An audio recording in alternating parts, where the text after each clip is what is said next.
Hey everyone, sorry for the delay. Oh, my hair is disappearing. I, I was playing with this green screen and it just doesn't want to work for me. But yeah, I wanted to take a shower before I came on and then I got sidetracked with this green screen thing. So yeah, I'm coming to you with wet hair. So sorry. I don't think it really matters, but um, oh gosh, I gotta turn that off.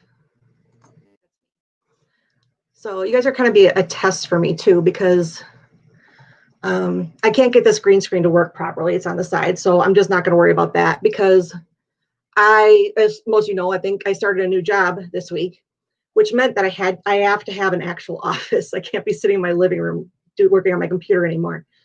So we put the desk in the spare bedroom, and up until this point, the spare bedroom has been the place where we throw all our crap. So I didn't want people to be able to see behind what's behind there because it's all junk piled up. So my daughter's going to come over and help me set this up, and we're going to, yeah. So and then we're going to get this office set up and painted and it look a little bit better. But for now, I'm living with the green screen, even though it looks bad. So how is everybody else doing tonight?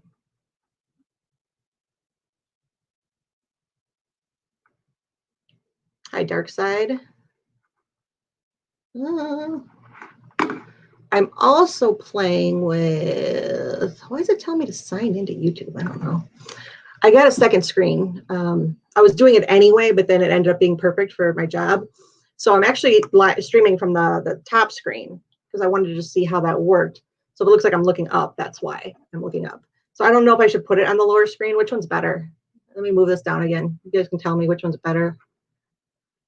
I think the green screen is better when I have it on the top one. But this, I'm at least looking at you this way. Hi, Sue. So was there a huge difference? Does it look better? Which one looks better?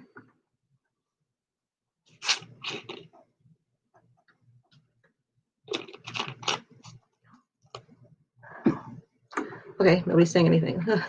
So I don't know. Okay, or it's not coming through. I have no idea what's happening right now. For now, I'm putting it up here though, I think.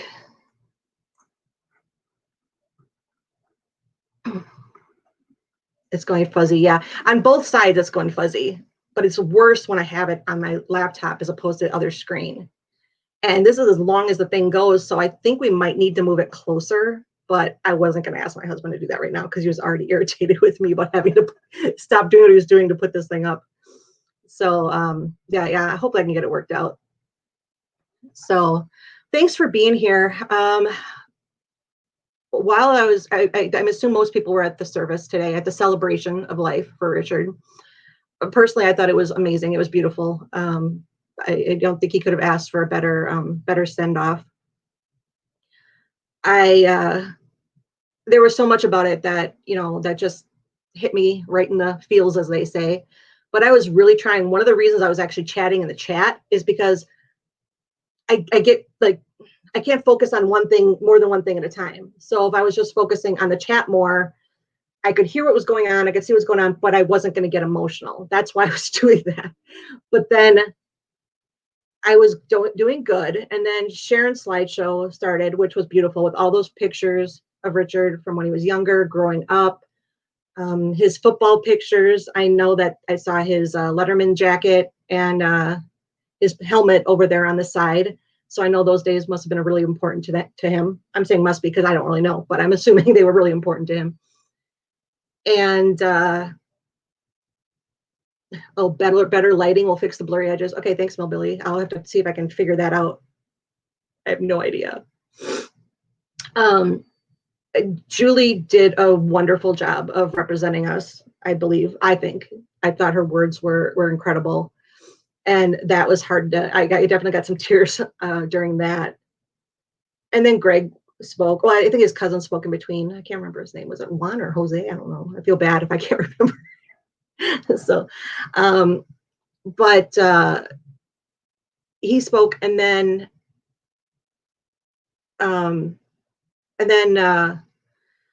Greg came up to speak. And if anybody watched my marathon live stream I had right after Richard passed away, his uncle has just like really touched my heart because he was so he was so raw, with his emotions, and yet he just wanted to tell stories and tell stories about Richard, and so that just made me love his uncle. Just the way he talked about him and how he kind of wanted to just share his grief with us and with the people that he knew meant so much to Richard.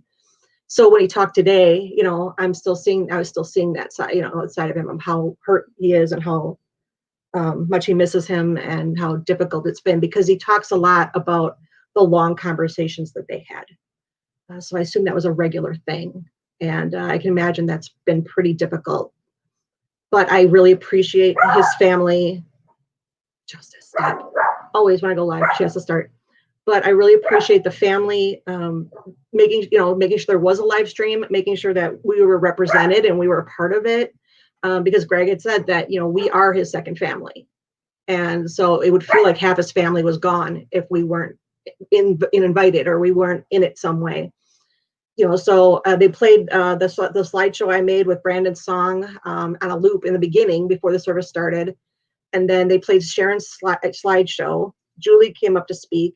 And then they played that other slideshow, which I said about Richard growing up and everything. And that was really emotional. And then the thing that really got me was when Paul started to talk. I couldn't hold it in anymore. I was like, okay, I have to just let go of this because I know how close they were. And yeah, I don't know. Paul breaks my heart. So yeah, and then obviously Stacy and Mark spoke too and said some beautiful words. And then at the end, they played Stacy's song that some of us were lucky enough to be a part of. And another bit, the slideshow to go along with that. So, and they had the bagpipe players. That's really important. They played a couple songs with the bagpipes. They played a song in the beginning that the pastor, I think, was actually involved in. But it was a beautiful song. I can't remember it now, but it was really a beautiful song, and it was so fitting for the service. And yeah, I can't remember. But then they said they played the bagpipes. I know they played Amazing Grace at one time. It's kind of all a blur now. But like I said, when I mentioned this in my post, I said, when I get down or I get sad, for some reason, I want to just turn to my family, which is you guys, my MaMFam. My real family is not around, so I can't be sad around them. And they wouldn't understand it anyway.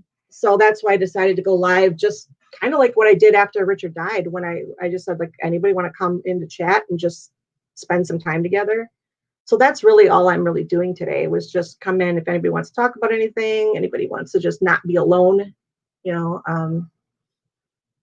you want to talk about something in the service, if you want to come on live with me, that's great. Most people don't want to, but I feel like it's just, I said, I think it's good to be surrounded by family and friends when something really is emotional and, and you're hurting. Psalm 23 really tugged at your heart. That's from Carrie, our mystic Jinx. Sorry, Jinx. Yeah, I thought the whole service was amazing and beautiful. And again, I thank his family so much for letting us be a part of it. And I think his family, his friends, and I put this in the chat, but I think everybody that contributed to the GoFundMe, because of everybody's contributions, he was able to have a really wonderful send off, as I said in the chat. They had the funeral before the service today. I don't really know. I'm not sure when. I'm sure that they probably did. I don't really know. I don't really know much about what actual arrangements were made. So I can probably find out from Julie eventually. And I don't know if there was any get together afterward. I really don't know those details. Julie knew all of them, and I didn't ask about that. I just want to make sure I was there for the service. And yes, Sue, I agree. It was very uplifting. It's like I was crying because it was so touching, and because it, made me miss Richard. But I was also really happy because of how uplifting it was and how positive it was and how it really was a beautiful way to celebrate somebody. Yeah, his family has been amazing. And I can't even imagine the hurt that they're going through with this, because I know it's been a struggle for a lot of people.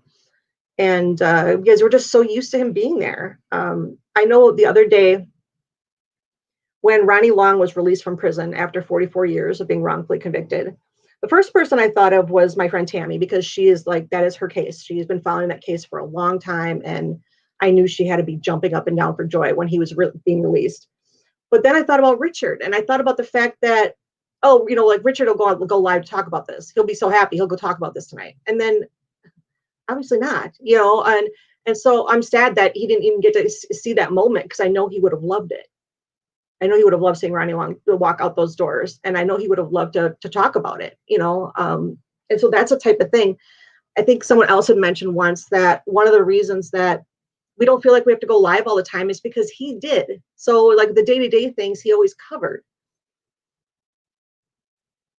Yeah, Richard did allow people to get to know him so well through his channel, and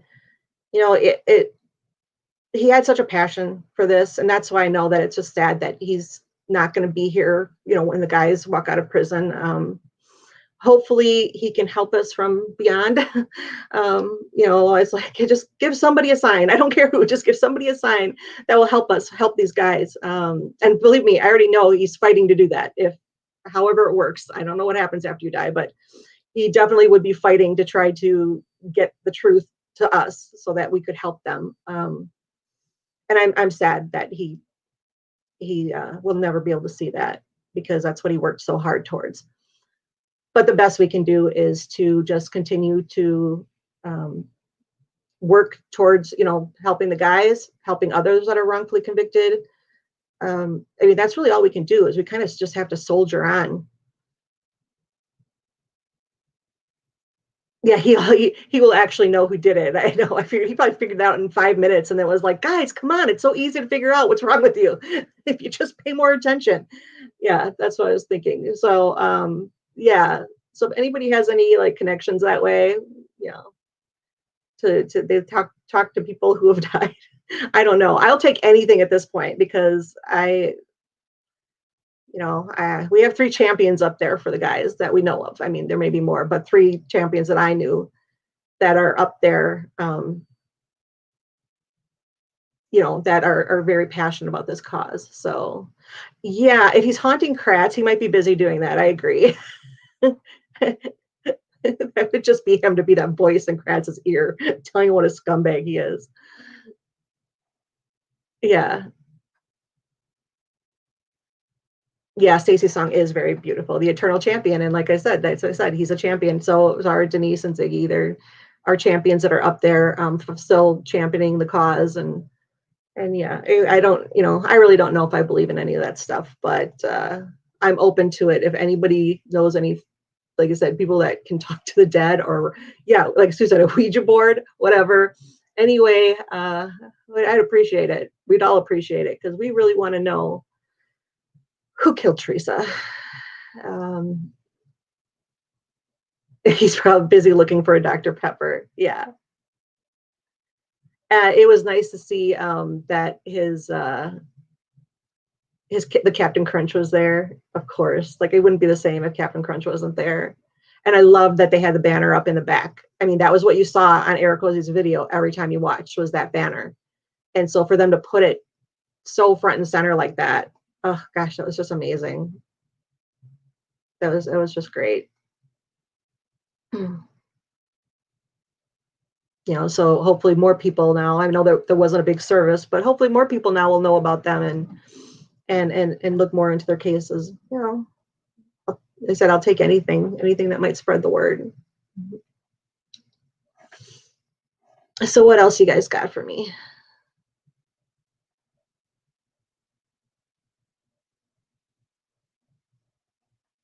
I'm very much firmly in the she's dead category, unfortunately. I wish I wasn't, but I don't believe there's any chance that she's alive.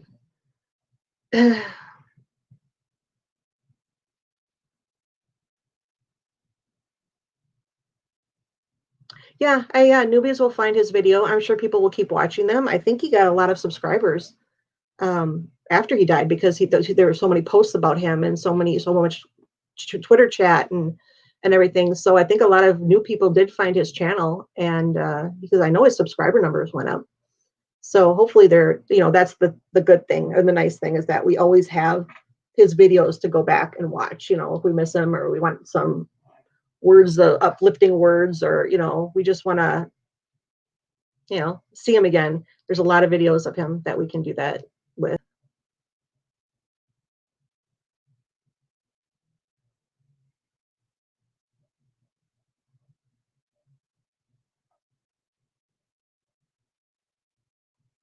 I'm just sitting here because I was like, what do I talk about now? I'm the one that did this, and what do I talk about?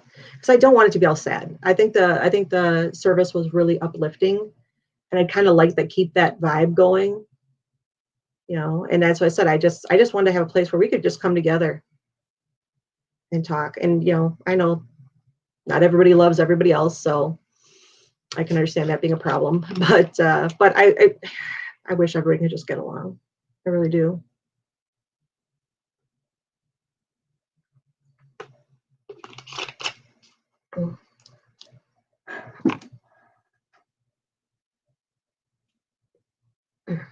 We will keep fighting in his name. Yes, we will. And unfortunately, we're like, as far as the case goes, it's really hard because I don't even know what mask that was, Jinx. I have no idea. In the video that I put together for a brand, I just thought it was funny. That's why I put it in there. But I don't know whose mask it was. Sorry. But as far as like I said, the case goes, we have it's just a waiting game, so we have to wait, and so got to fill the time doing something. So hopefully there's more stuff coming up, that talk about. I know I still owe you guys a video. The truth of the matter is that now that I'm doing this job, I actually have to stare at a computer screen for a lot, and I have to read a lot, which has been very difficult for me. Every time when I get up after sitting at the computer for 2 or 3 hours, I get thrown into dizzy spells. So I don't know what I'm going to be able to do that, because I'm reading so much as it is that it's really, I've been exhausted by the end of the day because reading is so hard for me. But I have to read a lot because I have to do a transcription of the podcast that I'm doing. So, and transcribing is no fun if anyone's ever done it. And I'm not good at it. So it takes me a long time. Are the letters we're sending to the governor making any difference? If you've watched my videos, my opinion on that is no. That's my opinion. It's not going to do any good.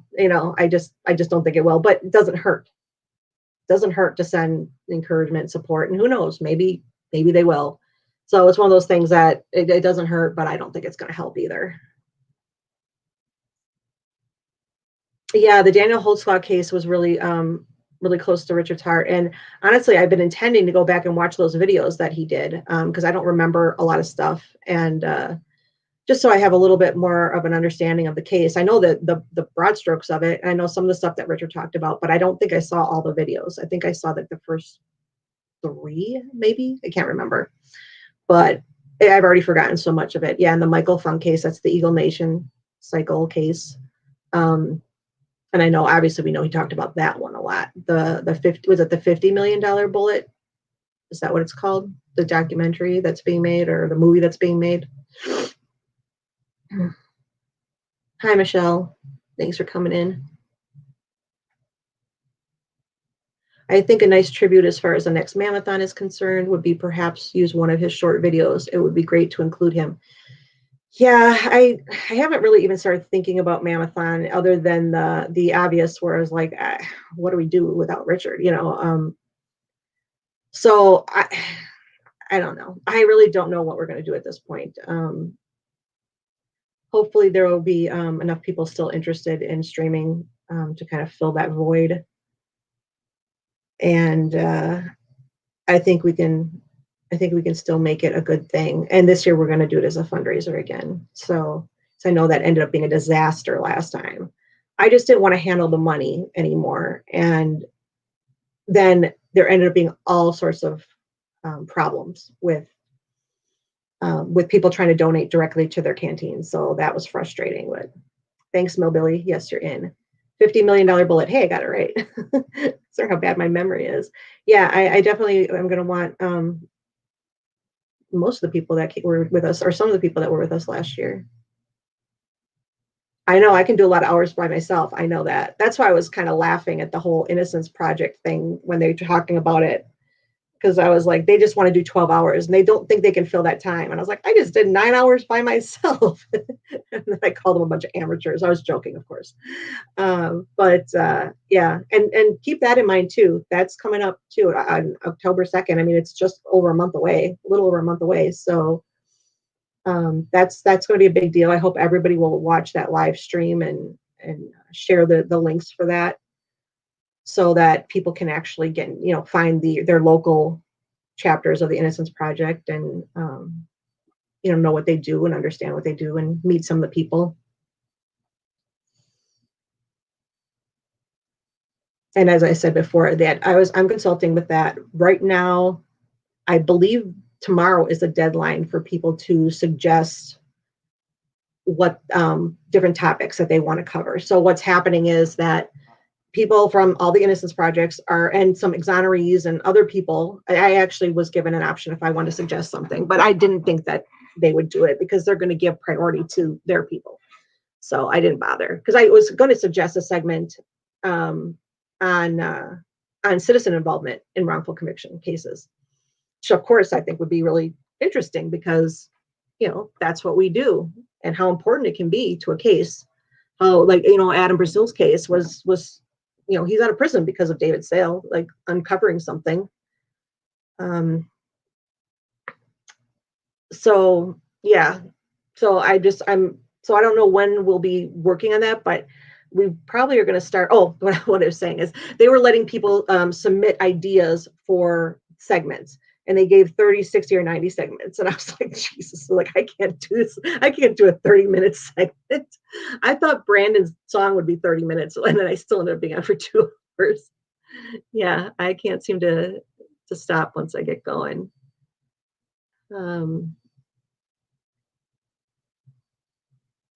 Yeah, I think Richard would have been really sad about what's going on in Wisconsin with the riots. Believe it or not, I'm actually trying not to pay too much attention to it, because it's 45 minutes away. I'm 45 minutes away from Kenosha. So not close enough that it's going to have an effect on me, but close enough that it's too close for comfort, that type of thing. And so it's too depressing. I don't know. That's the stuff Richard was good at. And I have a hard time talking about these things and talking about a lot of this. Really, Millbilly? I didn't know you were that close. Are you in Racine?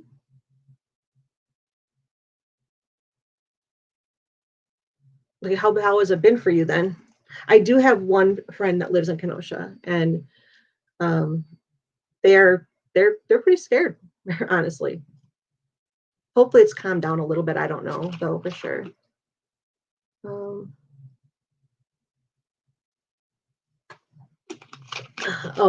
Here, let me put this up so we're clear on this. Okay, here, I'm gonna put this up on the screen. So yeah, the question is, there was talk of this community doing something for Wrongful Conviction Day. Now it's going to be the Innocence Project doing it instead. It was always going to be the Innocence Project. They had started talking about doing a live stream once COVID hit. And Jason and Ricky, who were both on MaMFam during MaMFam, they're both on the board for this event for the Innocence Network. And they actually took it to them, saying that they really liked the model that we used, or the marathon live stream, and they think that it could have been a really good thing. It would be a really good thing for the Innocence Project to do. So they were always going to do that. That was something that was done even before Richard first mentioned it. So when Jason Strong was on with Richard, because Jason obviously is working with me with it, and I've talked to Ricky about it, but Jason also talked to Richard about it. And so then Richard said what he wanted to do was he wanted to piggyback his thing, his marathon thing, whatever he was going to do for Wrongful Conviction Day. He wanted to piggyback that on the Innocence Project's plans.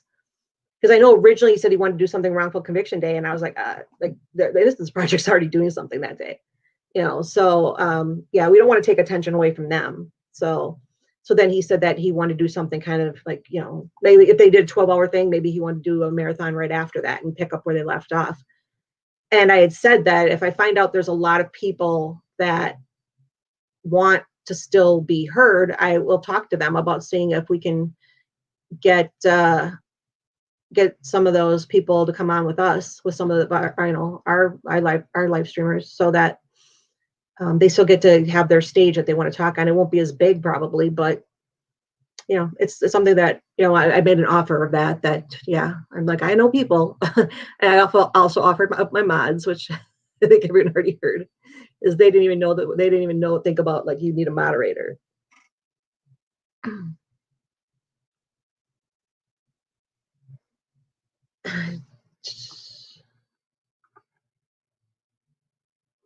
Yeah, it's just gotten ugly out there. It's just, yeah, not fun, not cool.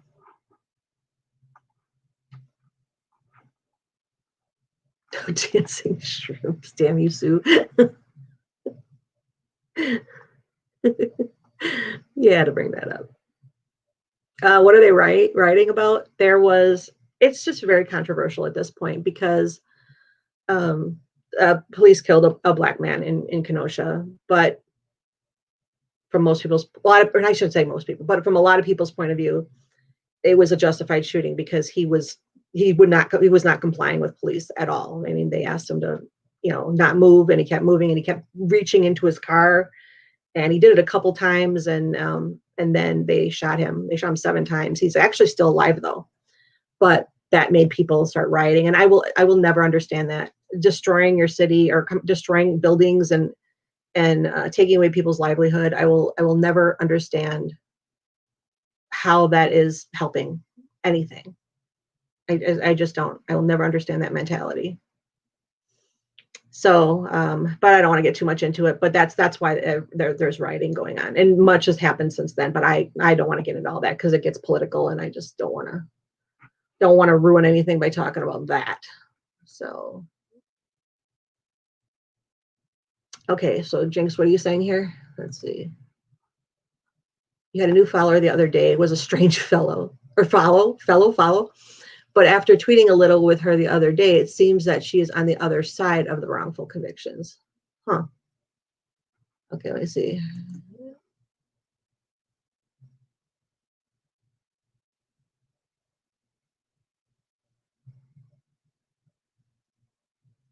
Yeah, or just a good story to talk about anyway. But yeah, if you want to, send me a message, and give me where I can read about the case. Somebody sent me a message about signing a petition for a wrongful conviction. She says that her brother, I believe, is wrongfully convicted, and I have to look at the case first before I justify putting out a petition and telling people to sign it, because I'm not going to do that just blindly. I need to know whether these people are truly innocent.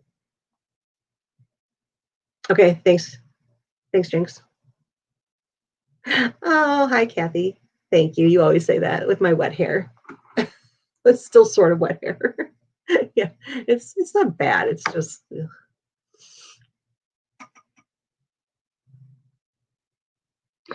Yeah, the people riding aren't from Wisconsin. Yeah, they're from other places. They're coming in, usually like Illinois, because Kenosha's right over the border.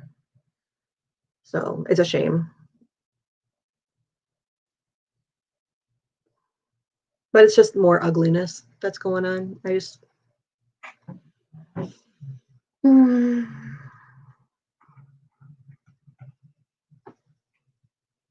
anybody else got anything they want to mention? Because if nobody else wants to come on with me, I got to do all the talking. I only have so much to talk about.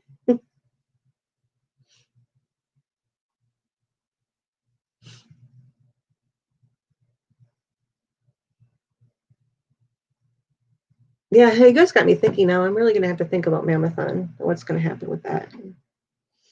We can still do it. Absolutely. I know we can still do it. I mean, there'll be a void, but we can still do it. There's enough YouTubers, and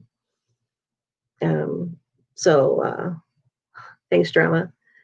So there's enough people, enough YouTubers, I think, that we can fill the time. It's just filling the void. That's the thing.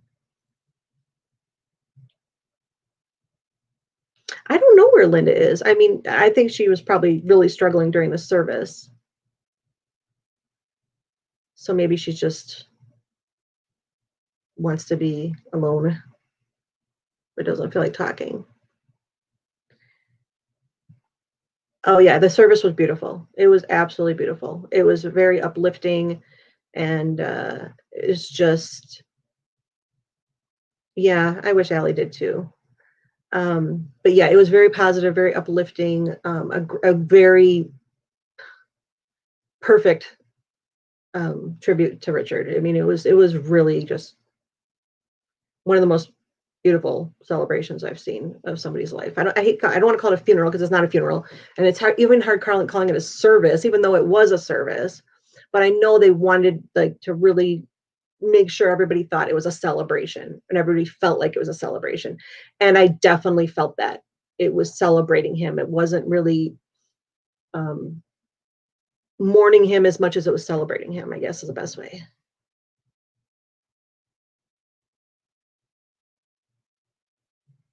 Yeah, Paul was supposed to go live at the same time and then he didn't. And so I just ended up closing that screen, but I understand he did go live a little bit later because he was in the chat on the church. So, but he kind of disappeared. So, but I'd already closed the screen for his live. So I don't know. Yeah, Linda was on the church one for pretty much the entire time. It was a perfect celebration of his life. It really was. It was beautiful. I think right now it's still up. I'm not sure how long it will stay up. It'd be nice if somebody recorded it, but I don't know if anybody did it. And I didn't think about it till it was too late because I probably could have done that too.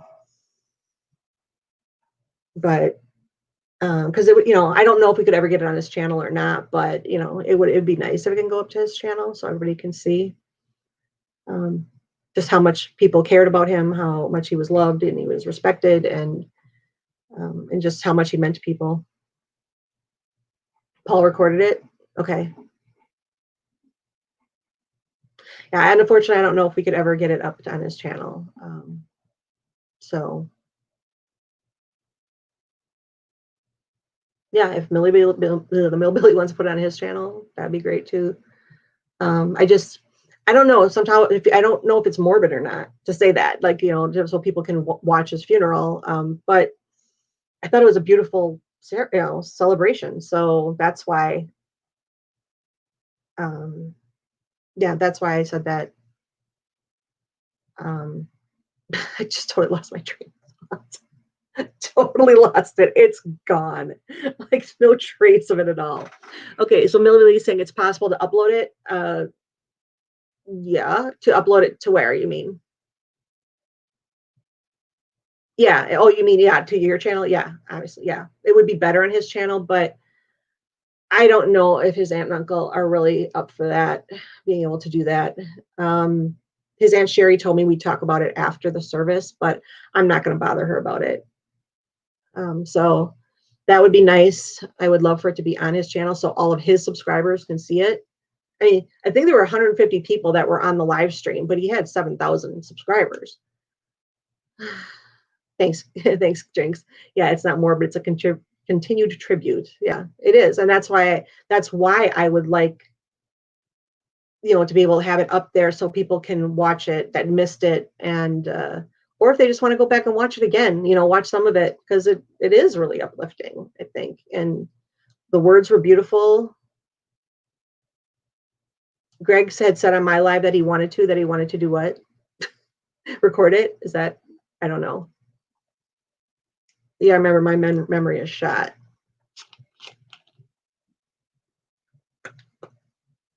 I mean, honestly, if they were willing to let Julie in the studio, she could upload it, but I don't know if they're going to want to do that because his aunt Sherry was commenting all night during my live stream using Richard's account. So he was obviously still signed into it. So if they were willing to let somebody in to do it, but I don't think they're up for doing that right now.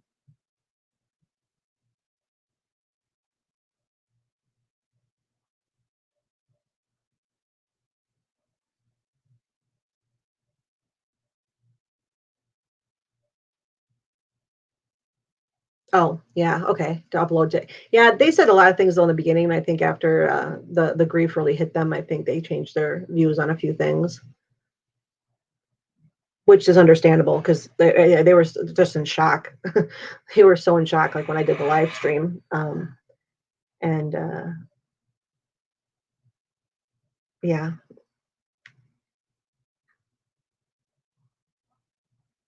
I just don't want them to be held to anything that they said that day because, yeah, there was things that they said to me too. And then when I talked to them later or talked to Sherry later, it was just like, no, they weren't up for it. They really wanted to get through this service in celebration. They wanted to get through this first before worrying about anything else.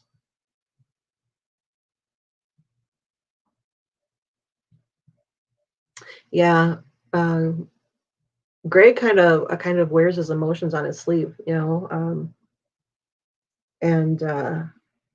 he's not afraid to show it either, and so yeah, he did a great job of holding it together at all. I mean, they all did. I mean, Julie did a great job. I didn't think she'd be able to get through that for anything, and she did start choking up a little bit at the end when she said, if you haven't done so already, please hit subscribe. But yeah, I'm really impressed that she got through that because I know that it was something that was going to be very difficult for her. And I'm glad that she was there to represent us. And my understanding was that TikTok Manitowoc was there too. I think from what I read, he was outside. I can't remember, but he might have been let in. I'm not sure. But he posted or he tweeted that he was there.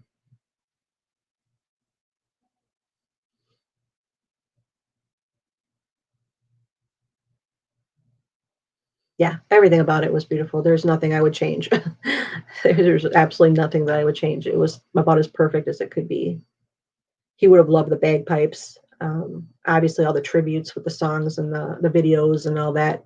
He would have loved. He would have loved the really beautiful words that people said about him. He'd probably be just very humbled by the whole thing, and be like, knock it off.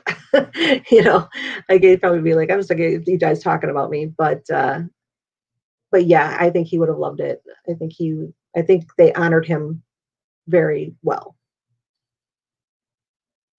Is yeah, Mark's final goodbye. That Mark's was tough, but it was Paul that really got me.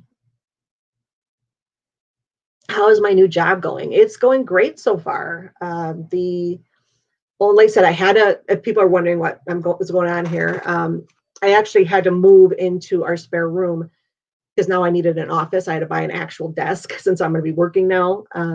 And this is the room we throw all our crap in. So I put up the green screen so you couldn't see it. And I'm having issues with the fuzzy. And if I change it at all, like I start losing my hair like right away. I must have like a green tint to my hair, I think. Because yeah, if I touch this like at all, it immediately like you start losing me. So yeah, so I can't really change the fade too much. I don't know if that'll be good or not. It'll help a little. Yeah, it helped a little bit, I think. But yeah, I must have like a green tone to my hair. But anyway, uh, thanks, thanks you guys. Yeah, I'm really excited about it. As everybody knows, with my illness and everything, I have felt like a pretty useless person for the last year. Because I wasn't able to do anything, and I just had that really just where I felt really down. It was just very difficult because I just didn't think I was ever going to be a useful human being again. I thought that I didn't like have anything to contribute to the world anymore, and it was just very depressing, and it was a very hard time. And being isolated for so long. Oh, part of my sleeve is disappearing. Well, and so and I said I was isolating long before COVID started. I had been isolated for 9 months before COVID even hit. So it's just a really bad feeling, to feeling like you have no purpose. So it was really good for me when I started working with Ricky, when I started working with Jason, and now I'm going to work with Innocence Project. Those things were making me feel good. But when I got this job and it kind of just fell in my lap, it was like I didn't think I'd ever be able to work a job again because hello, I'm dizzy all the time. I can barely walk. So, but then this came up, and when they told me it was producing video broadcasts and podcasts, I was like, well, that's right up my alley. So that's something I can do, and I can do it in my pajamas if I want. And yeah, so far it's going really well. The transcribing of the podcast is a little awful. So you have to sit there for like 2 hours trying to edit everything. And I'm just as bad as anybody. So I am not criticizing anyone. But when you have conversational speak, it is just not good in a transcript at all because there's a lot of likes. I do the like thing a lot of that, and I have to get rid of all of that, and so it takes so much time. But other than that, oh, Travis sings my praises. That's Travis. He's so sweet. So yeah, and so far they are really happy with me doing a great job. I kind of forgot. I haven't worked in so long because I was a stay-at-home mom that I kind of forgot what a good employee I am, like what a good worker I am, because I'm very detail oriented. I want to make sure everything's right. It's important for me that things are right.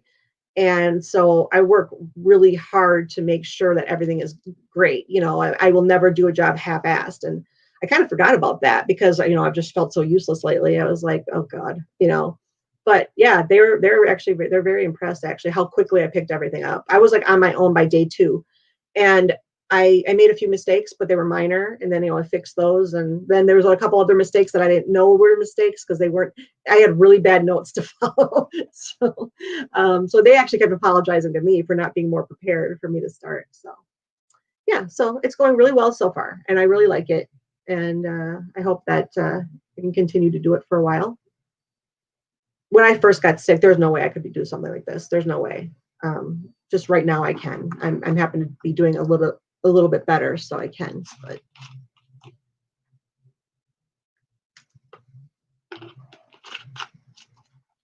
yeah, so thanks for asking. That was nice. But now, like I said, I have this anxiety about trying to make this an office. I don't know. I wish I could do the green screen. It's just weird to me, kind of. I feel like I'm just floating. I'm a floating head. And I'm so low having it on the other screen, but I kind of like that. Because then I can actually read the chat from YouTube instead of just looking at the chat for StreamYard. And that's bigger and I can see it better.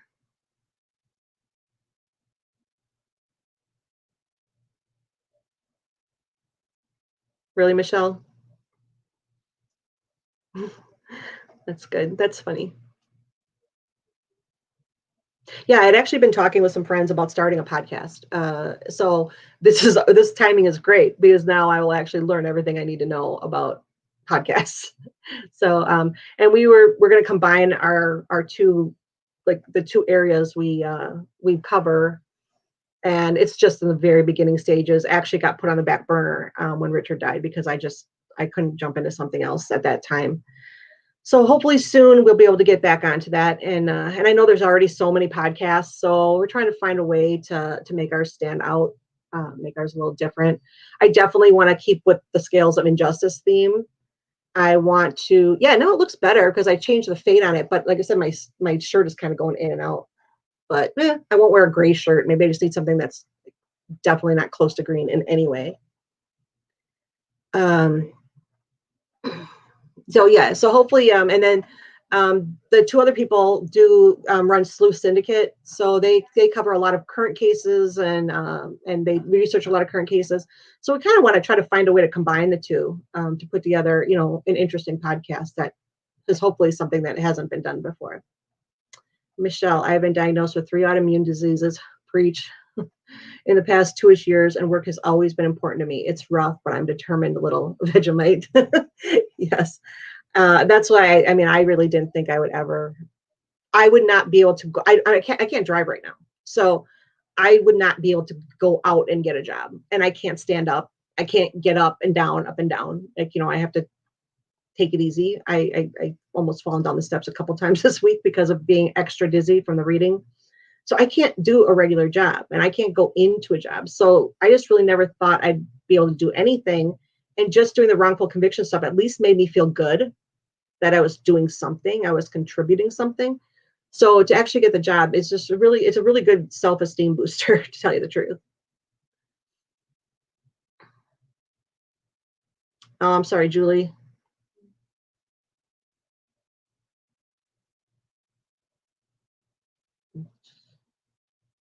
Yeah, Julie, I have back issues. I'm actually in physical therapy right now too for my neck, but I've always had back issues. So I can relate. Yeah, so I've got physical therapy on top of all my other doctor's appointments that I have coming up. I have to see the neurologist sometime in September. Can't remember the date. So hopefully that will be helpful. I have to make an appointment with the cognitive neuroscience center, whatever, because they want to do tests for my brain since I forget things too easily and I stumble over words and I can't think of words and things like that, and I forget so much. So they want to do a cognitive screening. So I need to set up that appointment too. Thanks, Michelle. That means a lot.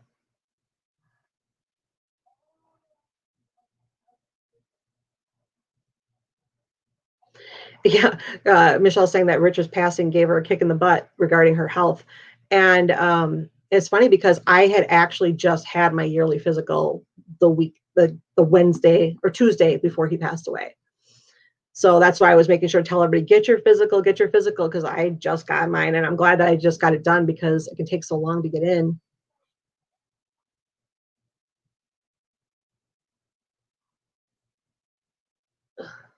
But yeah, everybody get your physicals. And if you have chest pain, I don't care if you think it's nothing, get it checked out, please.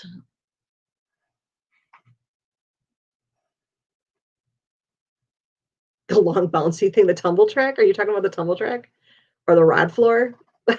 Just, what are you talking about? The long bouncy thing might be the rod floor.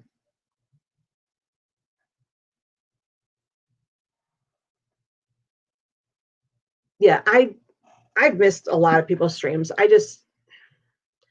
I asked my doctor if there's such a thing as adult onset ADD because I have a really hard time with my attention span right now, which I've never had a problem with ever. If it's 4 meters, okay. First of all, how long is 4 meters? I don't do the metric system. It's long and bouncy. Well, that's what I'm saying. It's probably if it's not above ground. If it's above ground like a trampoline, but a long trampoline, that's a tumble track. But if it's on the floor as part of the floor, so you can tumble on it, that's probably a rod floor. 12 feet. Yeah, it could be a rod floor. Sounds like it. Sorry, Sue and I are talking gymnastics. That is my other passion in life. And honestly, one of my saving graces lately has been a gymnast named Chelsea Memel, who lives in Wisconsin. She lives in my hometown. And she is trying to make a comeback at 30, 31, 32, 33. She's in her early 30s. And she's trying to make a comeback. And she's still so good. It's ridiculous.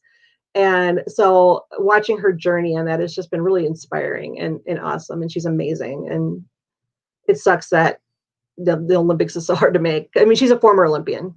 So, but she always stayed in shape and in condition and everything. And so she's making a comeback. And those videos are just so good.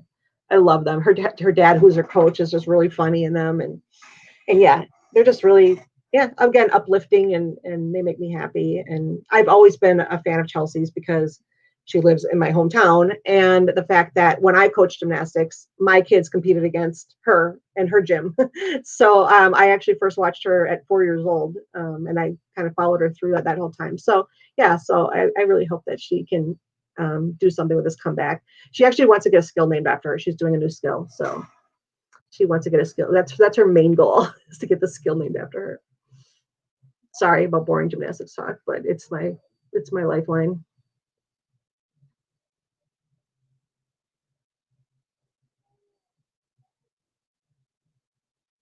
Denise, yeah, on the Valo case, yeah, I know that Denise was really doing that, and they found out about the kids, that the kids were for sure that they had been killed. I think after Denise died, or shortly after Denise died. I can't remember the timing.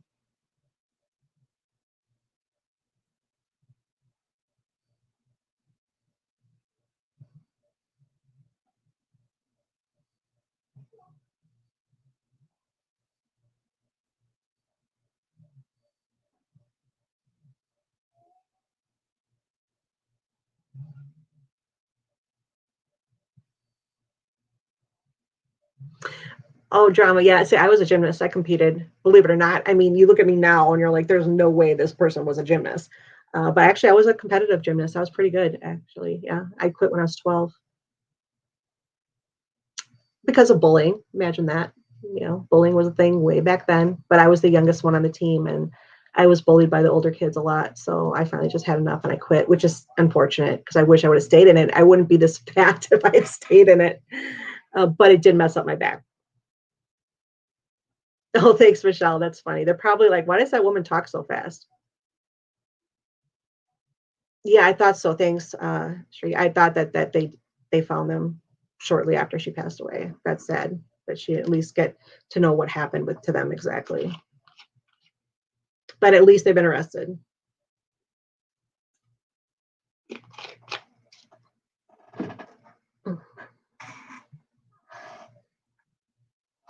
See, I can't tell how many people we have because I closed the YouTube window, so I don't know how many people are on. Oh, 30. Okay. There's still a fair amount of people here, actually. I can't chat through the YouTube chat because it tells me I need to sign in. I don't understand why that's happening. I actually had to open StreamYard on an incognito um, website because I now use StreamYard for my job. And StreamYard makes you log in with a code every time you log out and want to log back in, which is a pain in the butt. So I can't ask my employer to constantly be looking for a code. So I use an incognito window, and hopefully on my main browser, it'll still be my job as StreamYard. But that's probably why things are a little screwy.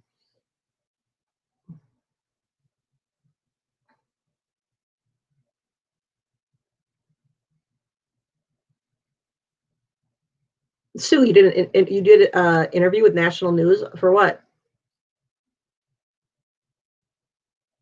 You yourself and I.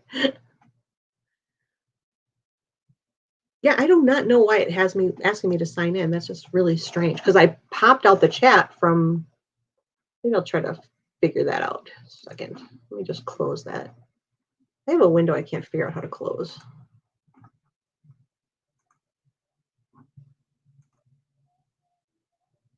Okay, there's my regular.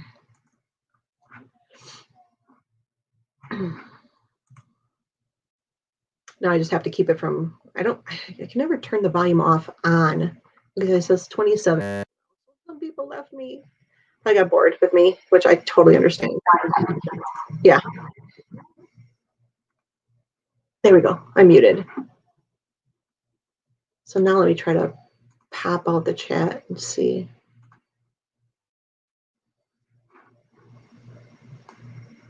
I mean, this is all I did before. Yeah, so now it's fine. I don't know why it was telling me to sign in because that's all I did before was I just opened it, popped it out. Well, the coaches bullying in gymnastics, yeah, that's a big thing right now. I had the best coach, so I can't really. I mean, if I would have told her about the bullying, she absolutely would have done something about it. But I just was too afraid to say anything, so I quit instead.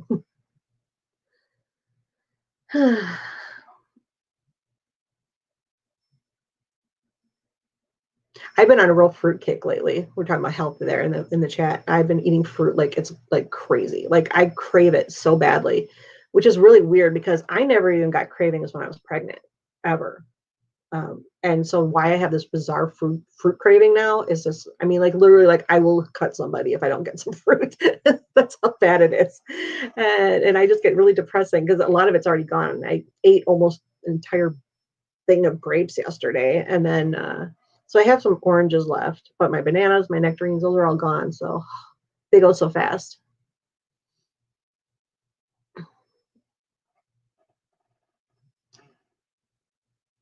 So I guess it's good to have, at least if you're gonna have a craving, I guess, I don't think the water is good for me though. Like I'm retaining a lot of water weight.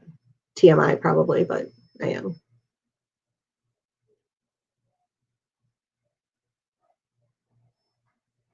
So anything else anybody wants to talk about while I'm here? While we're all still here. So 27 of you here. So speak up.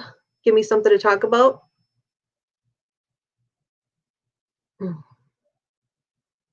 You're craving passion fruit. I haven't had passion fruit since I was in high school, I think. I really like it. I just haven't had it in a long time.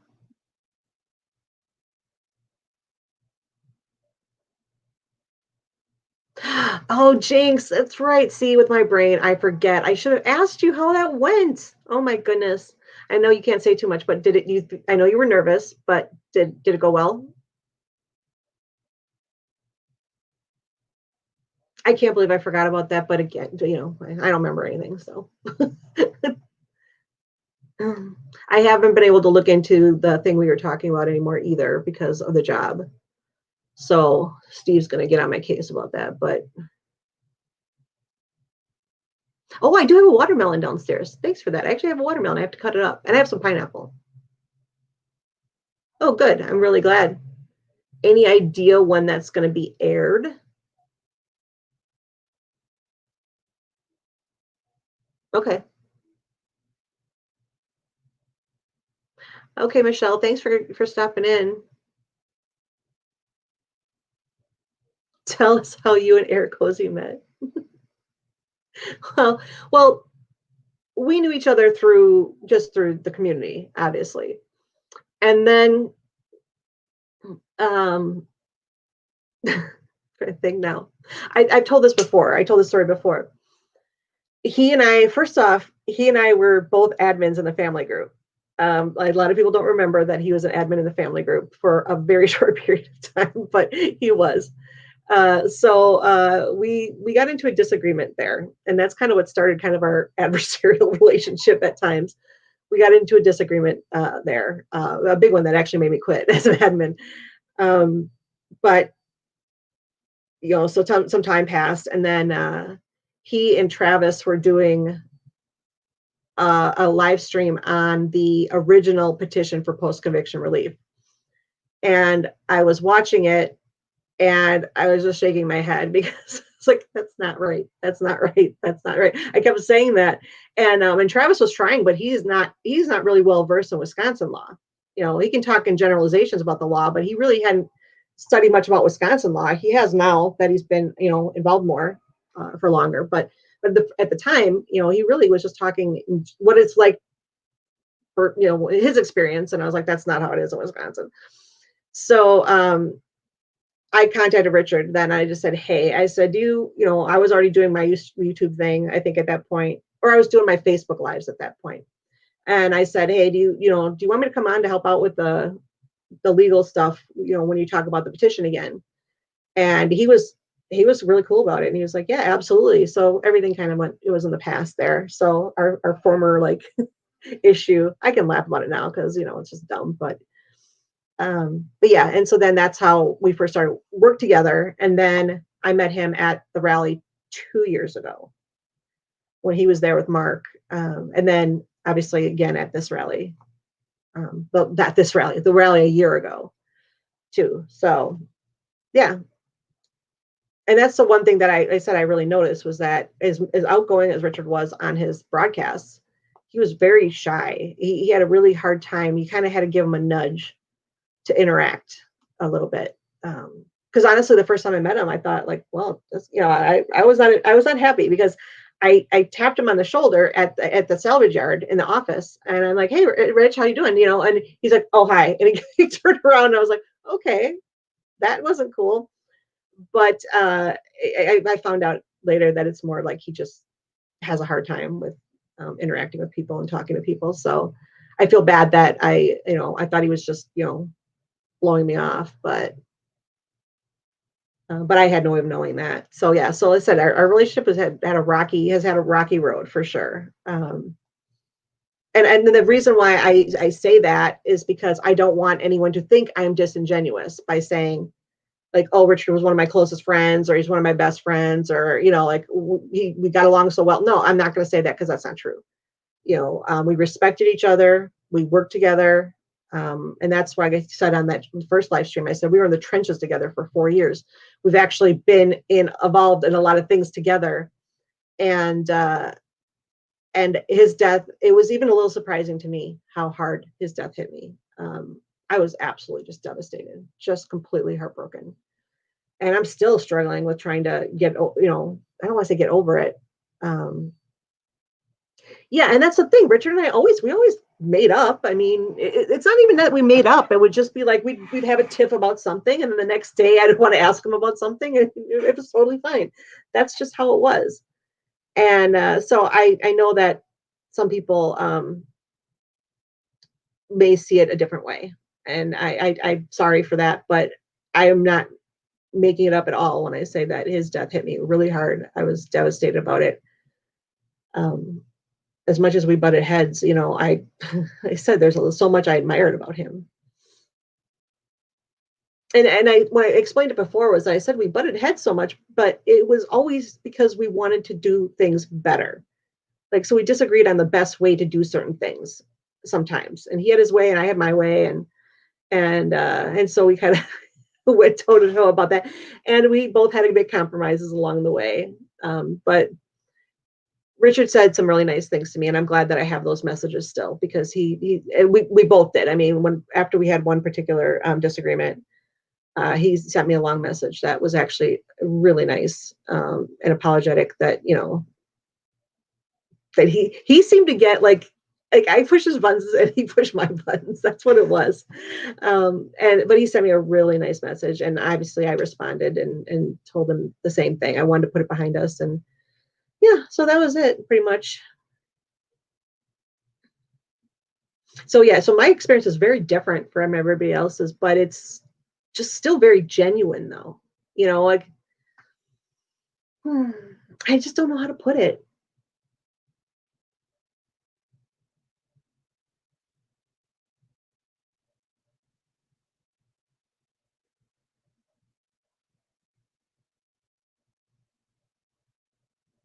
Yeah, he did leave a hole in our community for sure.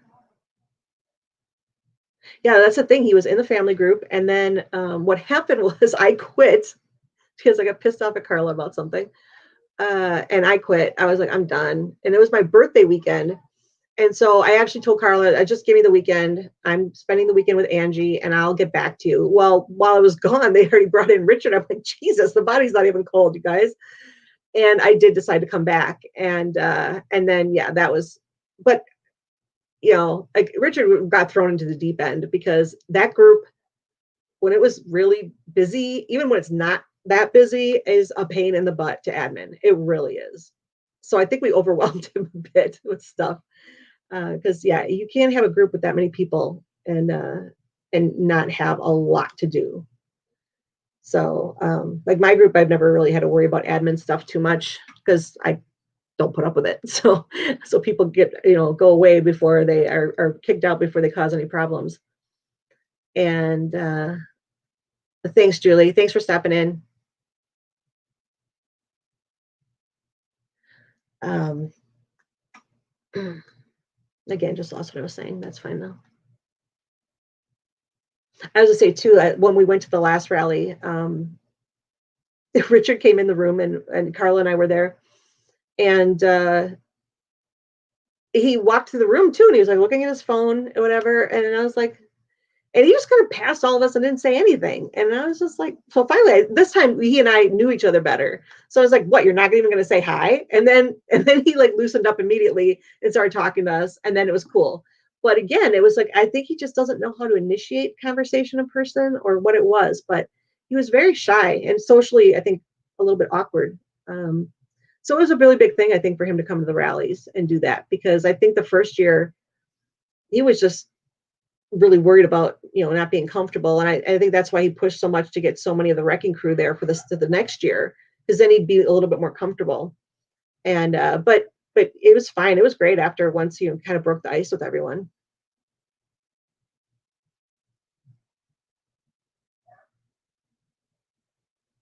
Does what did Steven say when he found out about Eric Hosey? I didn't really actually tell him, so I don't know. Sandy told him, but I assumed that Steve felt bad. I mean, because he knows that Richard had YouTube videos, and he knew that he was a big supporter. It's kind of hard to explain to Steve some things because he doesn't get the internet. He thinks he gets the internet, but he doesn't get the internet. And he definitely does not get social media at all.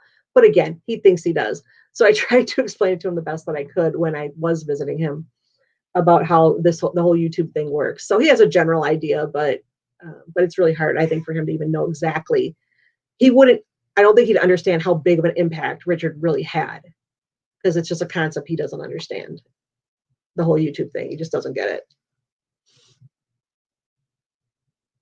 And yes, Brendan knows too. And I am really bad. Brendan emailed me 3 weeks ago. He emailed me the week right before Richard died, and I just, again, I didn't answer. And Brendan knows this about me, and he actually laughs about it, because usually if he emails somebody or he sends a letter, people respond right away, and with me, it's like weeks sometimes.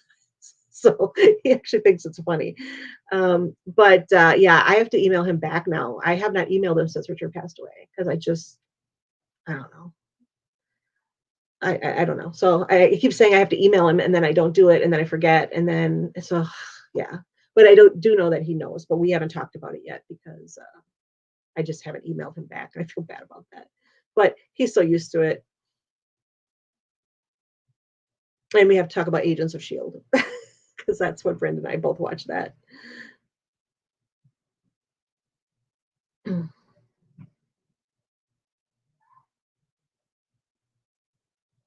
Yeah, like I said, it's funny how much Steve thinks he understands. Really, he has no clue. And how could he? He really, the internet in 2005, when he was arrested, was, again, we still had flip phones back then. The internet was something that, like AOL, you got email and everything, but it was not like it is now. And he obviously hears a lot about it, but I don't think he can actually visualize what it is. And in general, Steve hates technology. He hates it. Like, when he gets out, he said he wants a phone that makes phone calls, and that's it. He doesn't want all that other stuff. He doesn't even want Wi-Fi. He doesn't want internet at all, like, when he moves. And I'm like, yeah, you'll change your tune. But that's what he says now. He's like, absolutely not. I don't want anything to do with that crap.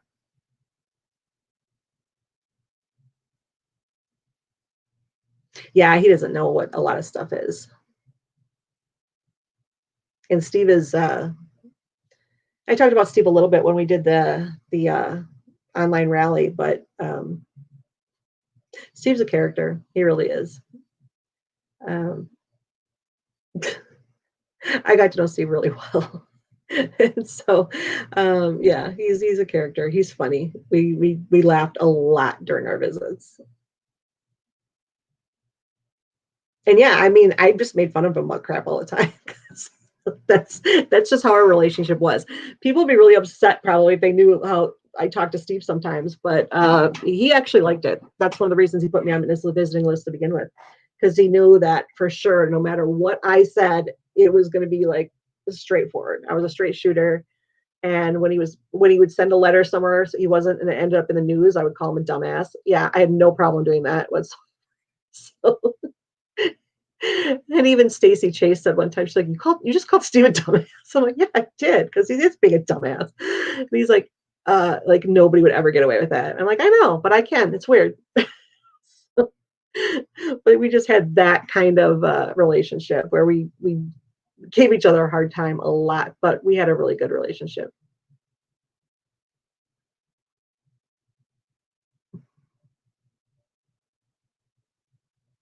Yeah, Steve does not want to, he wants to be off in the woods somewhere. He wants to build a place that, he wants to build a concrete house, and he still wants to work on cars. He wants to still have Avery Salvage Yard. He just doesn't want it in Wisconsin. He wants to move it to a different state. But that's really all Steve really wants. He just wants to be left alone, and he wants some cars to work on. Oh, the beard. That is such a funny story, but people would probably not think it's funny. You have to know my relationship with Steve. Oh, are you talking about when he decided to shave his head, Sue? Is that what you're talking about?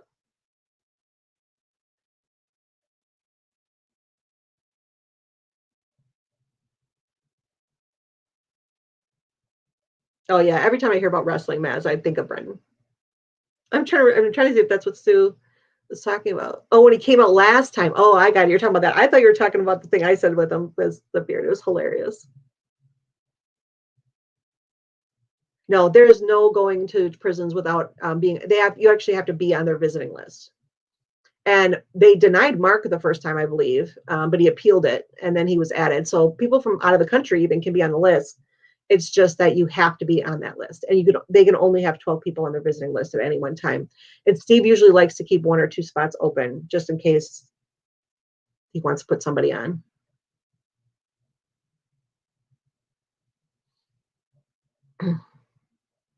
So yeah, I was teasing Steve about his beard because every time we were talking, it was like getting in his mouth. I'm like, you need to trim that thing. so so I went to visit like the next time, and it was even worse. And I'm like, God, trim your beard. It's in your mouth all the time. After you're eating, it's like in your mouth. I said, you need to trim that. So the next time I saw him, he shaved his head. He shaved his head. I'm like, what the hell did you do? And if you've ever seen Steve with a shaved head, it's kind of a funny look. But I'm like, what did you do? And he said, you told me to. I'm like, I didn't say anything about your head. I told you to trim your beard. And the beard still wasn't trimmed. He shaved his head, but the beard wasn't trimmed. Oh my God, you're hopeless. He finally did after that. So yeah, that was funny. I just yeah, laughed about that for a long time. It was on Christmas then that his head was shaved. So I have that picture somewhere. Dumbass.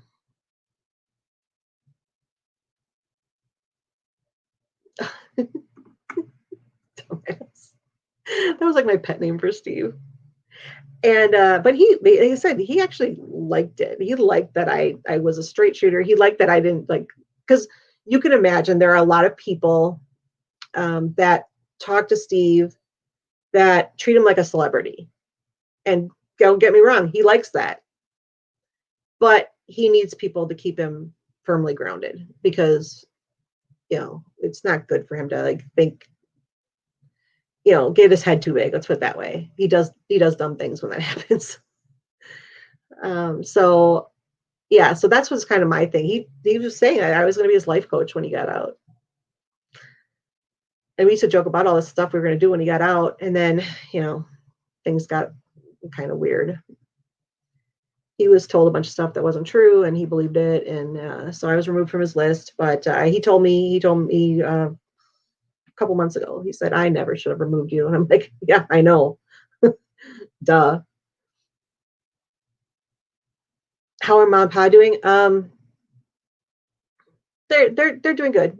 I mean, as good as can be expected. Dolores has had some health issues, but she's 82 years old. It's 82, right? Yeah.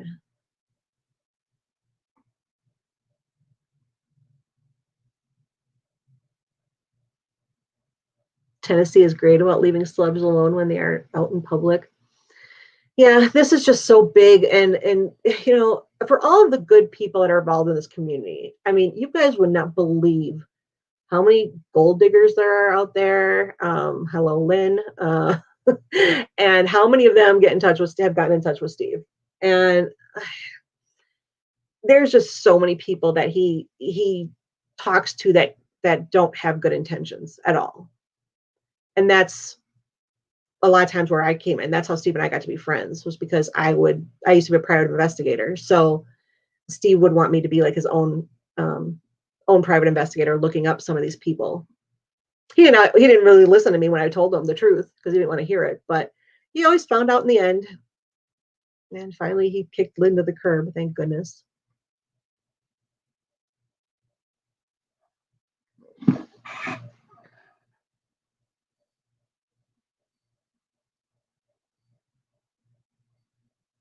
Yeah, well, that's one of the thing about Ronnie Long. He spent 44 years in prison, and his mom passed away 6 weeks ago, and he just got out this week. So it was like, oh, they couldn't have let him out 6 weeks earlier so he could see his mom.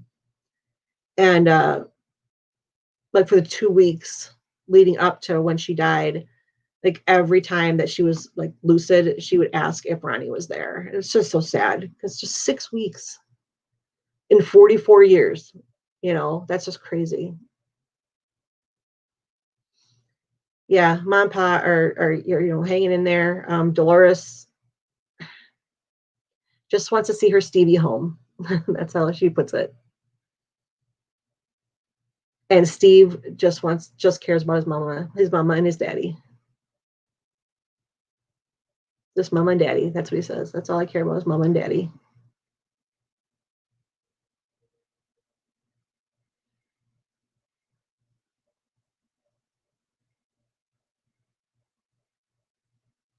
No, nobody can visit right now. There's because of COVID. The prisons are still on lockdown. Now, Brendan has been allowed to do the Zoom visits. Um, I don't know if Steve's allowed to do that, but he said that even if they did, I don't want to do that shit. That's exactly what he said. Even if they did have that, I don't want to do that shit. That's what he said. So yeah. So I don't know if they're doing Zoom visits in Wapan, but he doesn't want to do them even if they do because he's stubborn. And again, technology. Steve really hates technology a lot. Hi, Paula. And he loves his mom and dad. Yeah. When I was telling him, for those that don't remember or don't know, I stayed up all night to watch Ma'am 2. And then I drove to the prison to go see him. And he actually called me before I was done watching. He's like, "Why aren't you here yet?" And I'm like, "I'm still watching. Give me a break. I'll be there in a couple hours." So I was actually finishing the last episode. And, I was telling about everything that happened. But when I got to the point where Al was talking about losing Dolores, that just broke Steve's heart. And he got really emotional about that part right there more than anything. Yeah, and Steve loves his parents very much, but especially his mom.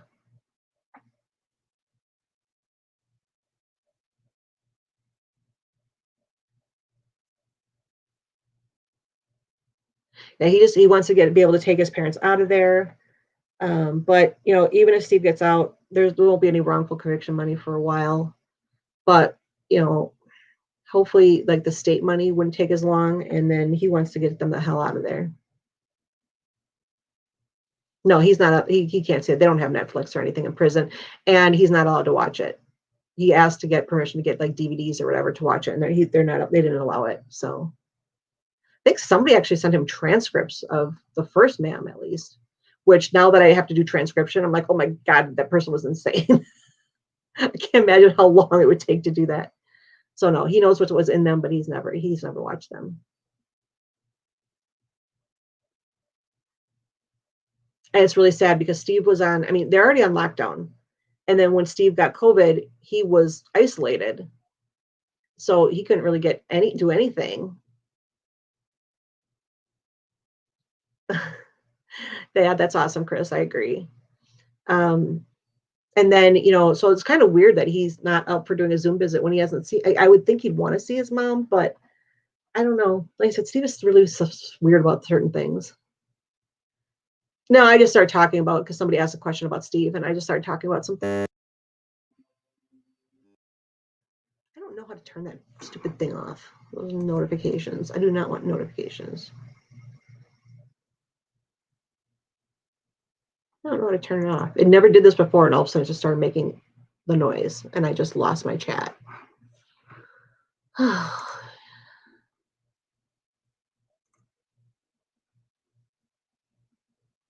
Yeah, Sue's just being nosy. Big shock there.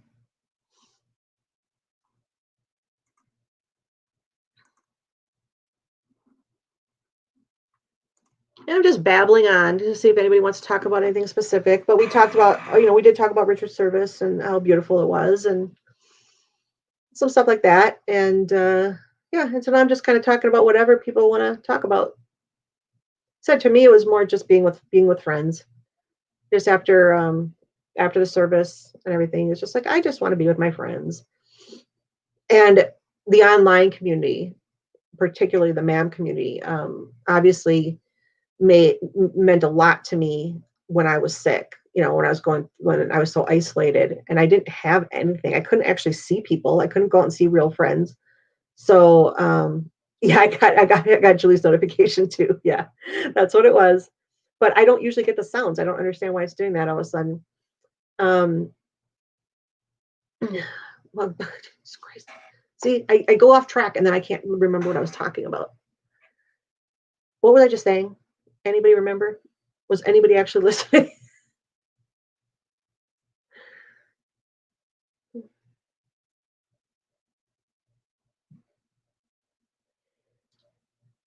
Steve is not good about replying to letters. I'll just put that out right there. But he reads all of them.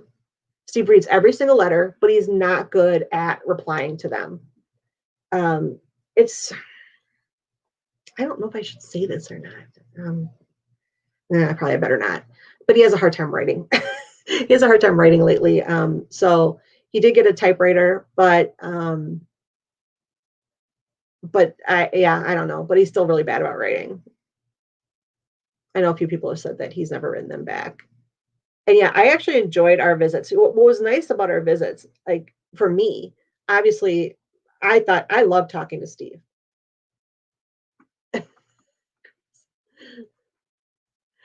Um, I love talking to Steve, and our visits were 3.5 hours long.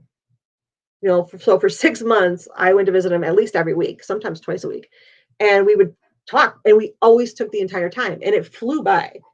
So that's why sometimes, but then people would ask me like, "What did you talk about?" And I'm like, "I don't know." Seriously, we just shoot the shit. That's what we do, and so yeah, that's how it was. But so I spent a lot of time with him, and I really enjoyed our time together. What I was saying was that I enjoyed the fact that there were no phones allowed, because at the time, obviously, my group was very busy. There was a lot of court stuff going on, and so I loved having a break from my phone and from social media, the internet, because honestly, my visits with Steve were the first time, and I can't remember how long, that I had conversations with somebody that they were fully engaged in, our conversation. They weren't checking their phone, they weren't doing something else, and I'm guilty of that too. But yeah, it felt really weird to like, I was like, God, this is strange. We've actually been talking for the entire time. There haven't been any distractions, any, focus put anywhere else. And believe me, even though I talk a lot, Steve can talk a lot too. Sometimes I can't get a word in edgewise with Steve. I say it's not just me talking for 3.5 hours. We would have a conversation for 3.5 hours, which is just really nice. Honestly, I really enjoyed that. And Steve could be. That's why I laugh so much about Steve, because sometimes he's just funny, and sometimes he's ridiculous funny. But overall, I don't think I ever visited him where we weren't laughing about something.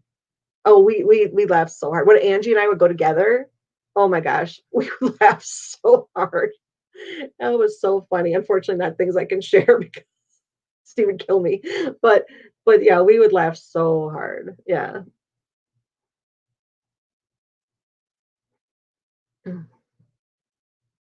Steve has a pretty good spirit overall, you know, considering everything he's been through and what he's going through.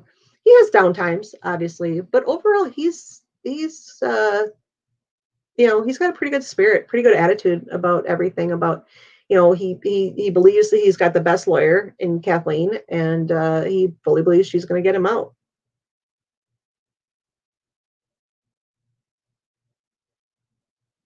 Yeah, Dolores is so funny.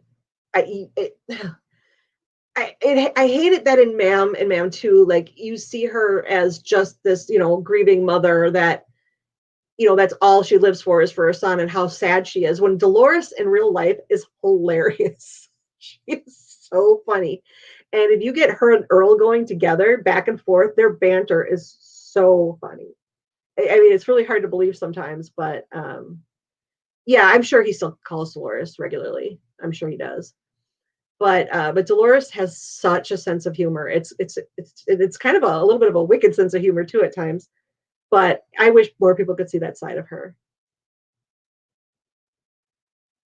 Yeah, she's sassy, and oh, she loves to give it to Earl. She just loves to just tease him to no end. It's great seeing the two of them bickering back and forth is one of my favorite things ever.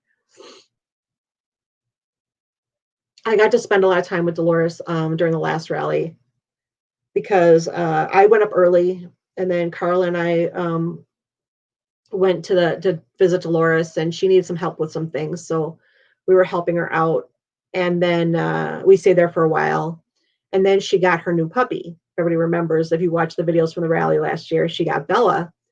And so I was helping her with Bella. And I have my own Chihuahua. I was helping her a lot with Bella, trying to get them to get acquainted and nice. And then I had to take Dolores to the rally. And I think all of you probably heard this, or most of you have heard this before. I had to take Dolores to the rally, and oh my God, she teased me about my slow drive. I was like, I don't know where I'm going, And I was trying to follow Carla's directions, and then she finally was like, "You think I don't know where I'm going?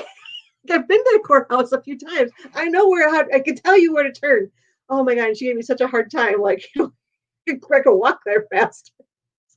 And I was driving her vehicle too. So you know how it is when you're in somebody else's vehicle and it just feels different. So it felt like I was going faster. she was she was so funny. Oh, I was laughing on the way there. And then unfortunately, so we got to the rally late because we had to get her ready and everything. And then the rain started after only an hour, and I had to get her out of the rain. So I had to leave. So I was only at the rally for about an hour. And then Dolores and I just hung out at her house until till other people started coming in. So, but yeah, so I've spent some time with her. My favorite picture, I have a picture with Dolores that just cracks me up. We're sitting in her golf cart, and I was taking a selfie, and then she said something, and I both started laughing, and so that's like one of my favorite pictures.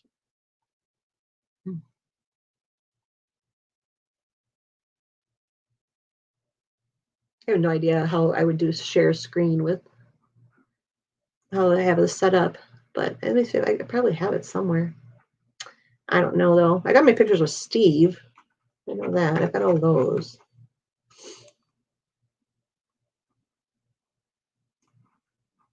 But yeah, I don't know if I have that on here. I had to reformat my computer not that long ago. And so I have a lot of stuff, but it's like I didn't really lose much because it was all like in Google Drive or the cloud or whatever. But I need to find where everything is now. Show us the shaved head one. Let me see. I know I have it. Oh, I see the problem here. Okay, problem is, where did I put it?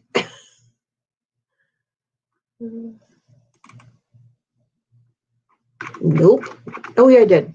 Okay, hold on. I think this is it. Okay, hold on. Let's see how I can do it here.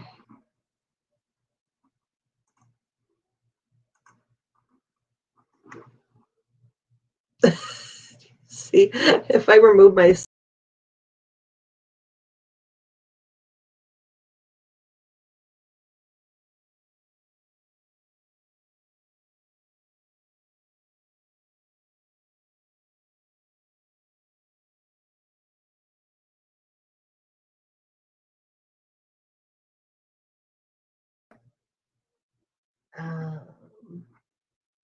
let me stop screen for 1 second. Let me look at one of the other ones to see. Oh, that wasn't right. Let's see, which one was before that?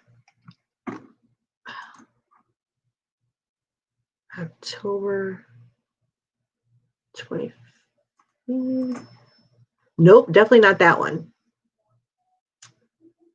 I don't know if I have it on here, to be honest. Oh, wait. Nope, not that one either. Okay, yeah, here's the one. This is when he first shaved his head.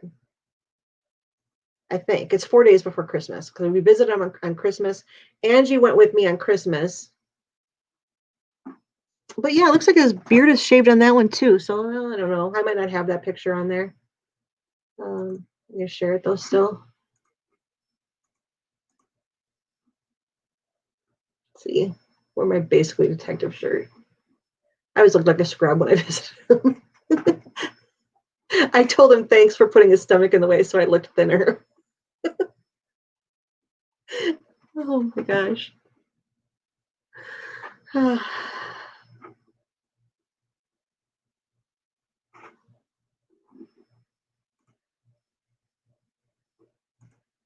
Oops. Stop sharing now again. Yeah, so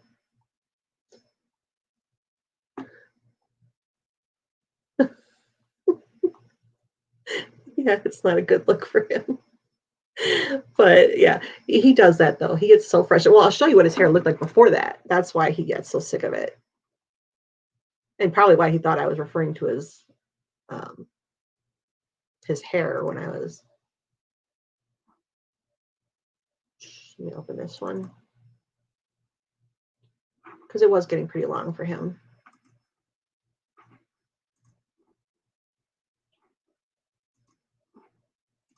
Oops, sorry. Yeah, that was when his hair was getting a little bit longer. I don't know if you can see it really well, but I said, I remember.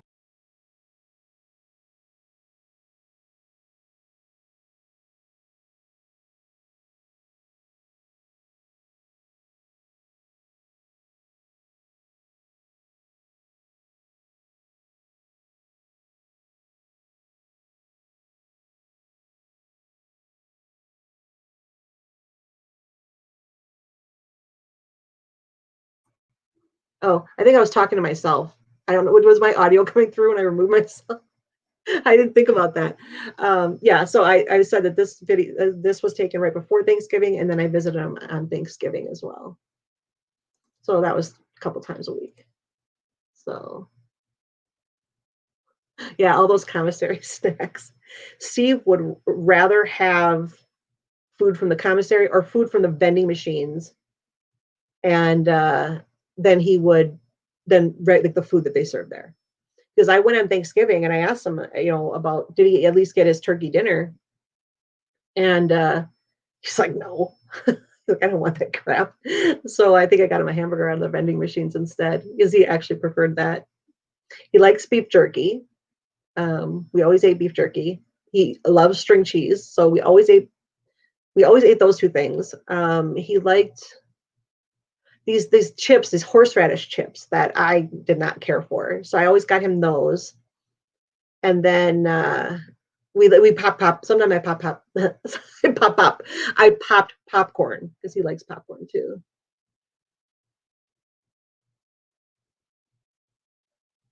Mm.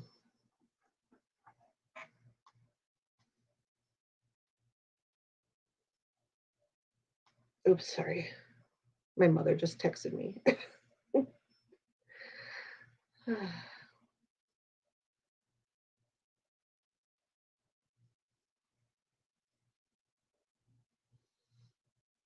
Yeah, sorry I was muted. I didn't realize removing myself muted myself. Even though it gave me a message that said it, I just didn't bother reading it until then.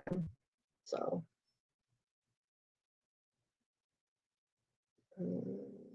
what am I looking for in here?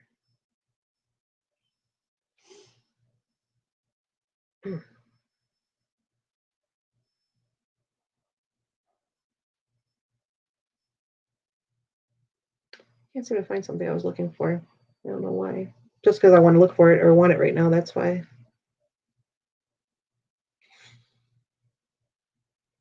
Yeah, I don't know where it is.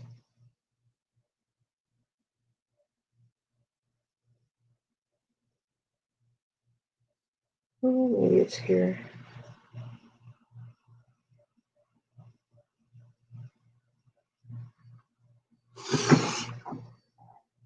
So what else you guys got going on in the chat there?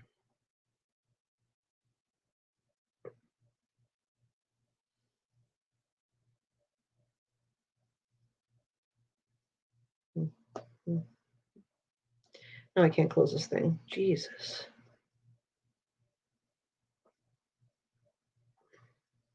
I can't see anything on my phone. Okay, sorry about that. Let me catch up in the chat. See what you guys are talking about. Does he cheat at cards? According to Sandy, he does. How old is he now? He's 58.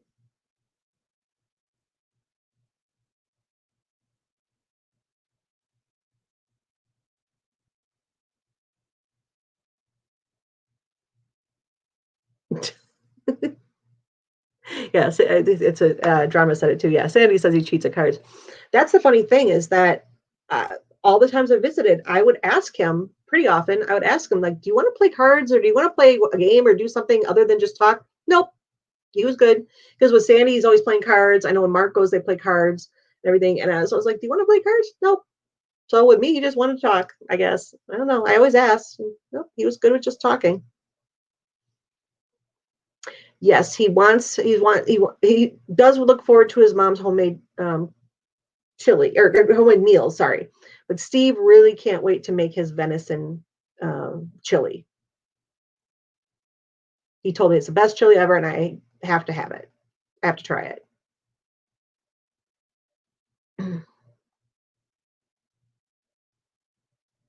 How long did it take me to drive to the prison? How long was it? An hour and 15 minutes or an hour and a half? I totally drawn a blank right now. I mean, I went there so many times. It's like autopilot, but I think an hour and a half.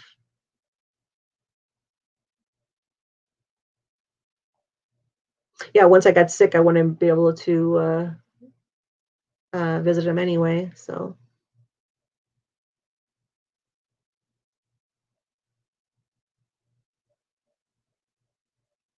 and I'm 2 hours away, between 2.5 hours, 2.5 hours away from Manitowoc, from Dolores.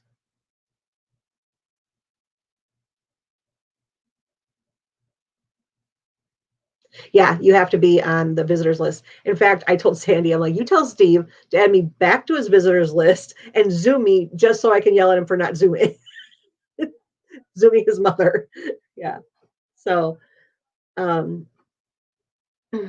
yeah, you still have to be on the visiting list. Did you said you were nosy and then I disagreed with you.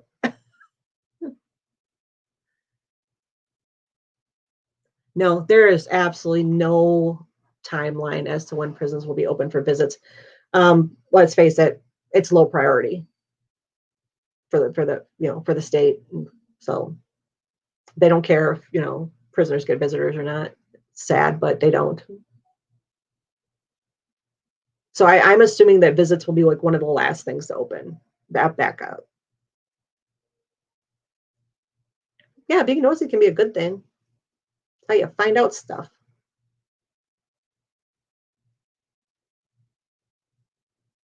I hope so.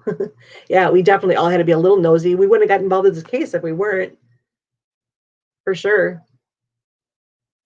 Oh,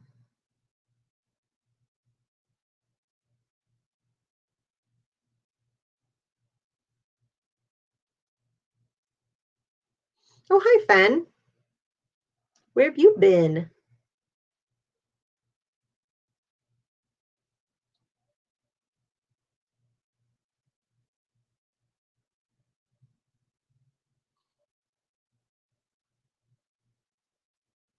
Yeah, again, the prison doesn't really particularly care about their mental health either.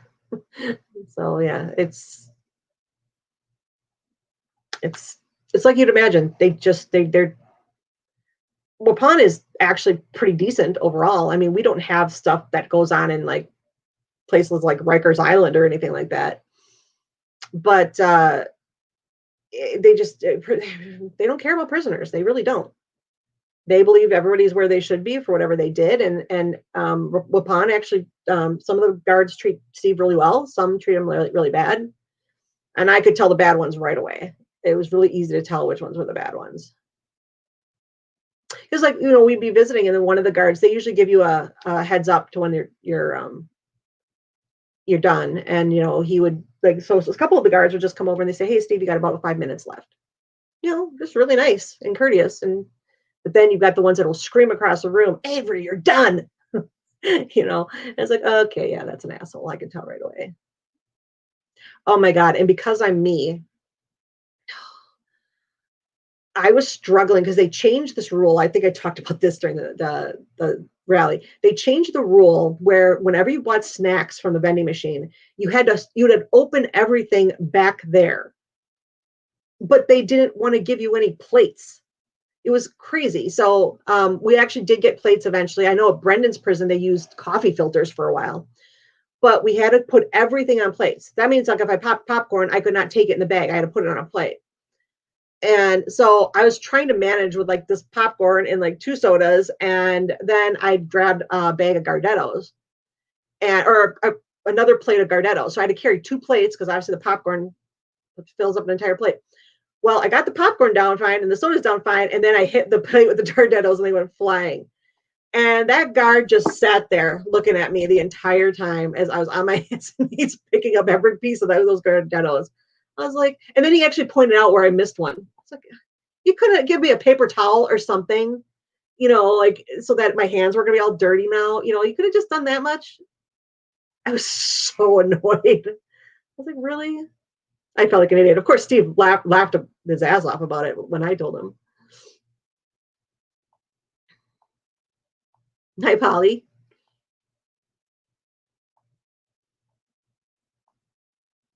Oh, really? They open prisons in New York? That's surprising. I wonder where in New York.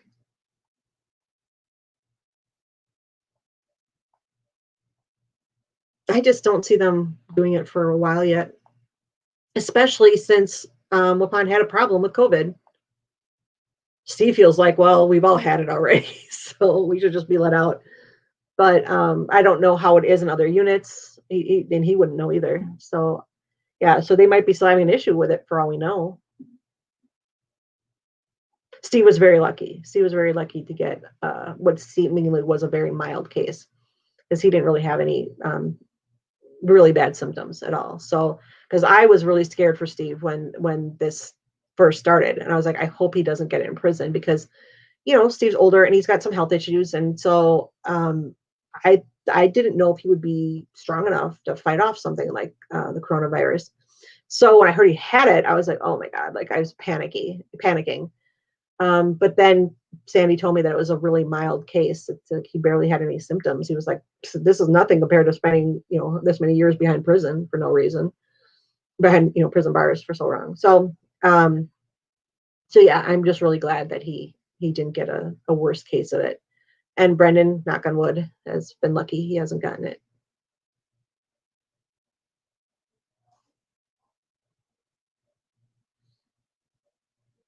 And for some of you that are just joining me, yeah, we did talk about Richard's celebration of life in the beginning a bit. It was if you didn't see it, it was a beautiful celebration. It was exactly that. It was very uplifting and meaningful, and it was a wonderful way to honor him.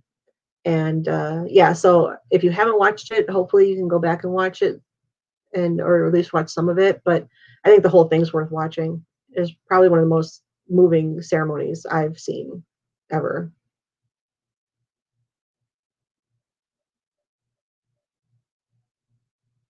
Fond du Lac County is going up high with COVID. Great, yeah.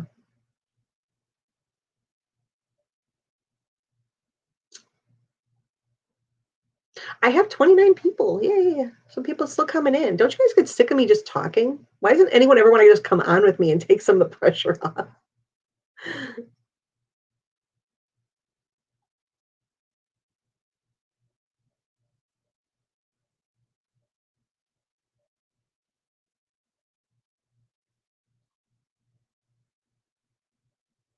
I'm gonna have to change, edit this background. I was doing it quick so that the scales of injustice is at the top of the screen while I'm just sitting here thinking about things.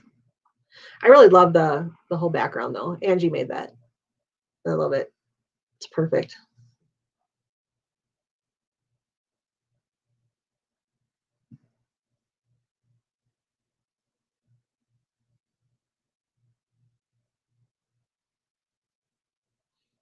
Yeah, some more people are coming in. So I'm at this point where I'm just babbling about whatever anybody wants me to babble about. If anybody else just wants to talk or bring up a certain subject or just let me babble some more, which I think you guys are used to.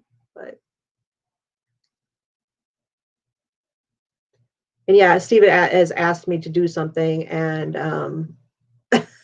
I haven't done it yet because of my job. It's like I am so wiped out when I'm done working now because it's so hard on me because I haven't had to do a lot of that stuff a lot, lately. And so when I'm done, I'm exhausted. Like I haven't even wanted to chat at night with anybody. So everybody probably thinks I don't um Oops.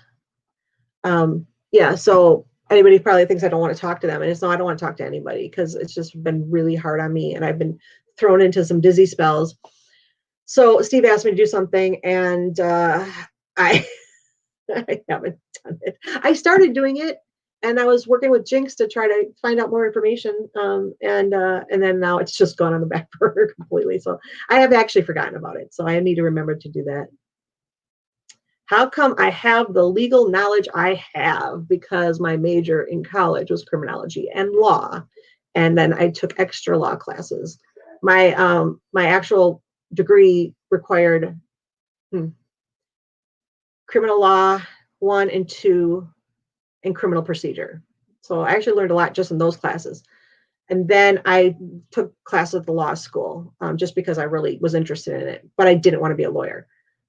So I took constitutional law and appellate law. I think there was another one. I can't remember now though. Drawing a blank. Yeah, so I just actually just had a knack for it, I guess I would say that I had my Wendy always said that I had a brain that was just meant for legal stuff, and said that you have to have that brain if you want to be a lawyer or whatever. And so yeah, I mean, if it was medical stuff, no way. I wouldn't know anything. But legal stuff I know, or I know generally, and I know where to look to get the exact information. Now, there's a lot of people that are pretty well versed in looking up things in Wisconsin now. But in the very beginning, people had no idea where to go to look up laws or look up public documents and things like that. Why didn't I want to be a lawyer? Because I would not make a good defense attorney. I wouldn't want to be a defense attorney because you're obligated to defend people who are guilty.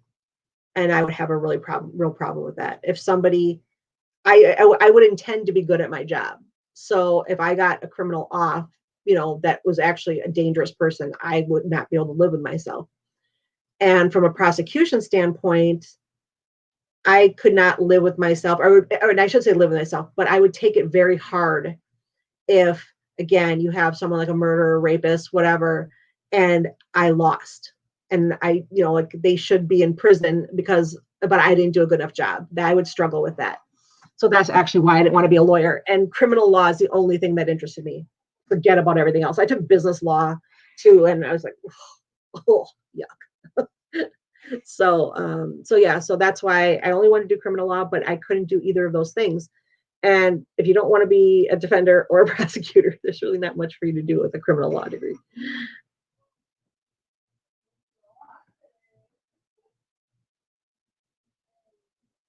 You're welcome. Nosy.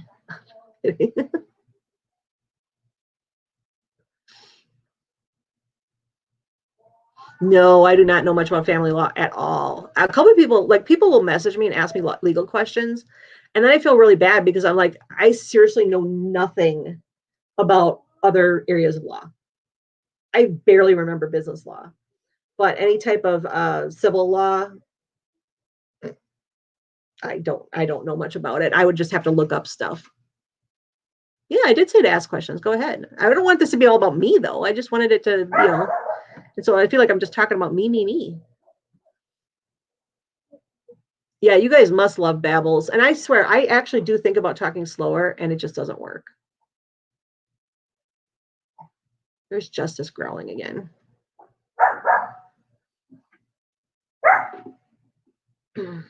Can't see my shirt. I'm wearing my basically detective shirt today.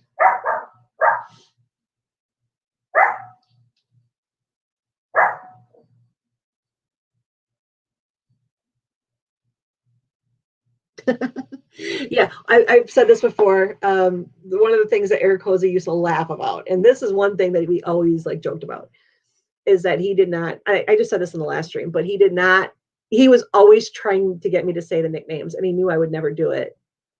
Yeah, you need to be basically a researcher, for sure. You can make that. And this is obviously what gave me the idea to be basically a lawyer, was this t-shirt. I got this at Comic-Con, and that's what gave me the idea. Well, actually, Angie gave me the idea after seeing that. Yeah, so yeah, he wouldn't like to, I wouldn't use nicknames, so I would not call them. Maybe he'd be like, come on, just say it one time. Just do it. Come on. Wouldn't do it. And so I did on the last live stream because I was like, I should do that for him. That's what he always teased me about. Justice, Justice, what's wrong? My dog, um, Justice is going through a false pregnancy right now, as she does all the time, at least once a year, maybe twice a year. So she's a little difficult right now. She's definitely in mama mode, as we call it. She's decided to nest with her puppy, which is actually a weird looking stuffed dragon that she carries around in her mouth. um,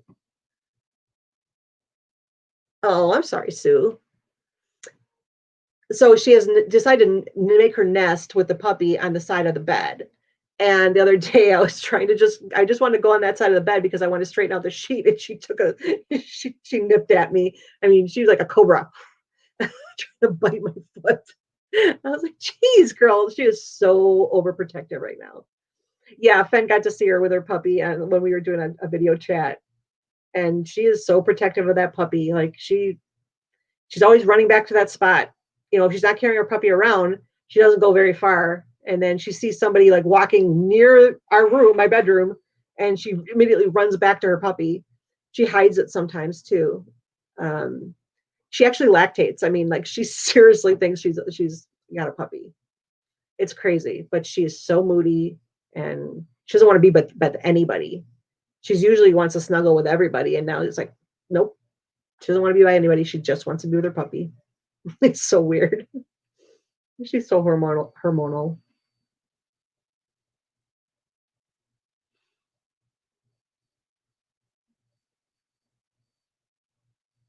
That's a northern trait: walk fast, talk fast, eat fast. Yeah, I had that issue when I my family's from the South. So like my dad was raised in Virginia in the mountains. So not the civilized part of Virginia, the hillbilly part of Virginia. And I used to spend all my summers there. And my cousins, I would drive them crazy because they talk so slow. And they're like, you talk too fast for us. And yeah, and then they always said, you talk so proper. And I'm like, I talk proper. Yeah. And I talk fast and I talk proper, apparently. She isn't spayed, no. And that has been a thing between me and my husband for a while. I want to get her spayed, and he just doesn't want his little princess to go through surgery, I guess.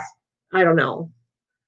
So we're going to still continue to fight about that. Because I said it's not fair to her. She's very hormonal, and I'm sure this is really hard for her. But one day she'll just, like when I talk proper, one day she'll just drop her dragon, and that'll be it.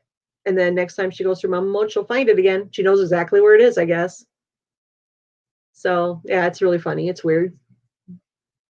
But she would be a fierce mama. And the funny thing is that I think everybody knows by now she was part of Chuck Avery's dog's litter.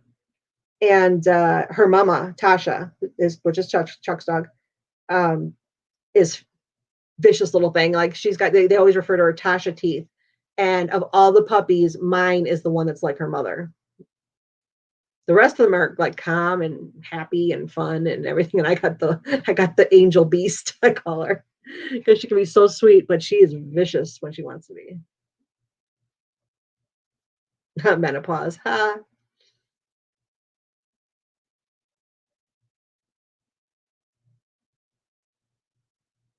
Oh my gosh, she's been poisoned. Oh my gosh, that's awful. Yeah, so I've got the sassy puppy, which is just crazy because she is such a sweetheart. She's so sweet, but you just touch her wrong. She doesn't like to be picked up. You try to pick her up and she will snap at you. You do something she doesn't like and she will snap at you. She will not let us put a collar on her. We cannot do anything without her. Like, it's serious. Like I had like 3 puncture wounds in my hand the last time I tried to do something like that. It's just, yeah. Oh, good. I'm glad she's okay. But we'll take her to the groomer and she'll let them muzzle her and do her nails, whatever. She doesn't give them a hard time at all. I don't think the groomer even has to muzzle her. It's like, really? Because if we just touch her and she thinks we're going to do something to her, she freaks out. Oh my gosh, I couldn't imagine if she went through labor. How do you know if she went through labor? Like, how would I know?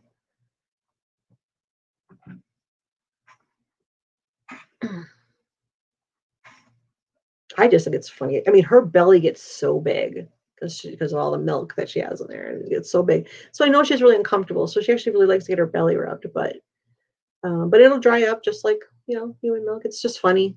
I've got a weird dog. What can I say?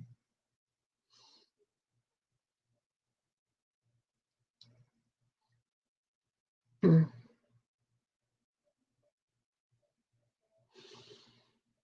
Glad you guys want to stick around. I just don't know what to talk about now. I'm fine with people sticking around. I don't mind talking. It's just I don't know what to talk about. And I would like it if someone came on and talked with me. I don't know, Chris. We're worried that if she actually had a puppy, what would she do? Because she carries that thing in her mouth all the time. It's like, is that what she'd do to a real puppy? Yeah, I when she's in mama mode, she's vicious. So I don't know if she'd let anyone near her in that respect.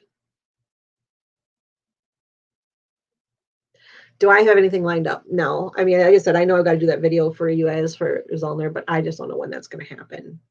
Hopefully before there's a decision in the case. And then I said I'm working with them for wrongful conviction day, but I don't have anything specific lined up.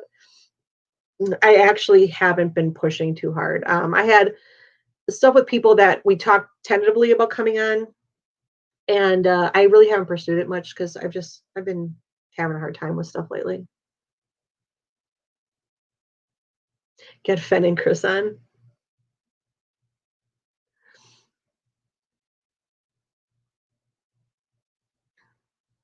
That's funny. Glad it's not just my dog being a weirdo. Sue doesn't have any. Sue's out of questions. I mean, I mean, I think we've had Jason on enough now, even though he'd come on with me anytime again. Ricky's doing his freedom lap right now. I might have him on. I might ask him to come on after his freedom lap, talk about the whole thing and how that went. I sadly I have not watched a lot of the videos just because they're just always on at a bad time for me. And again, with me starting to work, it's like I have to really get used to a new schedule. Dogs carry pups in their mouth when they move them. Yeah, I wasn't sure if they actually did that or if she's just doing that. I don't know. I didn't see Justice until she was 4 weeks old. And by then they were just starting to walk.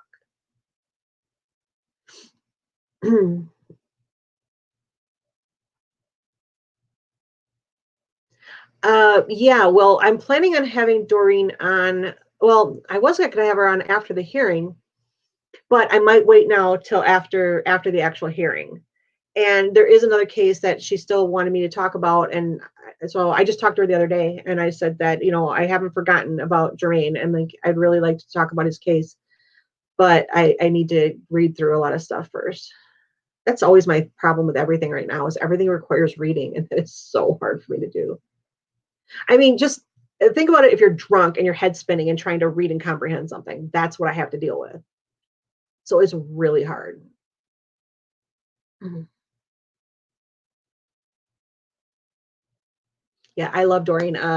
She actually just asked me to share a GoFundMe too, so I shared that because since they're entering in this new phase, a new round of legal bills are going to be coming in. So, okay, Chris is coming on. Yay! I'll have to send you the link.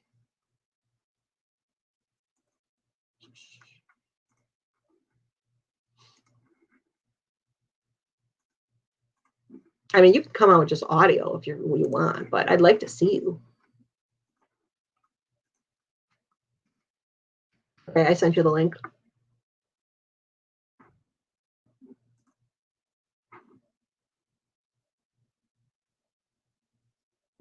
Yeah, stop getting drunk. I know.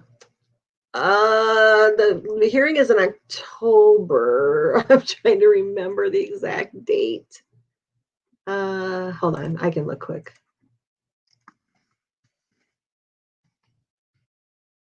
I mean, at least John is getting an evidentiary hearing. And what's good about that is that he can finally get that, oh crap, that prosecutor on the stand.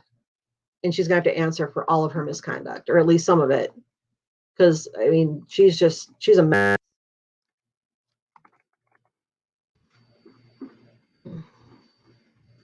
And then that's the thing. I mean, his lawyer alluded to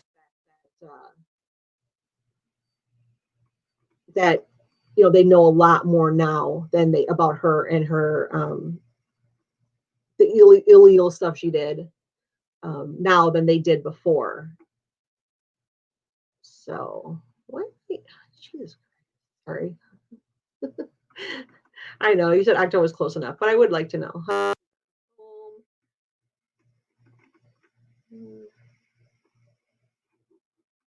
Let's see what the actual date is.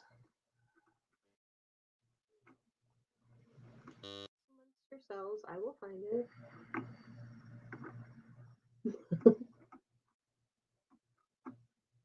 Oh my God. Okay, well. Oh yeah, his lawyer didn't actually say the actual date here, so. Is anyone else hearing a buzz sound? Is anybody? I'm not.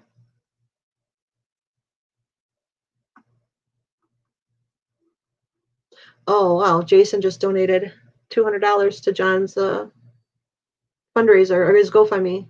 It's just funny, the first name that pops up.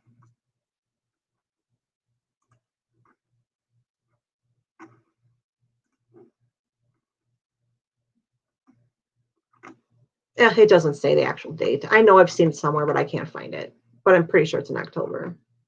I'll find that out. I'll definitely let people know ahead of time, because I'm hoping, there she is. I'm hoping that they will be live streaming this evidentiary hearing, because I really want to see this attorney get blasted, this prosecutor. Hey there. Hi. Hey, sunshine. All right. You guys are hearing buzzing? I don't know why you're hearing buzzing. Maybe I can close the door. It buzzed when you said something about the person, like you were swearing, and it covered you. It was pretty interesting. Oh, really? Well, I'm sorry. Nobody said anything, so I don't know. Let me go close the door. Oh, Justice is not going to be. Yeah, see, she was in the hallway and she just ran to protect her baby. Forgot to close. Oh, I cannot close the door at the moment. Okay, sorry. I can't close the door because a bunch of crap's in front of it. When Jack put up the green screen, he moved stuff and I can't move all that. So sorry about the buzzing. My headphones are downstairs too, so. It's okay. Well, everyone gets to see how crazy I look today. So, what's going on? You got me on here. What's up? Well, you're supposed to help me talk about things. I don't know. I don't know why it's coming from my computer. My computer is getting kind of hot. My laptop is. So, hi, Finn. You figured it out. You got to look at a different device to see what's happening in the chat. Yeah. Huh. I don't know. All right. Oh, it's stopped now, Fen said. So I'm in I live in Southern California. Maz.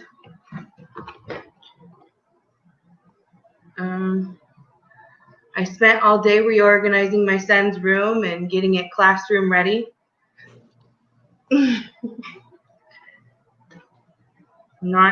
Is he going to school? Is he going to school like part-time and then the rest is home learning, or what? No, we're a full-time distance learning family here.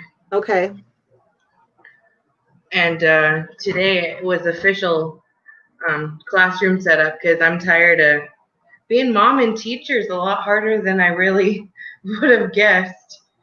And it takes a whole lot of energy, and I understand how those teachers make that money now. Yeah. They earn that money. Definitely. Yeah. So that's fun. What else is going on? we're taking down the pool in the backyard. So currently the backyard is flooding with water. It's still in the hundreds, but it's been cooling down so much at night that the water's just too cool to get in. Yeah, teachers do not get paid enough. That is for sure. Yeah, definitely not. No, they don't. They don't get paid enough for sure. And they're expected to actually pay for so much too. Like whenever they set up their classrooms or whatever, it's like they don't get that money a lot of times from the schools. They have to spend their own money to do that. And then their own time as well. So yeah, they definitely don't get paid enough. Thank you. Yeah, the supplies come out of their pocket. A lot of them. So are you working on anything with the case right now? No, I have to be very honest and say I haven't been defeated, but definitely focused elsewhere. It's been rough since we've been home, doing this whole home all the time, all day, every day. You got lots of time and I'm not focusing on the case, but there's still plenty of other stuff to keep me busy. I actually did type up some FOIA requests. I didn't send them in yet. I had a couple. You don't want to say what they are. I know that already. Nope. Don't want to say anything until they come back. Yeah. But I had a couple of people request me to do so and finally got around to doing it. So well, you'll tell me privately. Yes. Get the goods. Oh, good. I like it when it's good stuff. Jinx needs to come on. Jinx, what are you working on? Other than just doing your interview that you just did. I know you're always working on something. Jinx says, come on, I need some ideas. Tell me what you are FOIA-ing. I'd never get that out right if I didn't say it. Well, if it was just my own idea, I'd put it out there. But because it was a personal request by an individual, I don't want to. Oh, okay. If you send me a link, Sue said she'd come in if we sent her a link. It's in the same chat that I sent it to you. That she's in.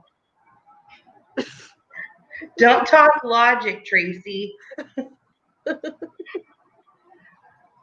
The same my son is my son has some difficulties and he's speech delayed and receives RSP and speech services. So he gets a lot more individual training, but it's a lot of time on the computer. We have 5 days of a week of regular school and meetings. And on Wednesdays, he has 3 separate meetings with 3 different people. Wow. Tuesday, it's 2. Wednesday, it's 2. Thursday, 3. Thursday, I have a meeting through the insurance. And it's really a lot of work to put on these kids and the parents. And I don't know what our kids are actually retaining, while we're at home. It's not like repetitive like it is in the classroom.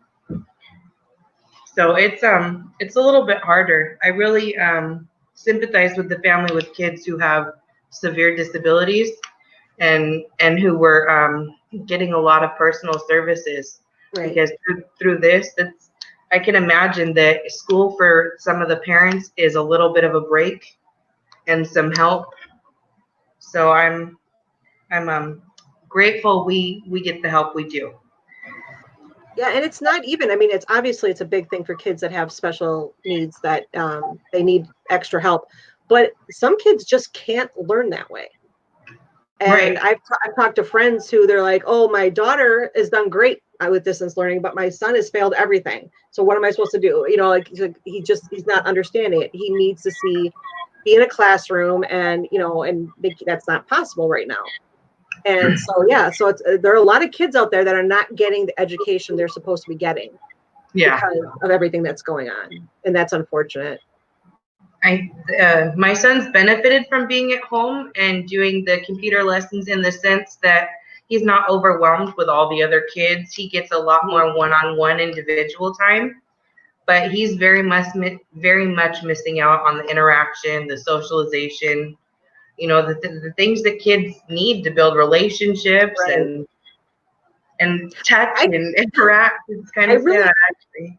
I really hadn't put much thought into how hard this whole thing has been on kids, because you have kids that can't go visit their friends. They're so used to seeing their friends every day at school, and now they can't see their friends. They can't play with their friends. I know things have loosened up a little bit, but for months they couldn't do that. And I can't even imagine being a kid and not being able to play with your friends for so long. That Yeah, just that would be like jail to me. Yeah, and then not being able to understand it or explain it in a way that they can understand for some kids. And when they're really little, they don't get it. They just want to play. They want to go. They're used to their routine. Right. Yeah, and that's their whole world. Their friends and that is their whole world. They don't have anything else to worry about. So yeah, so I can't imagine that it's been easy having kids. I'm glad mine are older. Even though it drove Taylor crazy. Taylor actually is working the entire time. She had to be quarantined for 1 week because her boss was tested positive. But other than that, I mean, she gets to get out of the house all the time, but yet even she struggled with it, because even working so much and being out, she needed to socialize. She can't stand not being social. Whereas my other one doesn't care if she ever talks to another human being the rest of her life. So it's like, it's not true. She has a lot of online friends, but going outside and doing things she doesn't care about at all. I think being a stay-at-home mom prior to the COVID, it was already, you get a routine, you get used to it. For me, I got my socialization every morning when I drop off my son for school. I'd sit at the gate with, I don't know, 3-4 of my mom friends, and we'd talk for at least 10 minutes, and that all kind of ended too. And I was volunteering in my son's school because, he needed some help and whatnot. And that I was getting interaction from that. Oh, Sue! Oh, What time is it by you right now? 10 to 3. So I look a bit shit. 10 to 3 a.m. Let's be clear on that. 10 a.m. to 3 a.m. Yeah. all right. You got us 3 on. What's up now? Yeah. Well, we can't talk like we normally talk, because that would not be allowed. Yeah, we'd get in trouble. What are the questions from the people pushing? Then Everybody's talking about teachers right now. So yeah. So does anybody else have any questions? How do you see that? How do I see the chat? No, how do I see it?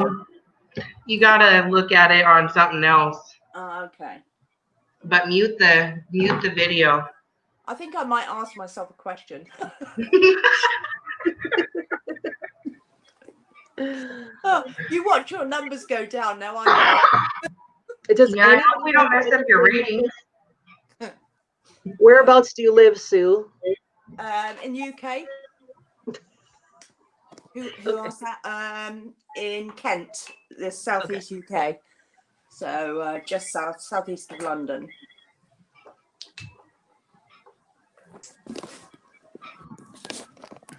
Are you situated yet? Oh, shit. Oh. Hang on. I'm doing all kinds of stuff over here. Okay. I see your sweater. I know. I'm trying to find a comfortable place. I'm trying to balance my iPad, but I've got a big dog here. My ill dog. Oh. Well. And yeah, I'm not set up. I don't have a studio or green screen, anything like that. Sorry, Justice. No, you started my dog's off. My dog gonna bark. So, well, we're starting to lose people. So, so you guys don't have to stand. We're probably not going to stand too much longer. But you guys got anything else? I told you. Give it to me now. I know. Well, you and we can just sit and chat for how long. That's. Tell Justice to shush. She's making my dog. Want to talk dogs? The dogs want to talk. Yeah. Well, that's the thing. Justice does bark when she hears other dogs bark when I'm doing a live stream. Like she'll hear the other dog bark and then she'll start barking. And that's what mine are doing. So then they'll start her off again, and we'll just have everyone barking. So I think Maz is. Wait, oh, she's in Cambridge. Maz says she's in Cambridge. Yeah, We had like 32 people not long ago. Now we have 19. So I've lost a lot of people in the last 20 minutes. Oh, hi, Carl. Doggy play date. That's the only way that I'd let Justice play with another dog, because otherwise I'd be terrified.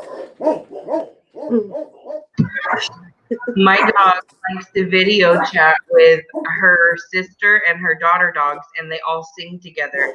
You get That's one nice. howl and they'll video chat howl together. Pretty great. I think this is great. Transatlantic dog chats. This is brilliant. only MAM family or MAM family. Oh dear. Cat and dog videos are famous everywhere. What are you talking about? Everyone wants to see that. So I can't believe that I actually jumped on here. I'm feeling a bit silly now. Why? More the merrier. We actually had more people come back, or new people came in. So if you are just joining us, we are just chatting. We're just talking about whatever somebody brings up or whatever we feel like talking about. We talked about Richard's service earlier, and it was beautiful. That was nice. Yeah, it was a very nice service, and so we did do that. So it's not like we didn't do that or we didn't talk about Richard, and we can still talk about Richard if anybody wants to. But I just want to kind of keep the positivity going.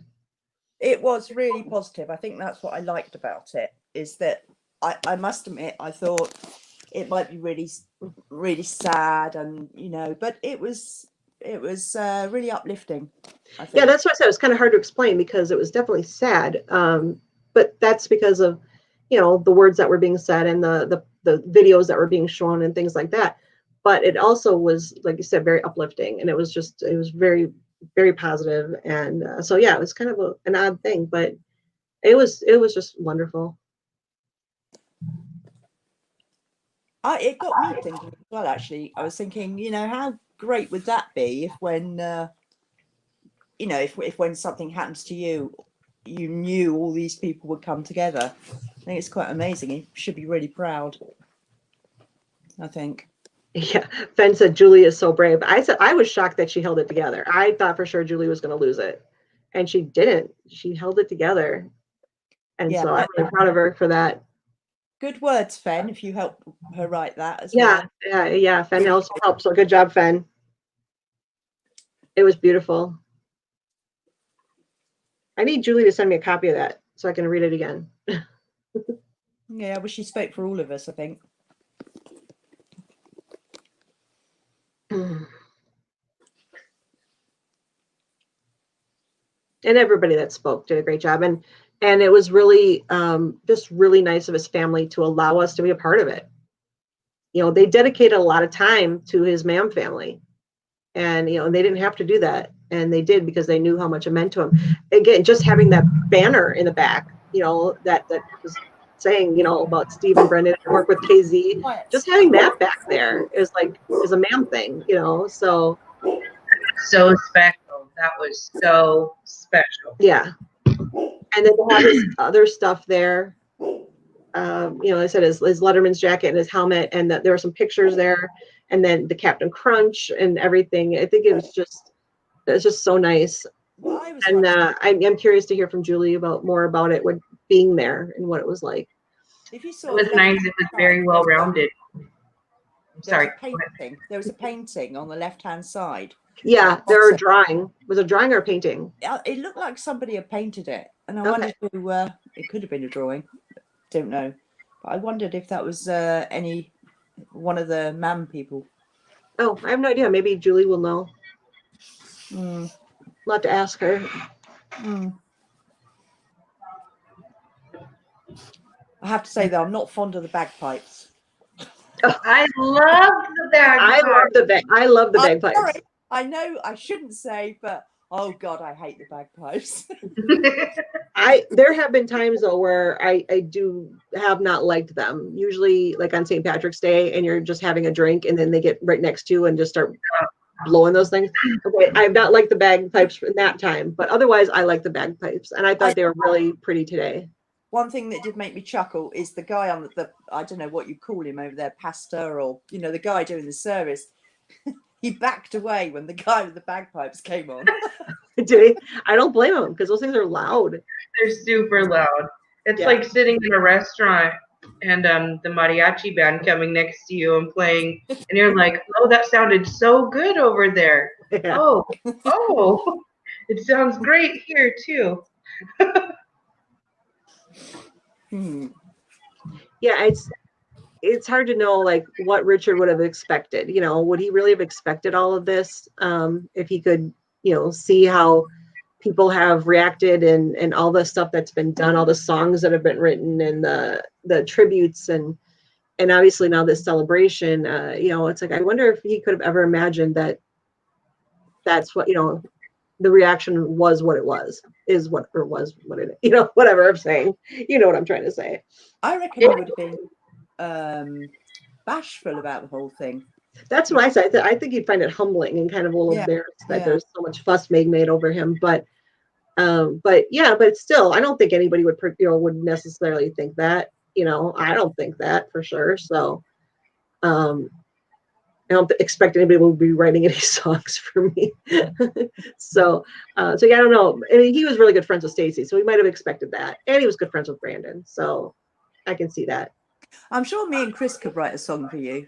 Yeah, you and Chris have your directions. You have your instructions. Should I just tell everybody now? You're allowed if you feel like. Go ahead. If I die, Chris and Sue are allowed to take over my YouTube channel and be ridiculous and crazy for however long. Yeah, warming up. We're warming up. Yeah.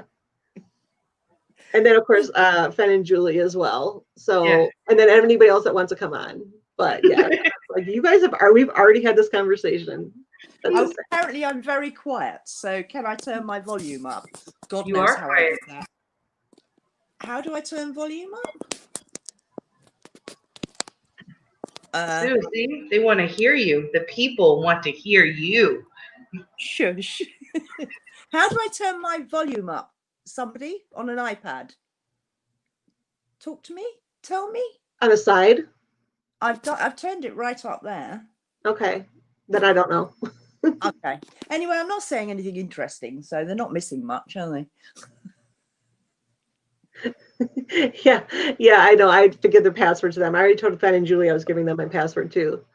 Just so that, like with this issue with wanting to put things on Richard's channel and we can't. So I'm like, somebody needs to have my information if you want to come on do anything on my channel. Hi, Travis. Yes, Julie's talk was very moving. Yeah. We were just talking about that.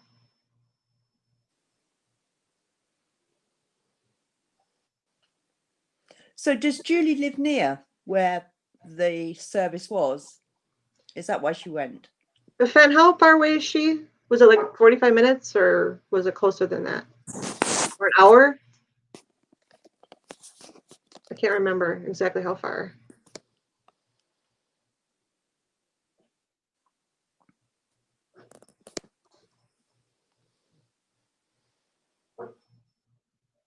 Oh, I'm muted and I'm trying to ask you what was the question. I'm super smart. No, I don't know the question. What question?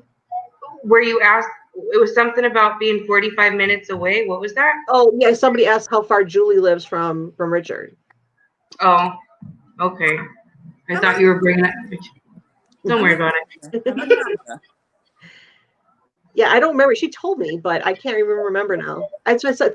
Travis is saying 45 minutes to an hour. That's what I thought, but I'm 55 minutes from where his service was today. really? Yeah.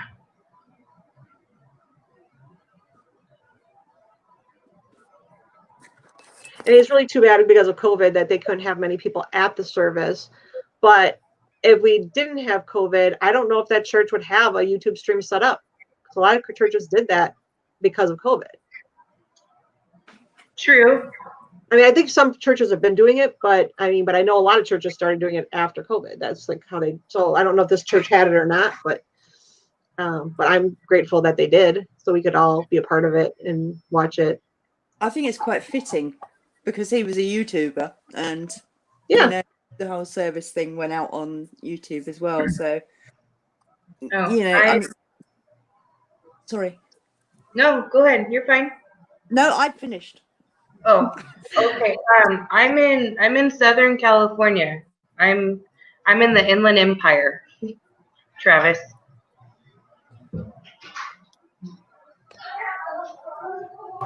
Kyle. Oh, did you hear him? Yeah. He came in making noise because his feet are full of water from splashing in the muddy puddles out back. Yeah, they had a limit of 30 people, including the church staff and pastor. That is so small. Yeah, that's why it's great that they could live stream it. I know TikTok Manitowoc was there. He was able to be outside the church and was able to meet Richard's family and pay his respects. Yeah, I saw that. That's great. So that was really nice. Definitely wish I could have done so. Hi, my pretty dog. Hi. Oh. I've been giving my dog haircuts before COVID, so I don't have any excuse as to why it's so bad. But my dog looks fantastic with a bad haircut. Just like to put that out there. What kind of dog? She's a Shih Tzu. Ah. She is a beautiful little shit. Well, as I said earlier, one of my dogs is ill, and trust me, that's doing a good impression of a Shih Tzu. Shih Tzu on the floor, Shih Tzu up the hall, Shih Tzu on the rug. Oh my God. But it's really worrying because she's actually taken herself off outside in the rain and hiding in the garden. And I'm thinking, oh my God, is she taking herself away because she feels that, oh, she's going to die? So I spent a lot today out in the garden with her, you know, checking she's all right. But poor dog. Can't exactly pick her up and carry her in. She weighs 10.5 stone, which is 147 pound, something like that. No.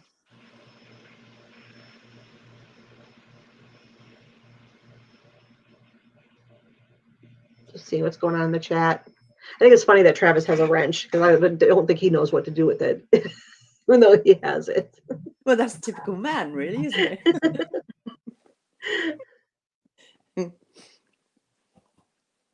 I have no idea what Zentangles are. Somebody tell me. Do you guys know what which Zentangles are? No. They're talking about Zentangles, and I have no idea what they are. I could Google it.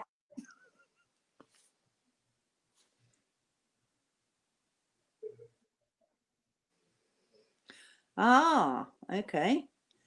They are images by drawing structured patterns. They look quite cool, actually. It's drawing fancy doodles. Yeah. I have no idea what that looks like. Fen will have to show me a picture.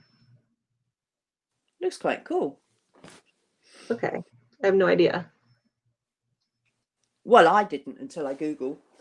Listen, my daughter got her exam results today, and it took her 30 seconds to open the envelope and 30 minutes for me to find out what she actually had because it was so complicated. But it turns out she did really well. Well, that's good. Yeah. That's always good. Yeah, it is. So she got top marks in her sports, BTEC sports, and quite good in her art.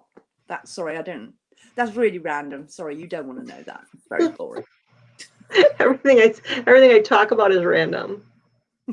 Yeah, but you're allowed. It's your channel. We're used to you. Yeah, I know. But this is, also, it's like I kind of like doing this because this is how the whole Glow Mam thing started. And that's how MaMFam came about. MaMFam, I said that really weird. Was just when Allie would have her channel and open it up, and we would just go on and just chat. And we, for whatever reason, we would live stream it like anybody cared what we were chatting about. And yet people did. People came in to chat with us. And that's really how that all started. I And I don't miss know those what. days. Glow I don't Ma'am. Yep. Glow Ma'am. I miss those things so much. Because we had a lot of fun in those chats, and that's when Allie would have the marathon chats that lasted like 12 hours. So you learned from a master then. Yeah, so that's like I said, I actually, when I was on with her, I was on until about 5 a.m. I think. And then I had to go to bed, and I said that, I said, when I came back on after I woke up,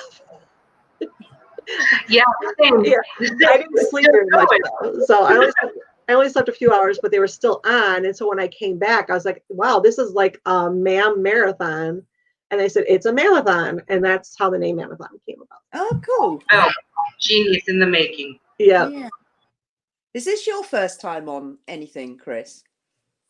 No, I did my interview with Linda. Remember?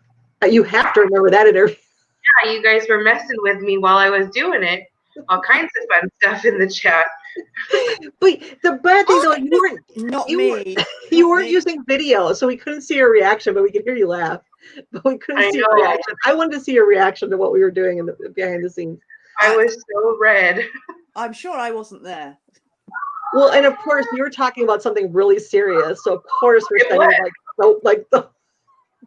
It was, and then all of a sudden, here's a dancing mushroom and all kinds of. Oh my gosh. Yeah, that was the best. I just wish we could have seen your face when we were sending you stuff. Because I wasn't sure you're gonna even check your phone. Like this. I didn't know you were gonna even check your phone or not, but then I heard you laugh when there was another thing to be laughing at, and then I knew that you looked at it. I don't even know why I started that, because I started it. I don't know why. Something would be fun. We all know why. Yeah, because I thought it'd be hilarious. You guys were like, yeah. Me. That's why. Yeah. And that's why I said you guys have to go on my channel and just be hilarious and ridiculous. A few drinks, I'm sure we could manage that. Yeah, that might have to happen, because you guys might need to loosen up a little bit first. We're being well behaved. Well, I am. Who said Jello shots? Was that Linda? Yeah. Yes, have some Jello shots. Oh God. Yeah, I would actually really like that though, not to be like talk about like anything sad or anything, but like I would really like that. I would like to have like what we did with Richard, but like happier. But that's hard because everybody was so sad. That's why we were crying and everything, and it's hard not to cry. But I would want people to have laughs too. Yeah. Have a good time. I had said, now like in real life, I don't know if I would ever have a service, but I said instead of having a service, I would rather it was in a bar. And if my friends weren't dancing on the bar drunk, I would be really disappointed. So that's my kind of vibe. Oh, not sure I could stand on the bar without falling off if a drink was involved. Oh, I'd do it. Yeah, I do it. No hesitation. I don't care what you think you can or cannot do. This is on the record now. So everybody needs to get drunk, stand in the bar, and raise a shot to me, I guess. I co-sign that totally. Hi, Eric. So there'll be people all over, like America, Oh. okay, standing on a bar. What are you doing? Ah, well, I'm being silly for Tracy. Yeah, you don't want to know the things I used to do on a bar. We're reliving our own Coyote Ugly in honor of Tracy. Yeah. I will say again, I've said it many times, but I am so glad there were no camera phones back when I was 21. Oh, me too. Oh my gosh. I am so glad there's no photographic evidence of how I behaved sometimes when I was young. Hi, Linda. I love you too. Oh, there's Linda. Hi, Linda. Linda, you're gonna have to make Jello shots for everybody when I die. We just decided that right now. Jello shots. Oh, that's good. Oh, we have a new Glow Ma'am gals. Yeah, that's what we were just talking about. If you just came in, we were talking about Glow Ma'am and how I said how I miss that. I miss going on Allie's channel with you guys and Fen and Julie and Denise and Rhonda, and I can't remember who else was back then, but those were some fun times. Well, that's nice, Jazz, that everybody wore bright colors in celebration. That's nice. Very nice. Yeah, that is. I wore I wore a white dress to my great grandma's funeral, because I felt like we were celebrating her life, not her death, and I felt it was more appropriate. And with my great grandfather, though, that died a month later from a broken heart, I mourned that, and I wore black. But I can appreciate, I can appreciate that. Yeah, when my daughter's friend died, did everybody get the same notification for that one too? When my daughter's friend died, everybody wore flannel. The family asked everyone to wear flannel because I guess Shayna, she wore a lot of flannel like, as an over thing, like she always wore flannel over whatever she was wearing. And so we all wore flannel. And then her friend Steven, when we went to his funeral, everybody wore hats. Cool. So yeah, so I always have the strangest reaction to funerals. I always want to crack jokes, which is bizarre. Sometimes doesn't go down too well. Okay, I can't remember if I've told this story or not. Like I said, my family's from Virginia. So when my mama died, my grandmother, but she's my mama. When my mama died, we went down there for the funeral. And I had never been to a Baptist service before. So I was sitting with my cousin Julie, and she's a few years younger than me. But we were sitting together, and all of a sudden this pastor starts talking, and he's like, I'm like, what the hell is happening? Because his face got all red, like his veins started bulging out, and then he was like barking. I'm like, why is he barking? I wish I could describe it, but this is like how like an authentic Baptist preacher talks, and he's like, it's a certain breathing thing, and my cousin and I couldn't stop laughing the entire service. My aunt kept hitting us, and I was like, he needs to stop barking, or I'm going to keep laughing. I just can't help it. It's hilarious. And then people around us started laughing, and it was just the best thing ever. It really was. I still laugh about it because I don't even know if I can look that up to explain what it sounded like. It sounded crazy. Mm. Yeah, I never witnessed anything like that before. I was like, what the? Is his head going to start spinning around? Like, I didn't know. Well, and then I didn't know this was a thing either. They rolled my mama out, and then they opened the coffin, and then everybody kisses her as they walk by. And I was like, oh, see you later, mama. I like waved because I was like, what the hell? I am not kissing my dead grandmother. I am just not doing that. And so I was like, okay, love you, mama. See you someday, So, and everybody was kind of looking at me like, why was I not doing this? I'm like, you do realize she's dead, right? Like, you're kissing a dead person. And oh gosh, that was so funny. My dad did, but my mom was the same as me. She was like, what? But Fun fact, I did my grandma's makeup in her casket. They gave me her makeup that they did it with, and as soon as I saw it, I was like, that does not look like my grandma at all. Yeah. And I took off the makeup and redid it, and I felt really good about that. I felt really good about that. At least she looked like herself at that point. I think I talked about it in the last live stream. I think I talked about it, about how my other grandma, my mom's mom, how I had to go out and buy clothes for her for the funeral because her sister stole her church dress, her funeral dress. Yeah, I remember you saying. Horrible. I know. That's horrible. Yeah, it was. I don't know if I explained how it happened, but a few days before she died, they knew she didn't have much time, and so her sister was visiting, and my mom was there at the same time at the nursing home. And she said, well, do you know what she wants to be buried in or what she wants to be buried in? And my mom showed her. It was my grandma's favorite dress. But my aunt is a little more high class. She had money, and so she was like, I am not letting my sister be buried in that dress, because it was just like a simple house dress. But that was my grandma's favorite dress.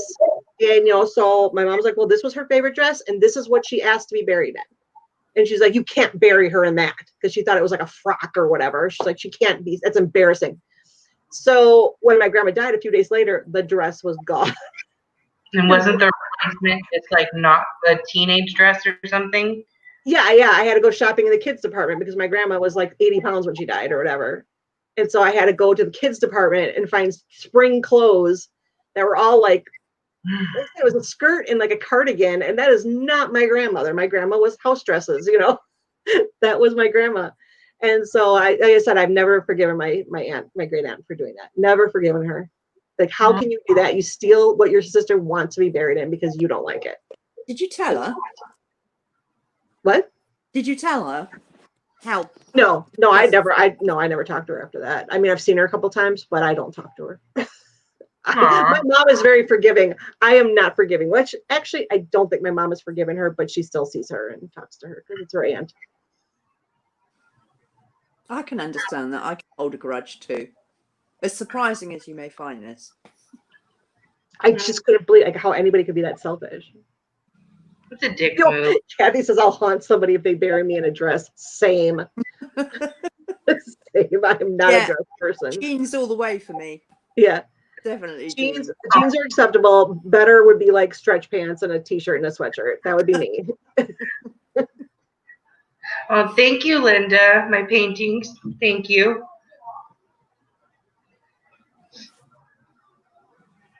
Did they bring out the snakes or the chickens? I honestly thought something like that was going to happen. I just could not believe what was going on. Because like my dad was like Baptist. We only go to church like when somebody dies, and and that's it. Like, or get married. Maybe that's the only time two times you go to church. So.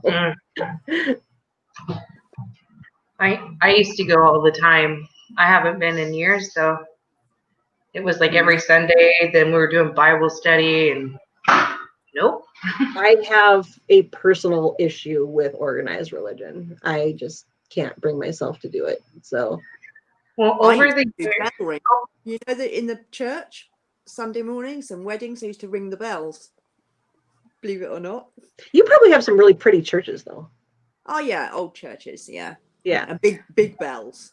So you have to do them. So they do the tunes, ding, ding, ding, ding, ding, ding. And so you got all these people in the belfry pulling on these ropes to. I used to do that. Cool. That's cool. And I used to be in the choir too. Oh, fancy. Yeah. I grew up kind of religious, not really religious, but I went to Bible camp in the summer and I did the church on the weekends kind of thing. And then I worked at the camp when I got old enough to.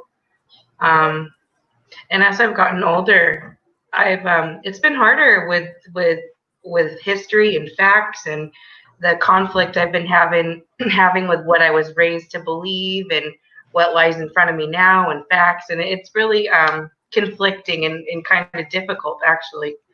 Yeah, I'm not sure. I'm getting to the age now where I think I need to start hedging my bets.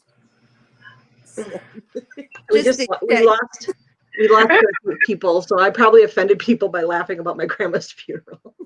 Sorry, I laughed during the funeral. I can certainly laugh now talking about it. So yeah, I felt bad at the time, but it was funny too because afterward, when you get together, the family gets together, and that's when you tell stories. Well, my grandma had Alzheimer's, which is really terrible. Like, it was a terrible disease, but we had some hilarious stories because of her Alzheimer's, like the things she did. And so we sat there laughing until we were crying about some of the stories. And it's like, we're not making fun of her having Alzheimer's, and we're not glad she's dead. It's just that there was a lot of funny things that happened, and you have to be able to laugh at that. Yeah. When it's good, it's good. When it's funny, it's funny. It is what it is. Nothing wrong with humor. I like a bit of humor. That's why I can't really blame people when they have like nervous laughter, because I do the same thing. Like, I'll say something and I laugh and it's like, that's totally not appropriate, but I'll do that. I don't know why I do that. I do. And I felt bad during the live that it did after Richard died, because I know there was times that I was laughing at things that I probably shouldn't, but I just do that. It's just like a nervous thing. I have no idea why. And I'm definitely not laughing about the situation or anything like that, but usually I'm just laughing about something around it. I don't know. I don't think there's anything wrong with it. I mean, if what you were talking about was funny at the time, then I'm sure he's the first that would have been fine with you laughing about whatever it was you were laughing at. Yeah, well, this is funny to me, so that's why I'm laughing. But yeah, if nobody else, I said is, so if I don't know why people left. Really, I'm just joking about that. But let's say someone was offended because I said I don't like organized religion or whatever. I'm just me. I can't help that. There are people that are being offended by everything lately. So yeah, it seems to be the fashion. Oh, and here comes Chris. Laughter is a great thing. Yes, it is. Had to get stuff to make my kids some food. You gotta feed them. Linda's just said something. I don't know what she means. Linda, what are you talking about? Yeah, what's that mean, Linda? Yeah, you need to have laughter. Well, I said it was no different when I visited Steve. I mean, like, it sucks where he was, that we're in a maximum security prison that he doesn't belong in. But we weren't gonna, but we still laughed a lot. He's always like, we still needed humor, and Steve still likes humor. Steve likes to laugh. It's like, he can't be sitting there sulking. Oh God, that was a terrible word to use. That I didn't mean it that way. Just feeling down about his situation. Like, life's too short not to laugh. Yeah, because it would be so depressing all the time. I can't believe I said sulking. See, this is what I talk about when I laugh when I shouldn't, because it was a terrible thing to say, and I didn't mean to say it that way. I just was trying to say, like, when he was down. I would never say he was sulking about being wrongfully convicted. No, but he's human. I mean, I don't know how to say that name, but bye. ZRZ. That's Kathy. Just say Kathy. Hi, Kathy. Yeah, I don't know how to pronounce your name either, so I'm glad I know that's you, because otherwise I'd have no idea. I have no idea how to pronounce that. Oh, Linda, I would want to be you. She's swearing like a good one down there. Everyone's welcome to swear on my channel. I don't have any hang-ups about that. Oh, did I swear and get in trouble? Is that what happened? No, because Linda's using the symbols in place of her swearing. Oh, okay. But we don't know what she's swearing about. You're what? We don't know what she's swearing about.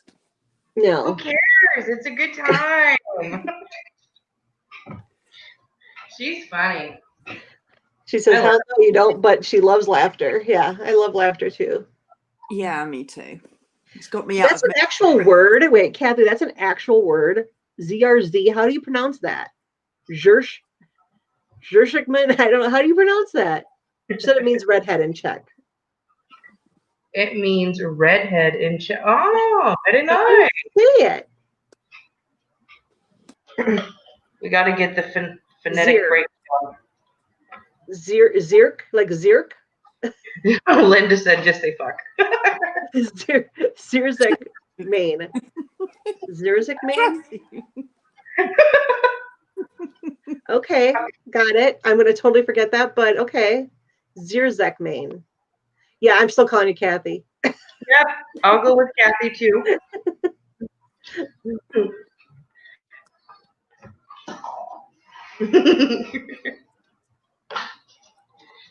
Yeah, life is too short to argue or to stay upset about something. If you have an argument with somebody or something, goes bad, and it's like life's too short to be holding grudges and things like that, because you never know. You never know what you might lose that person, and absolutely you don't want it to be a bad situation. Yeah, my aunt always said, don't go to bed mad at somebody, because you don't know if they'll wake up the next day. Yeah, I've done that a lot, and I've been trying to be better since Richard died. I've been trying to be better and be more tolerant and more patient.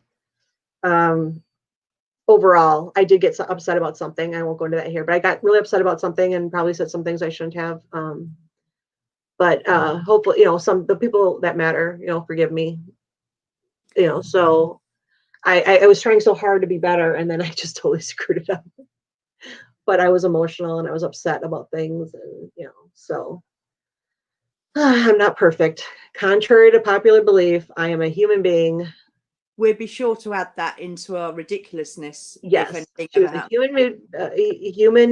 human being that makes mistakes and has a temper sometimes when I get really, really upset about things.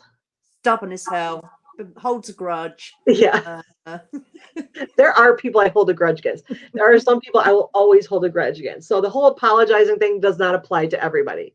There's certain people that they can apologize to me, which will never happen, but Hi, they could, Kyle. and I would not accept it. There's no way. Yeah, we had a little drive-by by Kyle from Kyle. You're muted. Oh, he said, "Oh, that's not my dinner plate." There's two ladies on the screen. Ladies. Tell him to look again. I like that Kathy. Yeah, I would totally use that one. She said that I was going to have my grandson call me the Czech name for grandma, but it's Babichka. We love you too, Linda. Babichka, that's awesome. I love everyone today. I love everyone today. And When I I would like to love everyone going forward, but when it's I not get possible. grandkids, I want to be called Babichka. I've I know. Like, decided. I would totally want to be called that. Yeah, that is really cool. Like you've earned your stripes? Yeah. Yeah, absolutely. Been training all my life. No one is promised the next minute. Absolutely, man. Yeah, that's why holding grudges isn't really worth it. Well, that's the thing. Like I said, I don't want to be disingenuous because there are absolutely people that if they didn't wake up tomorrow, I'm not going to lose any sleep over it. That's horrible to say, but it's true. There are people that have been really awful to me and stuff like that I'm okay with it. But in general, when you have like little fights or little things, it's like definitely life is too short to not work through them. You should want to work through them. And I'm kind of in that can't we all just get along Right. area. And I realize that you can't. We can't. No. And so I have just decided that some people are not meant to be friends, and that's fine. No hard feelings. It's just that you're not meant to be friends, and but then just move on. You don't. I don't want anybody like totally dwelling on it or anything, but just move on from it. And, It's hard. It really is. I said it's hard sometimes. Yeah, it is. Like I said, there are people that I have tried and I absolutely will not. Hi, Jamie. Yeah, I said you can't make everybody happy, that's for sure. I mean, and you definitely learn that when you're doing the videos or you're doing anything with this case.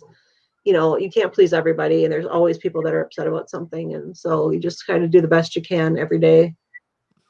Right. I've gotten to the point where I don't, I'm sure a lot of people know exactly who I do and don't get along with online, but I don't wish anybody anything bad. But for certain people, I don't wish a whole lot of good for them. That's kind of where I'm at. Like, that's just bad karma for me. Like, I don't want to ever wish anything bad on anybody because that's just bad karma on me. I don't want that. I don't want that bad karma. But yeah, I said there's certain people that if I never talk to them again or see them again, I'd be perfectly fine.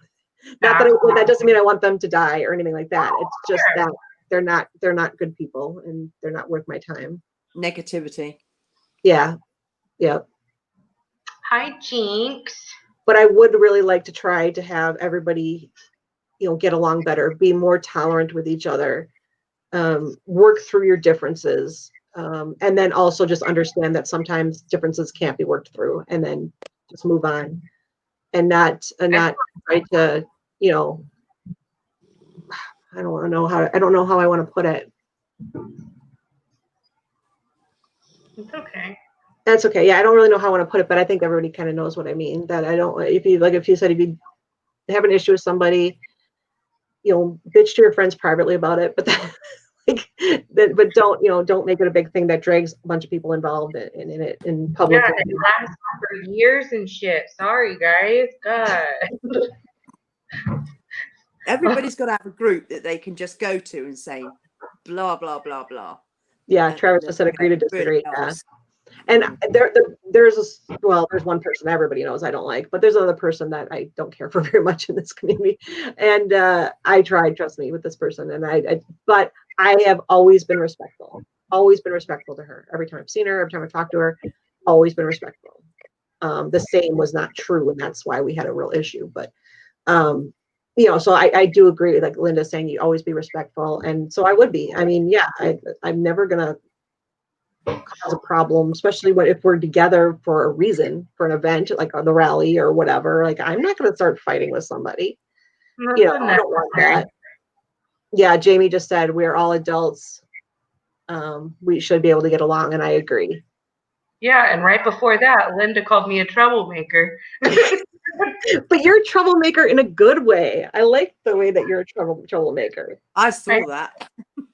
And I guess from my own personal experience, like I mentioned recently, I would just say that if somebody upsets you, try not to judge somebody by one bad moment, something that they did that was not good in the moment. But everybody has their bad days. I'm too old and lazy to fight with people. Yeah, I same. I have so much energy. That's one thing that Eric Hosey tried to do. He tried to get everybody together and united. Mm-hmm. And there's so much negativity and divisiveness going on at the moment. I think we should all take a leaf out of his book, basically. Yeah, and that's where his whole stay classy, for Brendan Dassey, or however he said it, that was like big with him, and that's why he really always wanted people to be respectful to each other. And even the only time I saw him, there's only one time that I really saw him where he was really mad at somebody that he actually brought it up. But and I refuse to say her name. But there's only one time, because some bad stuff was being said about Richard. He usually just let it roll right off his back. But there was one time that he actually finally said something publicly, and I was shocked. But people can push you too far. That can happen to anybody. I think one of the positive things that came out of Richard's passing is he did bring the MAM community together a little bit. There seemed to be a little bit of unity where it was lacking prior. Oh, I missed it. Good night, Fen.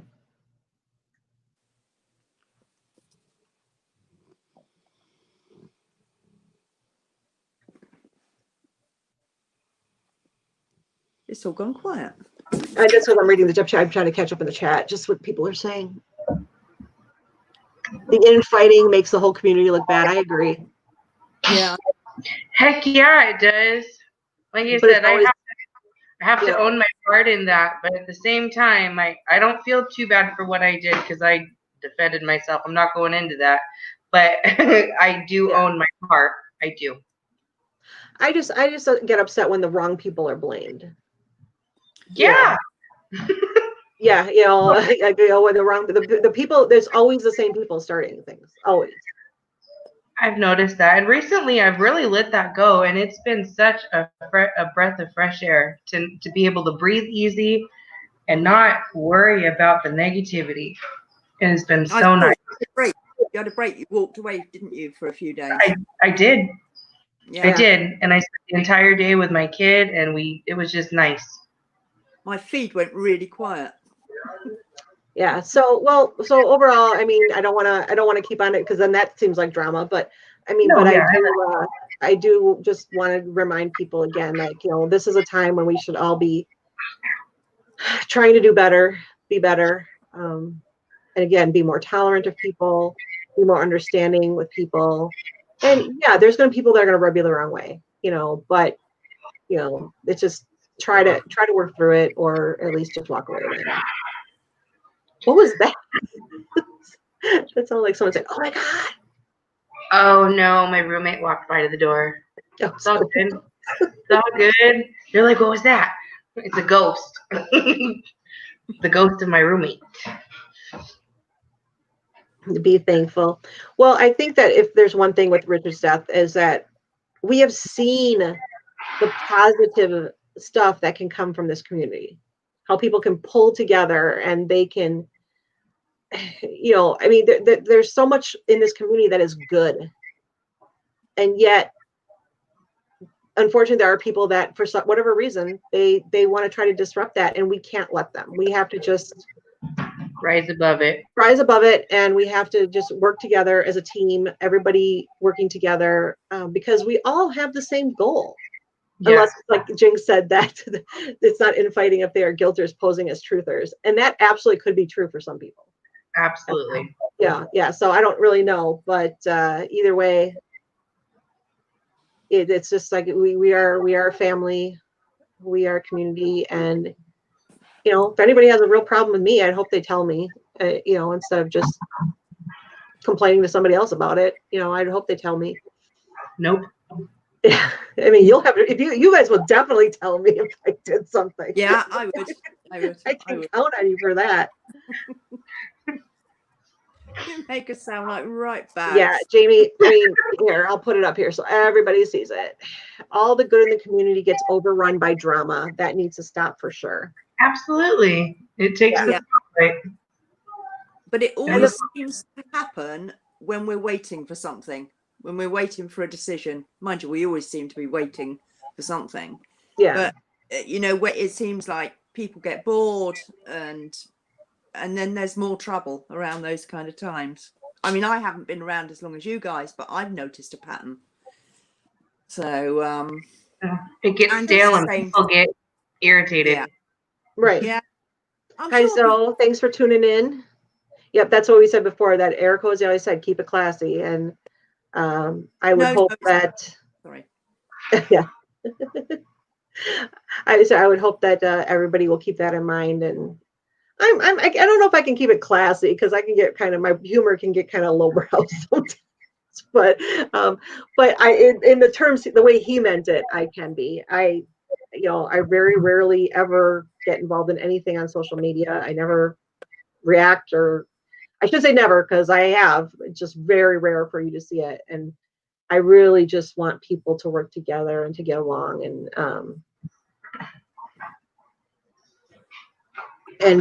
that's what Richard would want. And if we want to honor him, that's the best way to do it. And I don't want to sound disingenuous, because I understand a person I fought with a lot was Richard. So, but again, it wasn't. It was just a different fight. I mean, we had disagreements, but we always worked through them. And that's so, like agreements, you made up. So you butted heads. So what? And I agree, Jamie, that isn't an excuse for drama, absolutely. But I've just noticed that it tends to happen around the time when we're waiting for decisions.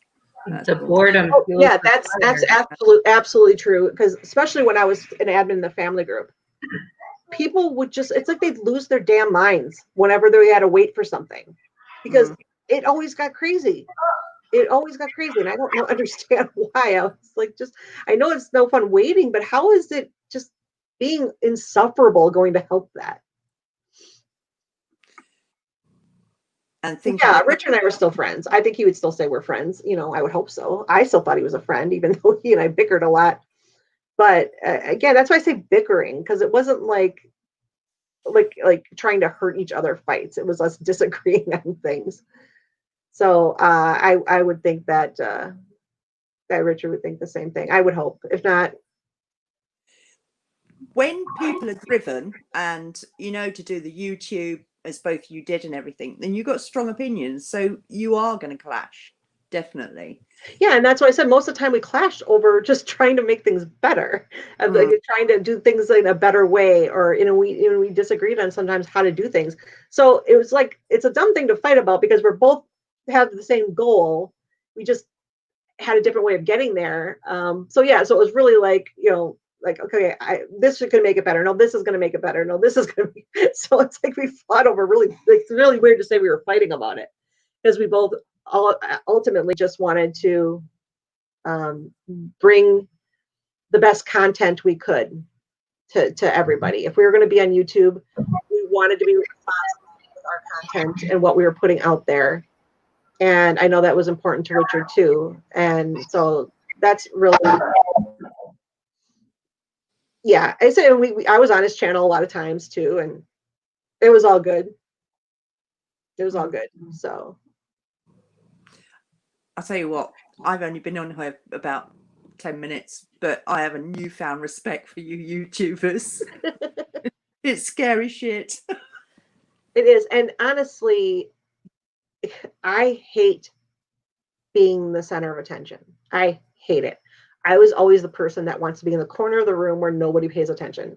Considering I'm a people person and I'm pretty outgoing, I actually do not like people looking at me.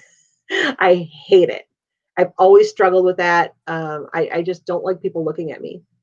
And then yet I end up doing videos, but that's why it took so long for me to do them. And even when I did do them, I started out really slow doing them just in my group, and doing just Facebook Lives. And then I started uploading those to YouTube. And then I finally jumped and made the switch to YouTube. But it took a lot for me to be able to do that because it's not me. And it's weird because I know I'm very, like I talk a lot and I'm not very outgoing in that way. But yeah, I have always in my entire life hated people looking at me. And it's just one of those things. Me too. Why am I here? Yeah. It's your fault, Chris. I've always done pretty well in attention. I didn't ask for it, but I participated in plays and musicals. But see, I could do that though, because I was in all the high school plays. I could do that. And that's one of the reasons I did do that. Because I think if I played a different character, I could do it. Like I can't go on stage as myself and give a speech or something, but I can play a character in a play, and that would be fine. So that I could do. What are you saying? Linda, I don't wear boxers or briefs. But thanks for asking the question.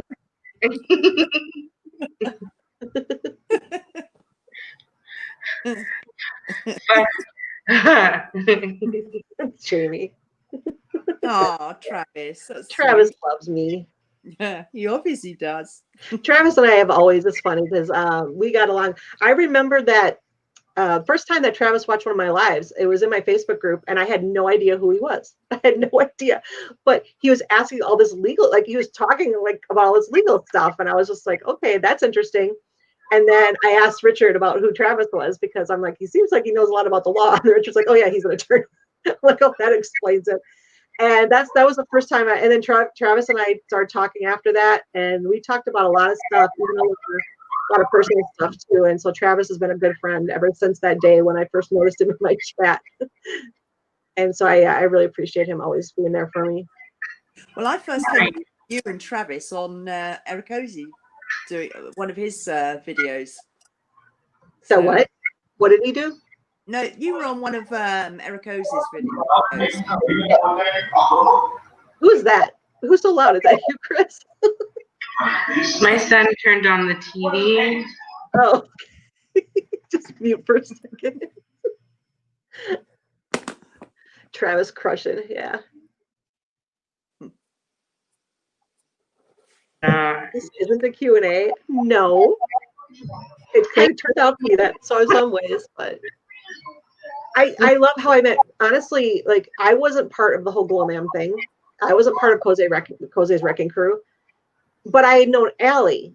And so that's kind of how I ended up on the stream. And then I became part of Glow Mam because I think it was when I was first on that Richard came up with that, I think. And so that's how I met a lot of people that way. Otherwise, I kind of stuck to just like my Facebook group. And this was even before, like this was before I made my Facebook group, I think. But with people that I knew from being, from being an admin and things like that, that's kind of who I didn't really branch out a lot to meet a lot of people. And so when people were saying today about how Eric Ozzie brought people together, that's I mean, that's exactly how that happened for me, because I was in his chat with Linda and Allie and Fen and Julie and everybody else that was involved, Denise. And they said they were going to go live after Richard's stream. And I was like, hey, maybe I'll join you. And I really just thought I would pop on and say hi for a little bit or whatever. And it ended up being his marathon live stream. So yeah, I mean, he brought me together with a lot of people that I'm hoping I would have, met them or start talking to them eventually. But at the time, it was a whole different group of people that I really didn't know, except for Allie. After watching the documentary, I went on YouTube and I found Casey, Mama Phoenix. Mm-hmm.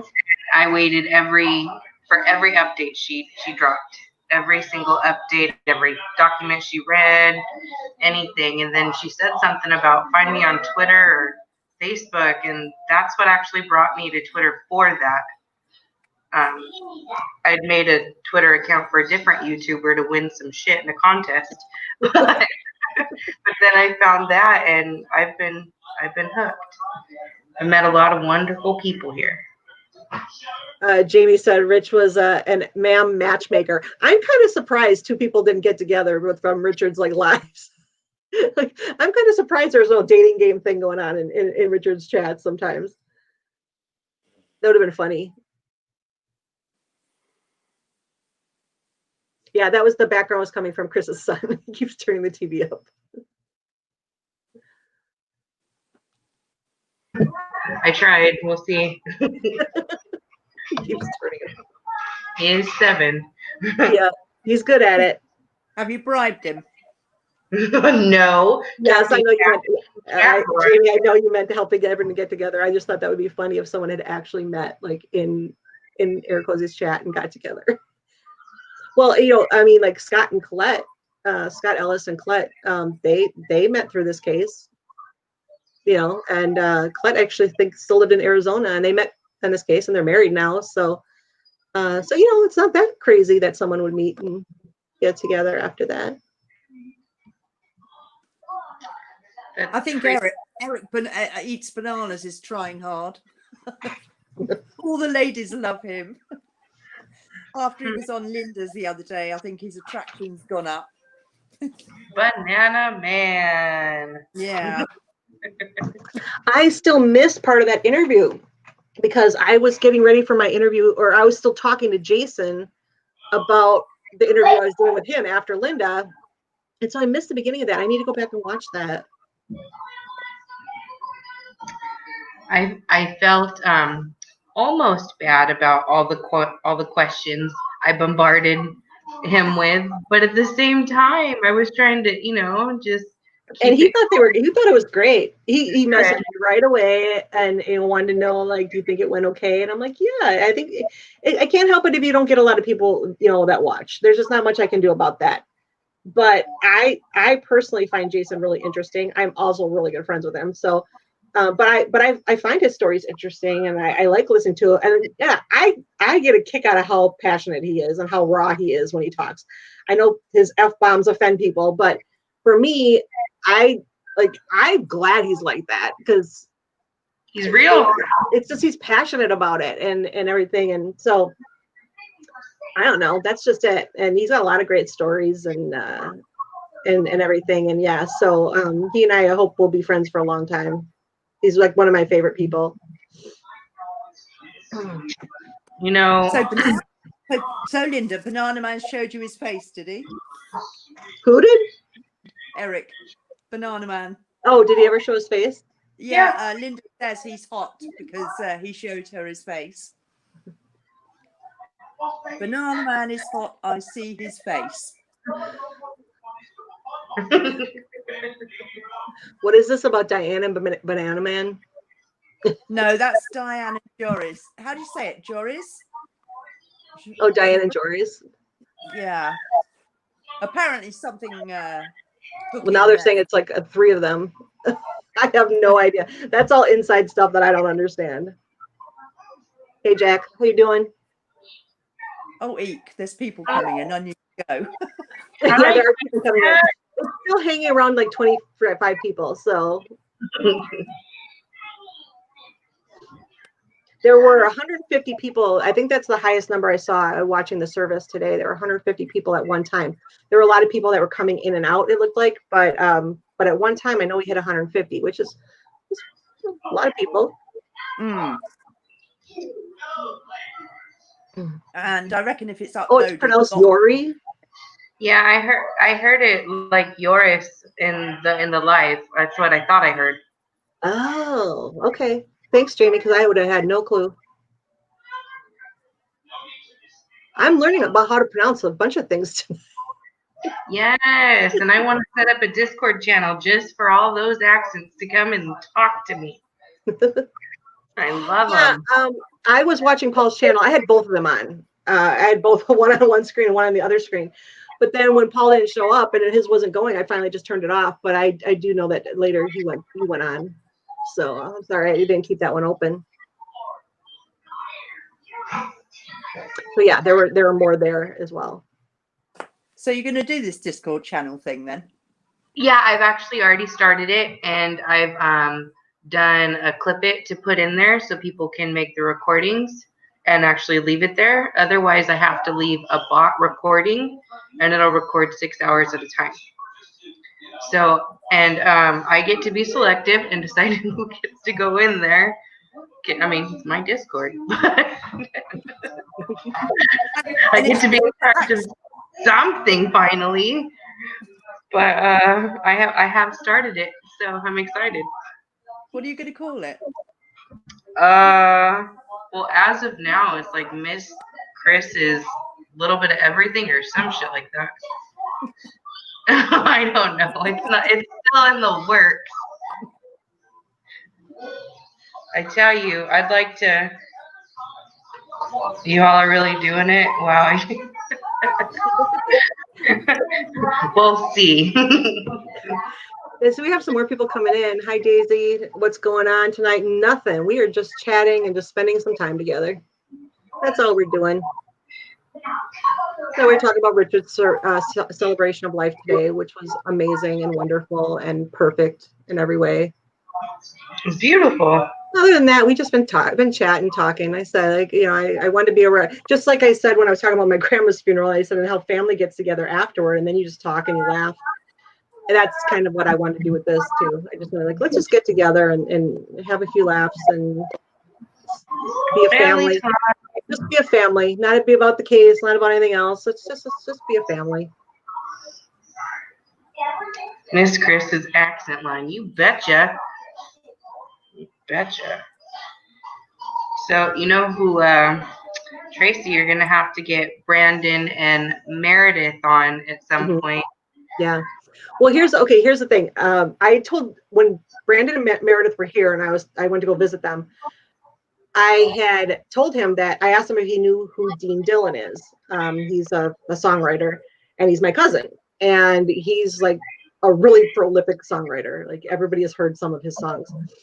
And Brandon was like, he is one of my songwriting idols. And I'm like, oh, I said, that's amazing. So can you play some of his songs? So he played a couple of my favorite songs by Dean. So I told him to watch, there's actually a documentary called Tennessee Whiskey. Oh, he wrote Tennessee Whiskey. So who hasn't heard Tennessee Whiskey? After Chris Stapleton released it, I think everybody's heard Tennessee Whiskey. Yeah, Dean wrote that. So I told him to watch Tennessee Whiskey, the Dean Dillon story. It's on Amazon Prime. And he forgot to watch it. So I just brought it up again. And he's like, that's not, I need to watch that. I really need to watch that. I'm like, yeah, well, you know what? After you watch it, why not just come on and we can play some Dean Dillon songs and just, chill for the night on a Saturday night or whatever, have some music. And yeah, so hopefully he'll come on again. And I'd love to have Meredith on. I adore her. She's amazing. Yeah, Jamie, that's what I was kind of hoping for today too. And I actually hate to use the word closure because it's not like we're ever going to forget him or it's ever going to be, a thing. But even and I said before, like I don't even fully understand why it hit me. Oh, did you watch that, Jamie? Really? Oh, we need to talk about that later then. I was surprised at how hard Richard's death hit me. And yeah, it's just so hard to believe it's real still. And I was like, it's been weeks later. Why is it so hard to still accept this? And so I was like, hopefully I'll get some closure after the celebration today. And yeah, This and so kind of you felt know, like limbo, like everything's in limbo until this happened, really. So yeah, I think that's how it is for a lot of people. And and it was a little bit far out. So so I'm hoping, but I said I hate to say closure because it sounds like you're like moving on, but you are moving on. We do have to move on without him. But I think it's just a little easier to accept now that they've had the service for him. But I said it was just a couple days ago that I was still thinking, oh, Eric is going to do a video on this. And I was like, Jesus. There were a couple of moments. Go There ahead. were a couple of moments in there that were just really, really hard to get through. Really painted a bigger picture, and it was like you heard it and you couldn't help but sob. And the service was just really well done today. Just very well done. Yeah. Again, Jamie's saying it's because in the last 3 years he has been more entertaining than TV. That's for sure. Oh God, I'd rather watch the news or something than ever watch Eric Jose. Obviously, I'd rather watch Richard. I would much rather watch him singing off key, out of tune, loving it to death. That was one of the best parts of watching Eric Jose. Well, he was, like I said, he was part of the family. He's part of everybody's family, I think, because he spent so much time interacting and just being in our living room or on our phones or whatever. He was all just like he was just there all the time, and it's still sad. I still can't believe that he's gone. I really, that's the thing I struggle with the most, is I just can't believe that, because he was so full of energy and he was so upbeat and he was so passionate and everything.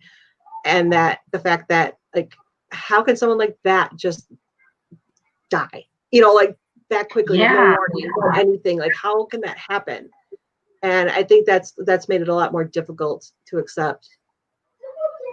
I think it's been an eye opener to take better care of ourselves.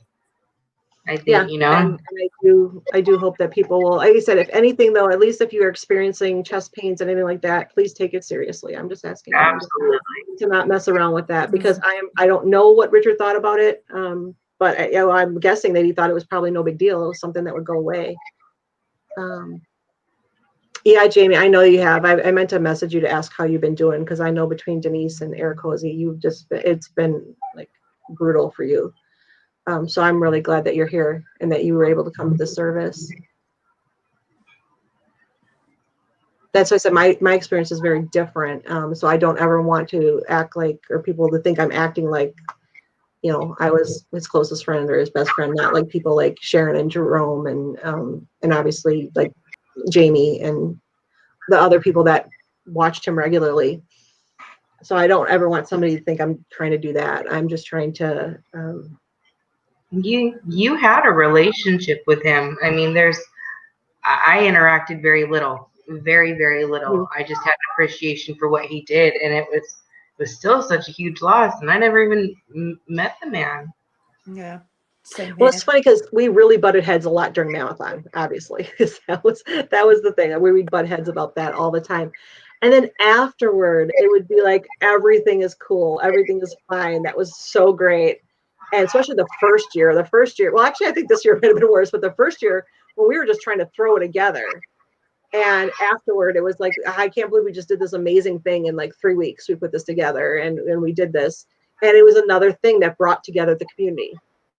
And so the second year, same thing. He and I bickered about a lot of stuff, but in the end, it was like, this is amazing. I'm so proud of us for being able to do this and to give this to people and to do this for the guys, and try to spread that kind of awareness. Because I mean, I think we were seen in like 18 different countries, and we had thousands of views between all the channels and everything, and it was just such an amazing thing to be a part of. And I know how much Richard loved being a part of it. He was making a difference. Yeah. Hi, Shell caper by.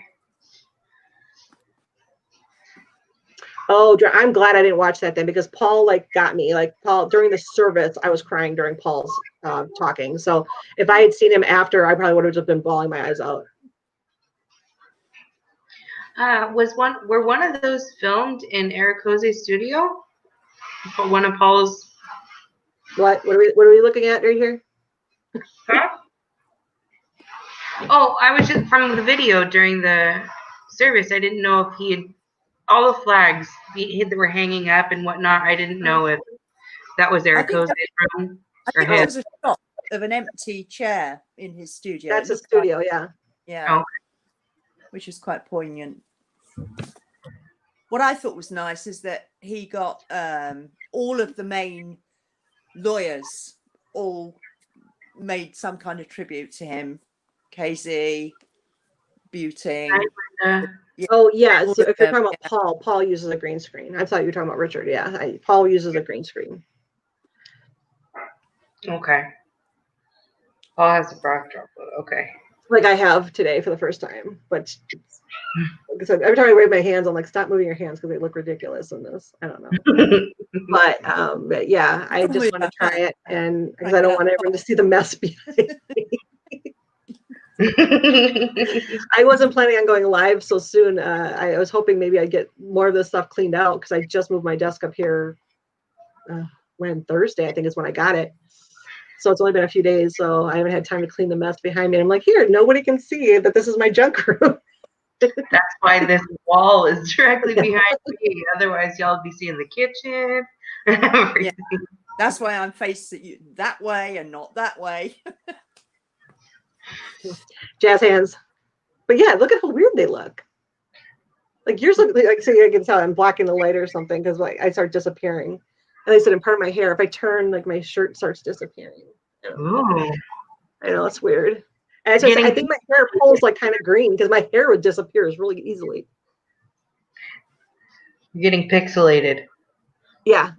It looks okay right now, though. It's not too bad.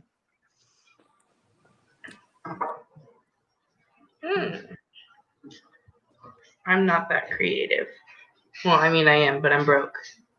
I mean, just kidding. Seeing your whole placement, I get all the fun. Yeah, Linda did get to see everything. I showed my Van Gogh wall, bedroom, everything. Yeah, Jinx is saying if I wore a green shirt, I'd be a floating head. And this is why I selected the green screen instead of the blue screen, because I wear a lot of blue. I don't wear any green. I don't like green at all, so it's not my color. We'd have to take it a little bit more serious if you were floating. I think it would be hilarious, though.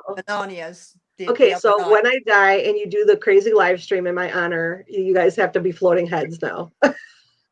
Done. Oh, this is getting seriously ridiculous. I want drinking and dancing on a bar, and I want you guys to be floating heads, being ridiculous and making everyone laugh. That's all. That's all I want. Jelly shot. No, this sounds like a doable weekend. Why does it have to be at a funeral? I'm just saying. That's my celebration of life. Is just everybody have a party, have a good time. Yeah, heads in the clouds. Yes, it'd be a bunch of dancing heads. That would be hilarious. I think it would be hilarious. I don't know if anybody else would, but I think that would be hilarious. It would be great. Yeah, it'd be fun. We should try next week. Give it a go.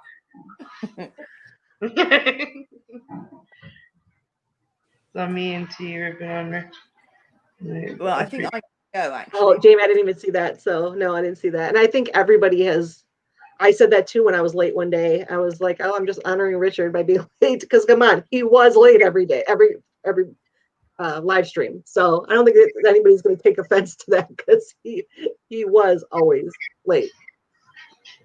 Oh, I tell my sister that she's always on Megan time. Oh, don't worry. She's on Megan time. She's not late. She's not early. She is just pissing everyone off. Has she had her baby yet? No, it's the 27th of next month. She'll be late with that too. No, probably. I'm actually hoping she'll be early. I'm looking forward to rubbing that belly. I haven't seen her the entire pregnancy. Oh. That's sad. Hmm. I know. That seems weird because it seems like you just saw her not that long ago. To me, it seems that way. But Well, usually every year in June, we go out to Washington and visit my mom, and she'll come and do the thing. So last year I got to see her June or July, August, and I haven't seen her since. yeah, see, and I remember that like it was not that long ago. But being in my situation for the last year, time has just been like confusing all the time. I think things were just a couple months ago, and it turns out they were like 8 months ago. Yeah, time's weird to measure for sure. Yeah, it's like I never. That's why people ask me like what the day is, what the date is. I don't know most days. I have no idea because everything just kind of runs in together. Now, oh God, I just screamed that. I don't know how that happened. I just totally screamed. Now because I'm working, I will probably keep track of the days better. But on Friday, I thought it was Thursday, and then I found out it was Friday, and I was like, oh, cool. So far, though, I like my job enough that I would be totally fine with going to work tomorrow. How is your studio time working out? For doing the podcast stuff? Yeah. Yeah, it's good. I mean, my boss does the podcast, and then I have to do all the production stuff to get it prepared to be put out then for other people. And so I would like to learn, eventually I would like to learn more about how to set everything up, because everything has already been set up already, when they started. So I would like to learn more about that, how to set up like a brand new podcast. And I'm sure I will learn that eventually, but right now I'm just doing post-production. Eventually I'm gonna have to do pre-production too. So, but they didn't want to like overwhelm me. So right now I'm just doing post-production. Sounds like a really cool job. Yeah, it's really good, and it's not terribly difficult overall. It's just learning. I had to learn like 8 new programs, and so but luckily I'm kind of a quick in that way. My friend told me I look at the clock as an authority figure. That's funny. That's funny. I've rebelled against the clock. The clock is not my master. No, nor mine. Obviously, 4 a.m. I was just gonna say, what time is it for you, little Miss Sue? It's 4 a.m. again.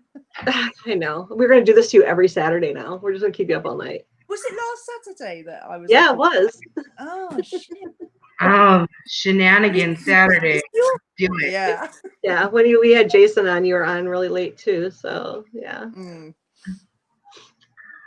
Let's see what's going on in the chat again, you guys. What's going on? Jinx is snoozing, apparently. We're that boring. Right? Get on here and fix it, Jinx. Someone suggests the Linda comes on. Linda, you're welcome to come on. Anyone's welcome to come on. I said if you don't want to be, turn your video off if you're not like presentable. That's why I took a shower. I had to take a shower because oh my God, I looked bad before I came on. And that's why I was late. I had to brush my hair for sure. Big old frizz ball. I didn't bother. Yeah, I went to the service in my pajamas. So I hadn't gotten dressed. But my pajamas are like a t-shirt and sweats, so it's not like really pajamas.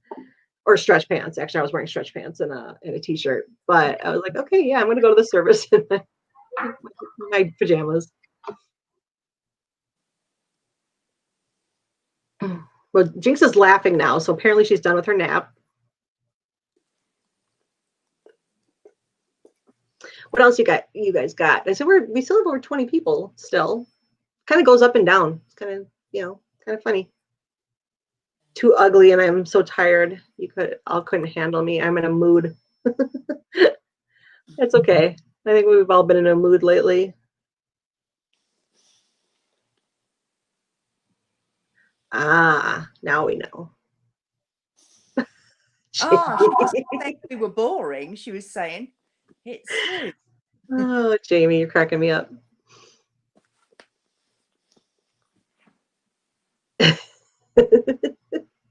Yes, I did wear clothes.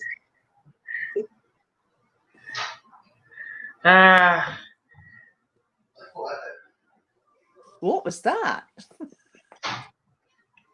Another human being. Sorry, we got Yeah, a lot of action here in the house. Chris's house is just jumping tonight. There's everybody's at Chris's house tonight. Don't be surprised. Come on by. I actually have 2 people in this house, but you'll never hear from them because they don't come by me. Oh, My daughter's in her room doing her thing, and my husband's in the garage in his man cave, probably watching hockey. I don't know. Oh no, I think they decide not to play games or not, but he's doing something in the garage. I'm in the central hub of the house, the kitchen. So Yeah, that would the be. house revolves around this area. Potty at Chris. Yes. Come on down. My girls are asleep upstairs. Talk amongst yourselves. Yeah, my daughter's playing an online video game, and her room's right next door, but you can't hear her. I don't think you can hear her. She's talking to her friends. She understands because, like, actually, Ashley did the post-production, or not post-production. Oh my God, that's words in my head. She did the promotion for MaMFam. So I was kind of surprised when she came downstairs when I got home that day that Richard died, and she was like, "Oh my God, Eric Hosey died." She's like, "What happened?" I'm like, "How do you even know who Eric Hosey is?" And then she was like, "Duh." And like, I forgot that she did our promo for us. So of course, she always saw Eric Hosey's name, on there, and she knew what he looked like and everything because of the promos. And it was like, "Oh yeah." And I said, "Oh yeah, it's terrible." So, but she felt really bad too because she felt like, I mean, she didn't really know him, but she knew of him and knew that we were friends, and she knew what a big part of MaMFam he was for sure. Mm. So.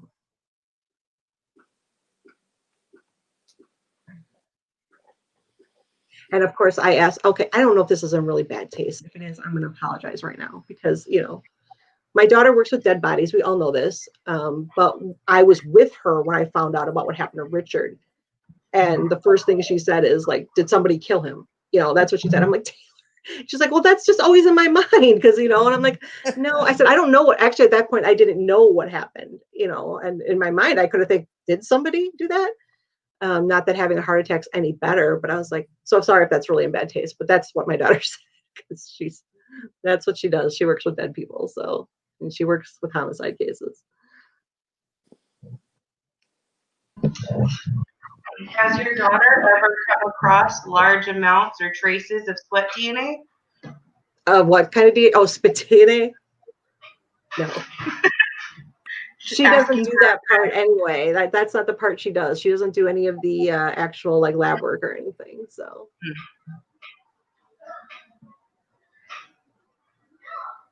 Yeah, I know, Travis. That's so sad. So bad for Sherry. But the way we were talking about it before, we said at least we know that he wasn't alone.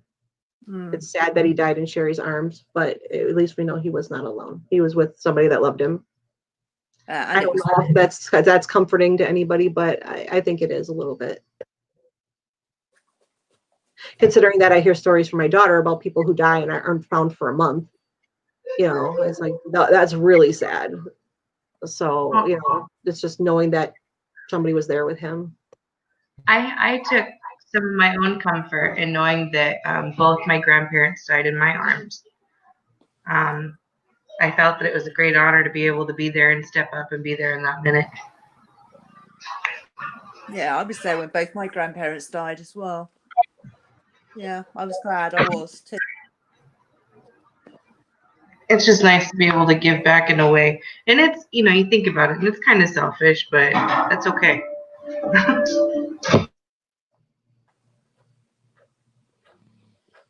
Oh, the friend that told you about the clock is an undertaker, mortician, funeral director.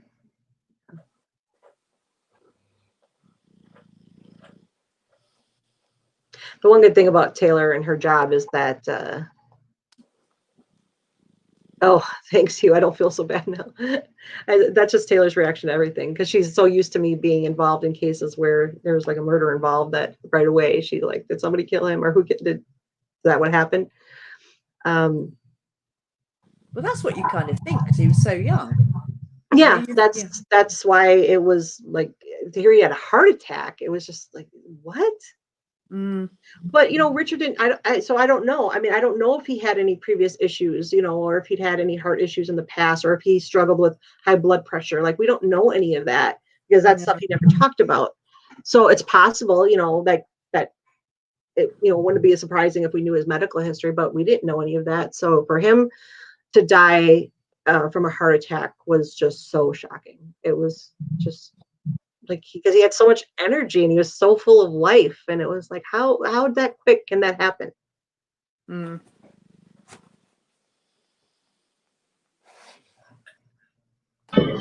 Y'all want trivia? I'll be your Huckleberry means I'll be your Undertaker. That's fancy. Love me some Tombstone.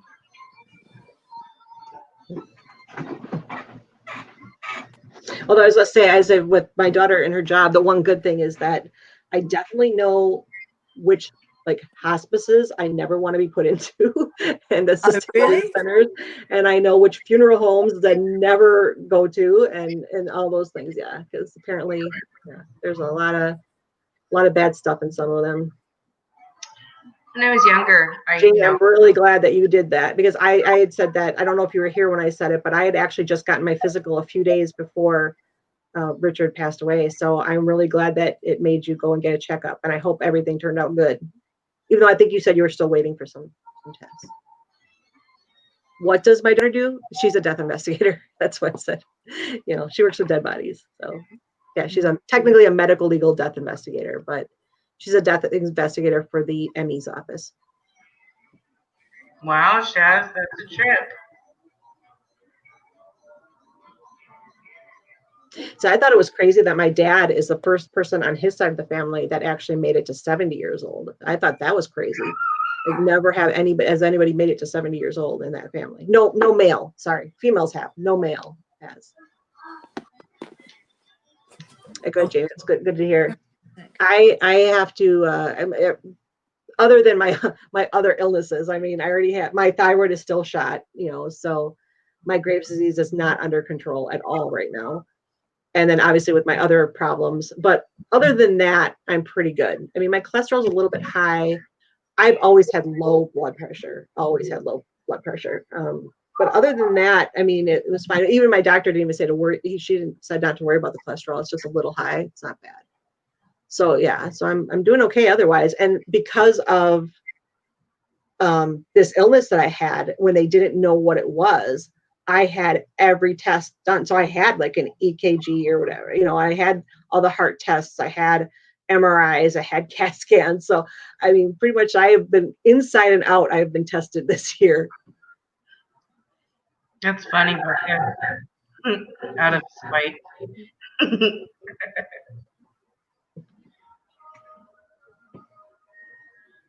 An autobiography at 97.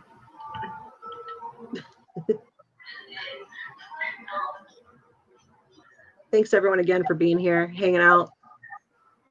I hope everybody finds it as comforting as I do. I know it probably gets tiring just listening to me, but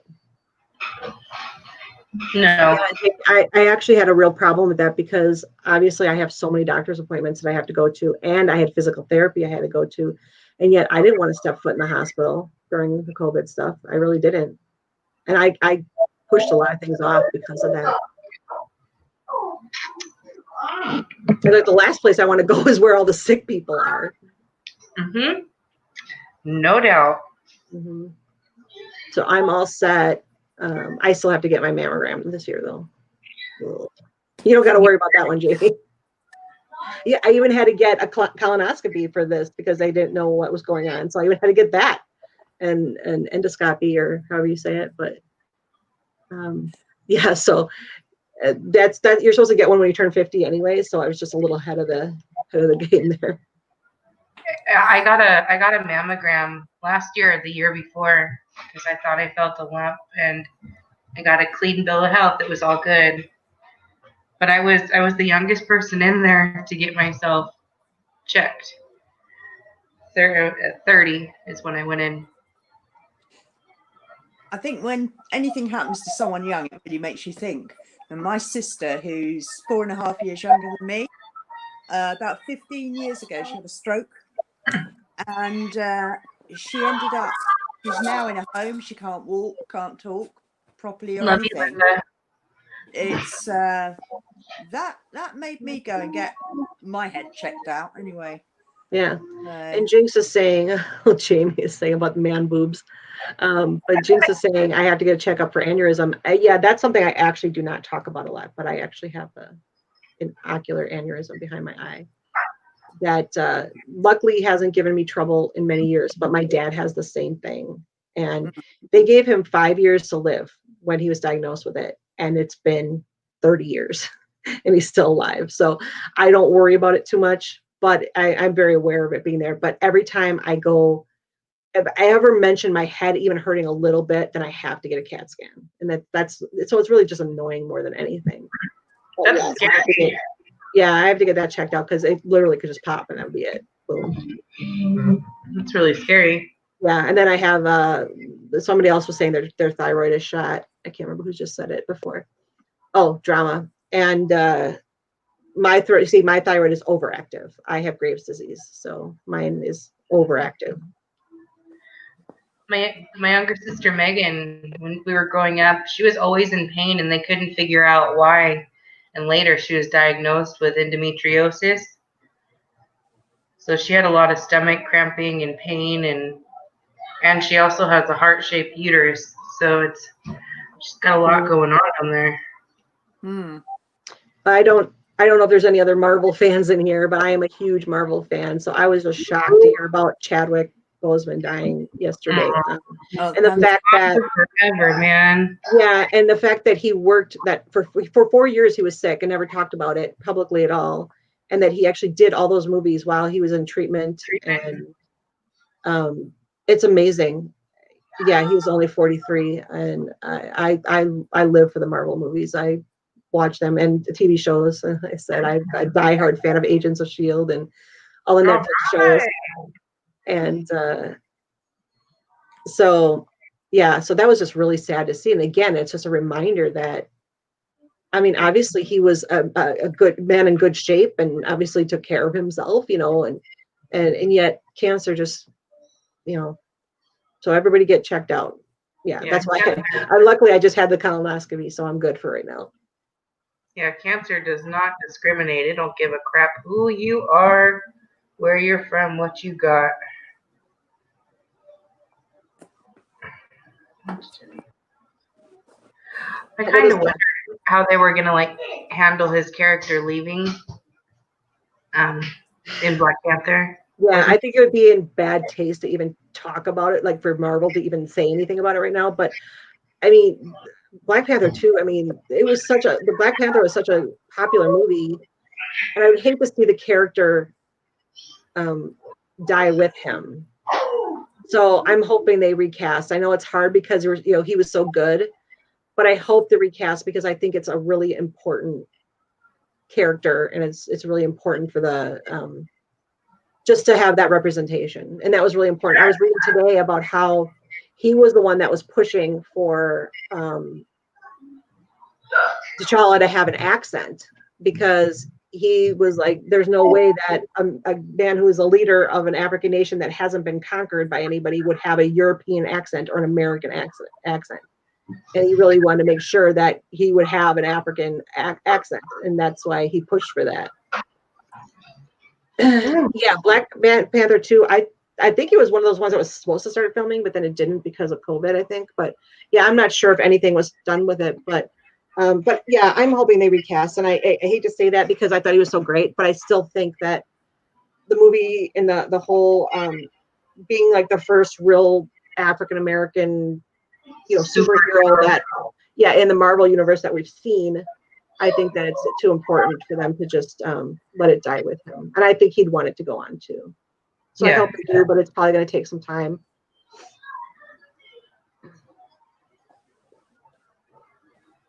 Yeah, he kept his secret. So I wonder, like, how did he film the first Black Panther, and how did he film Endgame and Infinity War, like being sick in between chemo treatments and surgery? That's just crazy. So hot. Sticking. Sorry. It's freezing cold here. Nobody asked me to brag. Nobody. Cherise saying she has Graves' disease too. My condolences. My TSH level is undetectable right now again, And so they put me on methimazole, and then I gain weight from it, and then I get pissed off and I want to go off of it, and it's just terrible. Hate it. But I've had this for 8 years now, I think. You don't show that you don't show too much of any, that you're feeling anything. So when my thyroid is really bad, I start shaking. What's funny though is I shake on one side of my body, not the other one. And when I was first diagnosed and I first went to the neurologist, he's like, that's the craziest thing I've ever seen. Like, you're only shaking on one side. I'm like, yeah, I thought that there would be a reason for that. Nope, never saw that with crazy. wow. And then he's like, so he's called in like everybody that was working that day to come in and give people, here, come look at this while this woman's shaking on one side of her body. I was like, I should be, I hope actually when I die for real, like they should just donate my body to science. I've gotten all the weird stuff. My body reacts the opposite of how everything else does. So I feel like there should be a cure for something terrible, like just in a, like my body right now that can be found. When I was younger, I said I wanted to donate my body to science. My mom about had a heart attack. She's like, do you even know what they do? And I'm like, yeah, well, the doctor's got to get practice somewhere. She didn't like that answer. So she's like, promise me you won't do that. Yeah, the best thing I did for my health was that I quit smoking. So Look at Sue's face when you said that. I am not going to get on you about it because I hated when people did that to me, but I actually did. I quit cold turkey. I always laugh about the fact that I'm the only person that's an ex-smoker that doesn't remember when they quit. I don't even know the month for sure. I have no idea. I just one day stopped. I don't have an anniversary for when I stopped. I know that when I got pregnant with my son, I was an occasional smoker. I'd have a menthol cigarette every once in a while, but the smell started to make me nauseous, and the smell of raw garlic made me nauseous. And to this day, both cigarette smoke and raw garlic make me nauseous. It was really I'm after, it was really after the last reunion that last rally that I actually was like, I need to quit, because when I'm around, especially when I'm around Carla and I was staying with her, I smoked so much, and I smoked so much at that rally, and I really don't smoke that much. But yet at the rally, when I was around a bunch of other smokers, obviously Richard, Denise, and Linda, like we were all smoking. So, but I realized that, wow, I don't ever want to smoke that much again. Like I actually felt terrible after the rally because of that, I think. And that's when I decided I quit. I also think that it had to do with the fact that my health, I had no control over anything that was happening to me. And I felt like that's the one thing I could control, was I can quit smoking. I can do that for myself. I can't fix anything else in my body. And so, because it's crazy that I quit at probably like the most stressful time of my life. Did you go cold turkey? Yeah. 2 weeks ago after 26 years. All right, Caper. Oh, wow. That's great, Caper. Congratulations. It's wonderful. I noticed within the first month or two, as I was expectorating and getting all the gray shit out of my lungs and throat in the shower, that I could taste things better. I could smell things different. It was like I got to experience food all over again. Yeah. I actually still will get random cravings every once in a while, but it's been over a year. It's been like 13 months, I think. Whenever, like I said, it was after the last rally. So I still get cravings every once in a while, but nothing I can't handle. I used to work in a treatment center, addiction treatment center, and the heroin addicts were all telling me it's far harder to give up smoking than it is heroin. Definitely. It's definitely harder than marijuana. Yeah. See, okay, Sheree, I had the radioactive iodine. She said I had the radioactive iodine ablation. It didn't work because nothing works for me. All right, quitting cold turkey. And I was really disappointed because I thought when they gave me radioactive iodine, I was going to have superpowers. Obviously, I didn't really think that, but I was pretty disappointed. I was hoping. So all you guys that have quit, how did you do it? I What's just the quit. best way? I just stopped. Mm. You can't quit unless you know that like you're really ready to quit. That's the biggest thing. And I wasn't ready to quit earlier. I wanted to, and I kept saying I wanted to, but I wasn't ready. But when I was ready, I was ready. Because then, like I said, I quit cold turkey. I just finished my last cigarette, and then I ran out. And so my husband would someone bring them home with him from the cigar shop, and he didn't bring me any home, and I was not in a position to go out and get any. So that's how I quit, and that's why I don't really know the day because or even like if it was in July or August, I really don't know. I got down to 2 a day once, and I was vaping at the same time, and then that's when I had a big thing happen.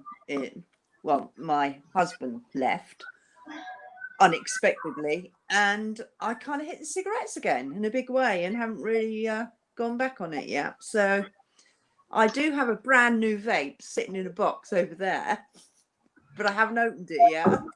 Yeah. Hi, Fen. She's back. Yeah, Hey. Jamie, that was the hardest thing for me in the beginning was to not smoke in my car because yeah, that's like especially when I went like to go visit Steve and everything. It's like it's a long drive and I need to stay awake and I would smoke, to stay awake. Um, but yeah, that was hard because and that was the hardest thing in general. That quitting the habit is hard. I really didn't struggle with Nick Fits that much. It was just the habit I couldn't break. Hmm. Getting And in the I was, car was hard. That's a trigger. That yeah, was, yeah.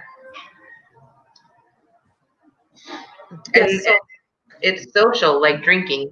yeah. Smoking. It's just kind of a. Ruby, Ruby. So congratulations to anybody who has quit, and I will never give a hard time to anybody who hasn't because I know how hard it is, and you need to be ready to do it. So anybody else telling you you need to is not going to help in any Yeah, I'll way. give you all a hard time, and then I'll say just kidding.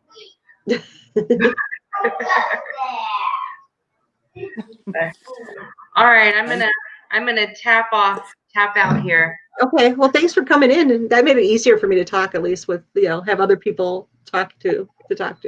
But thanks for having me, and it's always nice with you ladies. Of course. All right, see you guys. Bye. Bye. Have a good night. Bye. Oh, Ruby's gone. Now you're stuck here by yourself. Now you're really in trouble. Oh yeah, well I really have to go. You do have to go because you need to go to bed. Yeah, I do. This is a really bad habit, almost as bad as the smoking. Yeah. Well, I'm glad because you know me. I mean, I'm a night owl too. And so I'm glad that with my job, I actually don't have to start super early, but I still have to get up about 8:30, which for me is early. That is early for me because I am like I don't go to bed till 5 a.m. most of the time. So this week I've actually been really good. I've gone to bed by midnight every night, I think, and then I'm up at like 8 or 8:30, depending. God, I can't remember the last time I went to bed before midnight. Okay, Jamie's leaving too. Good night, Jamie. Thanks for hanging out. And Night. you need to tell me about the documentary, whether you liked it or not. Right. Well, I'm off as well. Sorry to inflict myself on your poor listeners there. No, you're fine. Okay. Bye, everyone.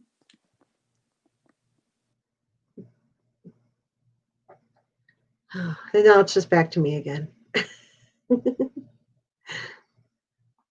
Well, I'm under 20. We're under 20 people, but I'll still stick around. Once we get under 15, I'm going to call it quits.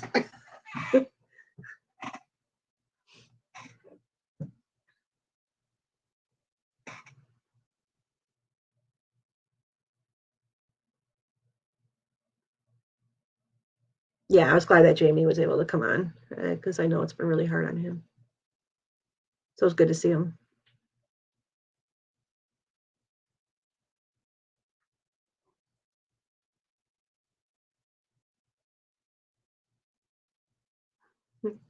Bye again, Sue. Good night.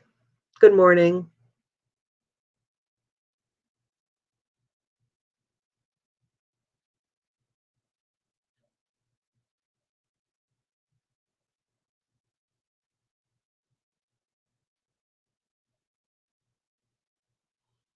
Sorry, just trying to read it. If I missed anything in the chat, most people are talking about quitting smoking and other things. See, we're really just hitting all topics today. My husband is a cigar smoker. He's never smoked cigarettes, but he's a cigar smoker. That's why he needs his man cave in the garage.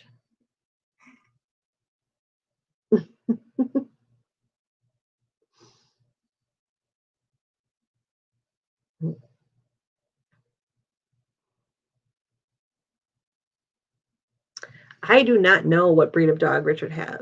I've seen the dog, but I'm bad about that. I can't tell what breeds are, so I have no idea. If anyone else knows, chime in.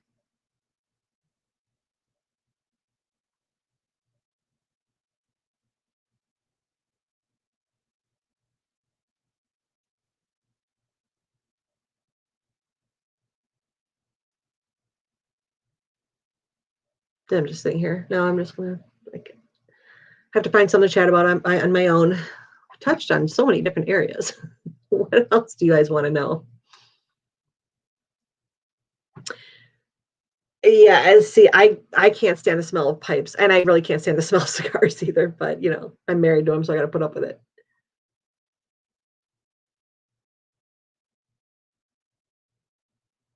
And he works in a cigar shop part-time.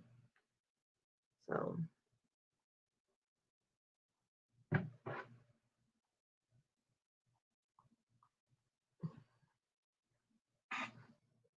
yeah, if anybody that's in the chat still does smoke, since we have so many people who quit here, quitters in a good way, hey, I'll be moral support for you if you want to quit.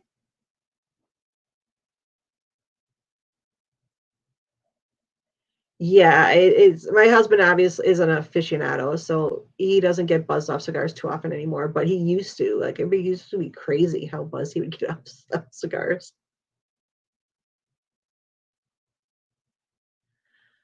I actually haven't talked to either of them. I had said in the beginning of the stream that I feel really bad because Brendan emailed me, like the last time he emailed me was like 3 weeks ago, and I haven't responded yet.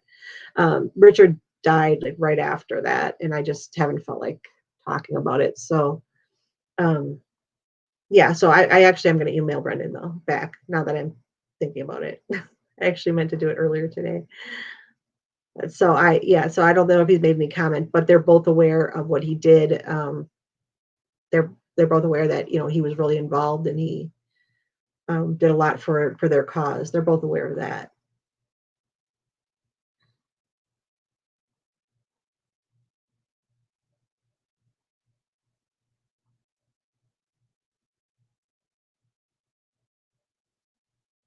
And Brendan would probably do the same thing, say the same thing he said when Denise passed away. He asked me to contact her family and pass along his condolences, because that's Brendan.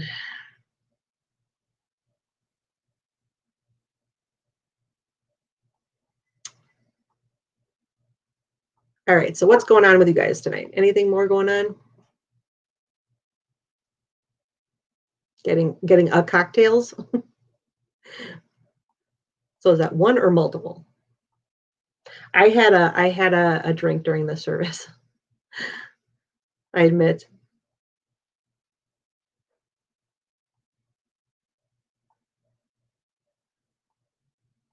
Oh, Becca's in the chat, and she said he was really sad about it.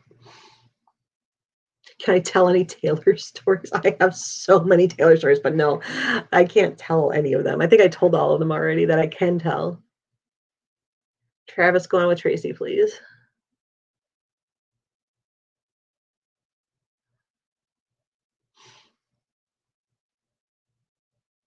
Oh, I can't stand Jaeger. Oh, I will not do Jaeger shots. I can't stand them. The only way I can tolerate them is if I drink pickle juice afterwards. The bar here, they would always give pickle juice shots for when you did a late Jaeger shot, and that's the only way I could tolerate it.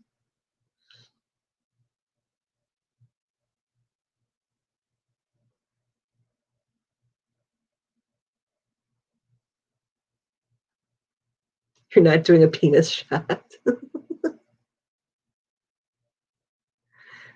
It's funny you say that with right after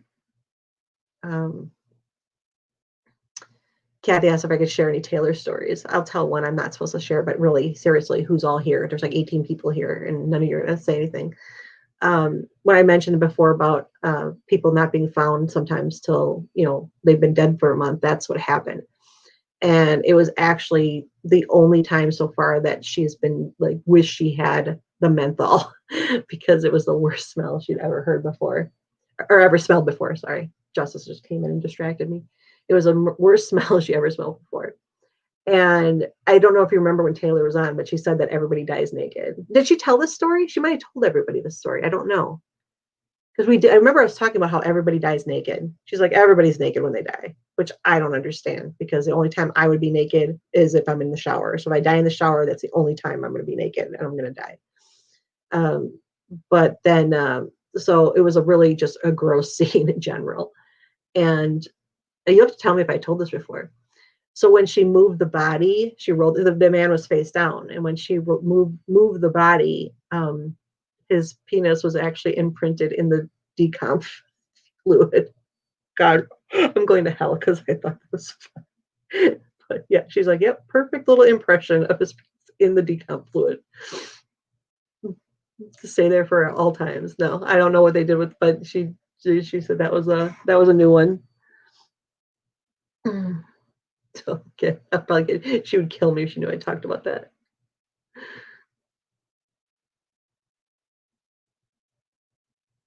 In general, Taylor's very respectful of her I don't even know how you put it, her clients. No, she's really just respectful of them, and she tries to be very sensitive with the families, but sometimes things are just funny. Sometimes death is funny, can't help it.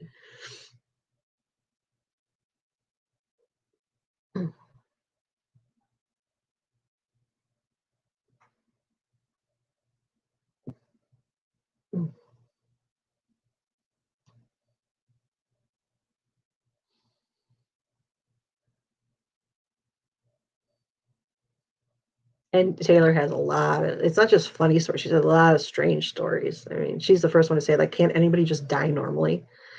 Because even when she goes to a hospice, it's like some bizarre thing happened. So can I just get an old lady that dies in her sleep? Nope. She always gets the weird ones. Like I said, she loves her job. She's been working so much lately, though. And even with working so much, she said that she's going to come over and help me fix up this office and paint it. Oh, I gotta send. Oh, sorry, Travis. I was zoning out here. Let me grab it.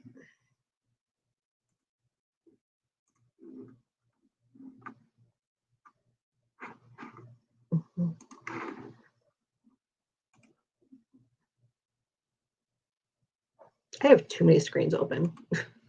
So I can't figure out where I'm looking now. Oh, there's the right one. Okay.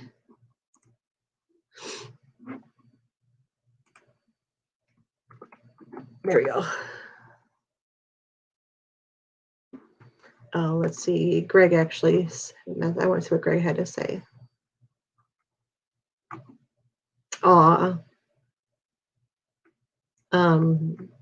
Greg, and there's a picture of him and Richard's friend that talked at the service, and I can't tell who else that is because of cans, but they all have, let me open it up here. They all have a Dr. Pepper in their hands, and he said for the dude.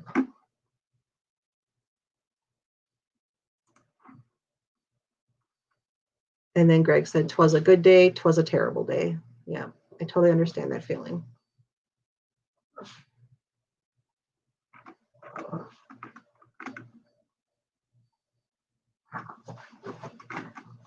Justice, why are you barking at me?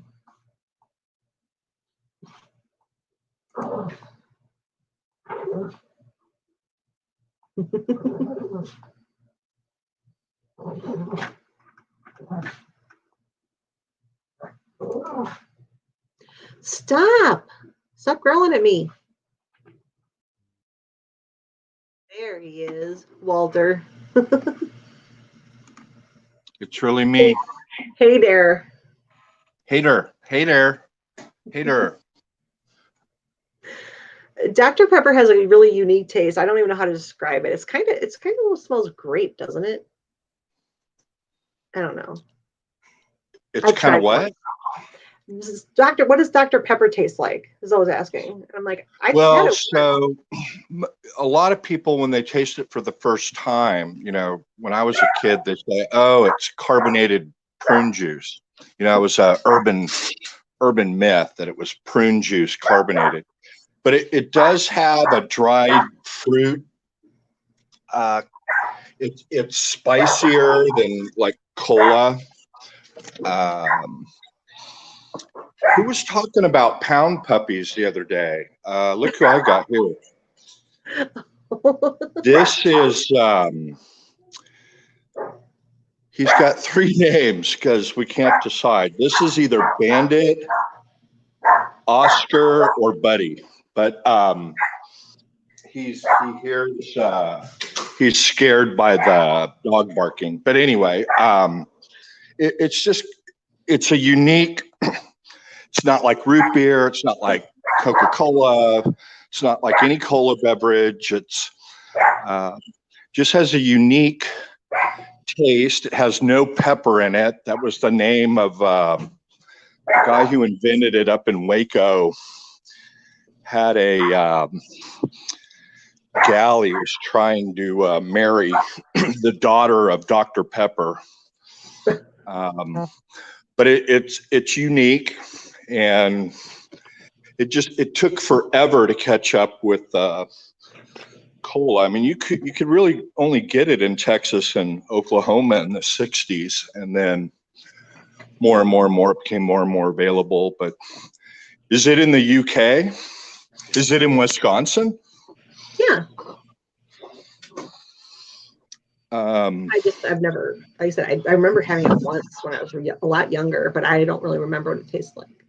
Okay, but here's the thing. When you go to a McDonald's or a Culver's or, whatever the big fast food places there, their fountains, you can usually order Coke or Pepsi and the equivalents, the lemon lime, Sprite, 7-Up.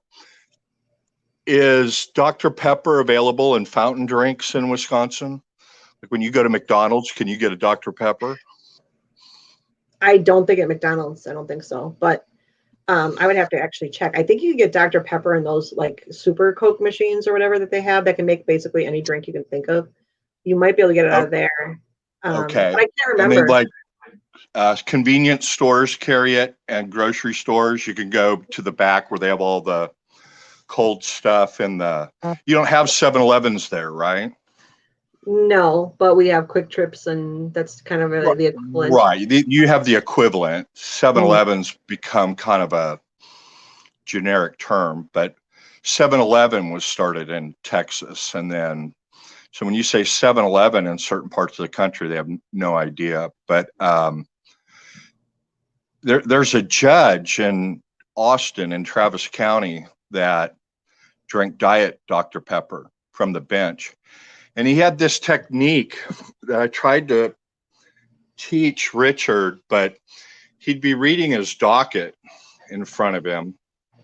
And then when he was getting towards the end, he didn't want to be leaning back. So he'd hold the docket up in front of his face like this, and then he'd drink down the rest of his Dr. Pepper. But I swear to goodness, he'd drink 4 to 6 Dr. Peppers during a typical 2-3 hour docket. But Richard sure liked the Dr. Pepper, didn't he? Yeah, he did. And there's no period in Dr. It's just DR, no period. I don't know why that is. But so that was quite a service today.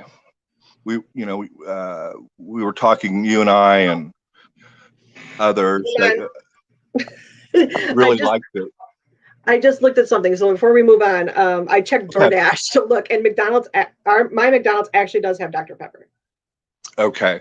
And why that is Dr. Pepper acquired some major nationwide bottlers, and that kind of got them across the country.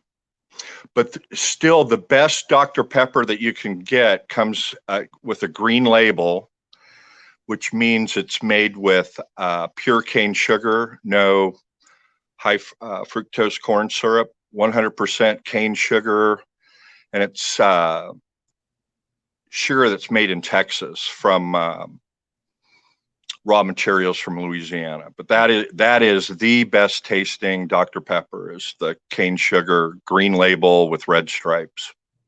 I'll send you some, Tracy. You'll thank me for it later.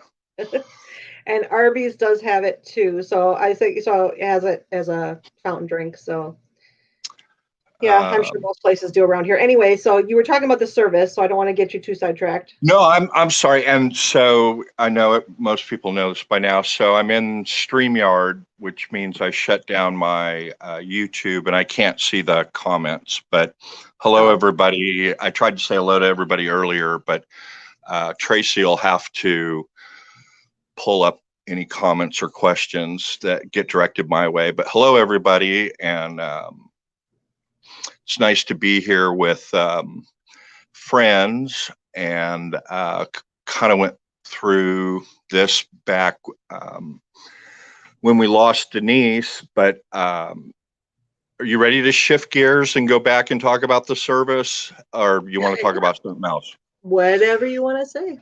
Well, I really enjoyed the service. I had seen a couple of things. Finn had mixed together for Stacy with Tracy's help, and I don't know who all was involved in that, but we recorded our voices saying, what was it, Tracy? We just said Eric Jose, which is about all I can handle on air. And even I could do it, but it took me how many takes? 9 takes, because we were trying to do it in unison, and I was either too early or too late.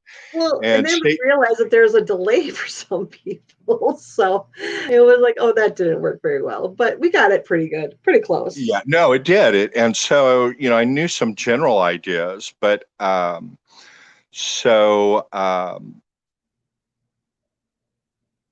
I was really moved, of course, by the songs with the photos being intermixed. But I got to tell you, I was, of course, Stacy's song, which I had gotten a preview of, really liked that and the montage they put together. But Amanda's song really moved me. And of course, bagpipes always get to me. I had bagpipes at my wedding, and Amazing Grace on the bagpipes at the end is a Scottish tradition, and it goes back a long ways. But the lone bagpiper out in the meadow playing one last tribute, and of course those got to me. But Amanda's song really stuck out to me. I, of course, liked all 3 of the live presentations, but there was just some things in Julie's that just really moved me, because they took me back to mutual memories, of course. I really appreciated his uncle's words. And then from what I gather, what he said from the lectern, that his aunt wasn't in an emotional state to be able to come up herself. So he read words for her. And I think it kind of gave a full picture of Richard.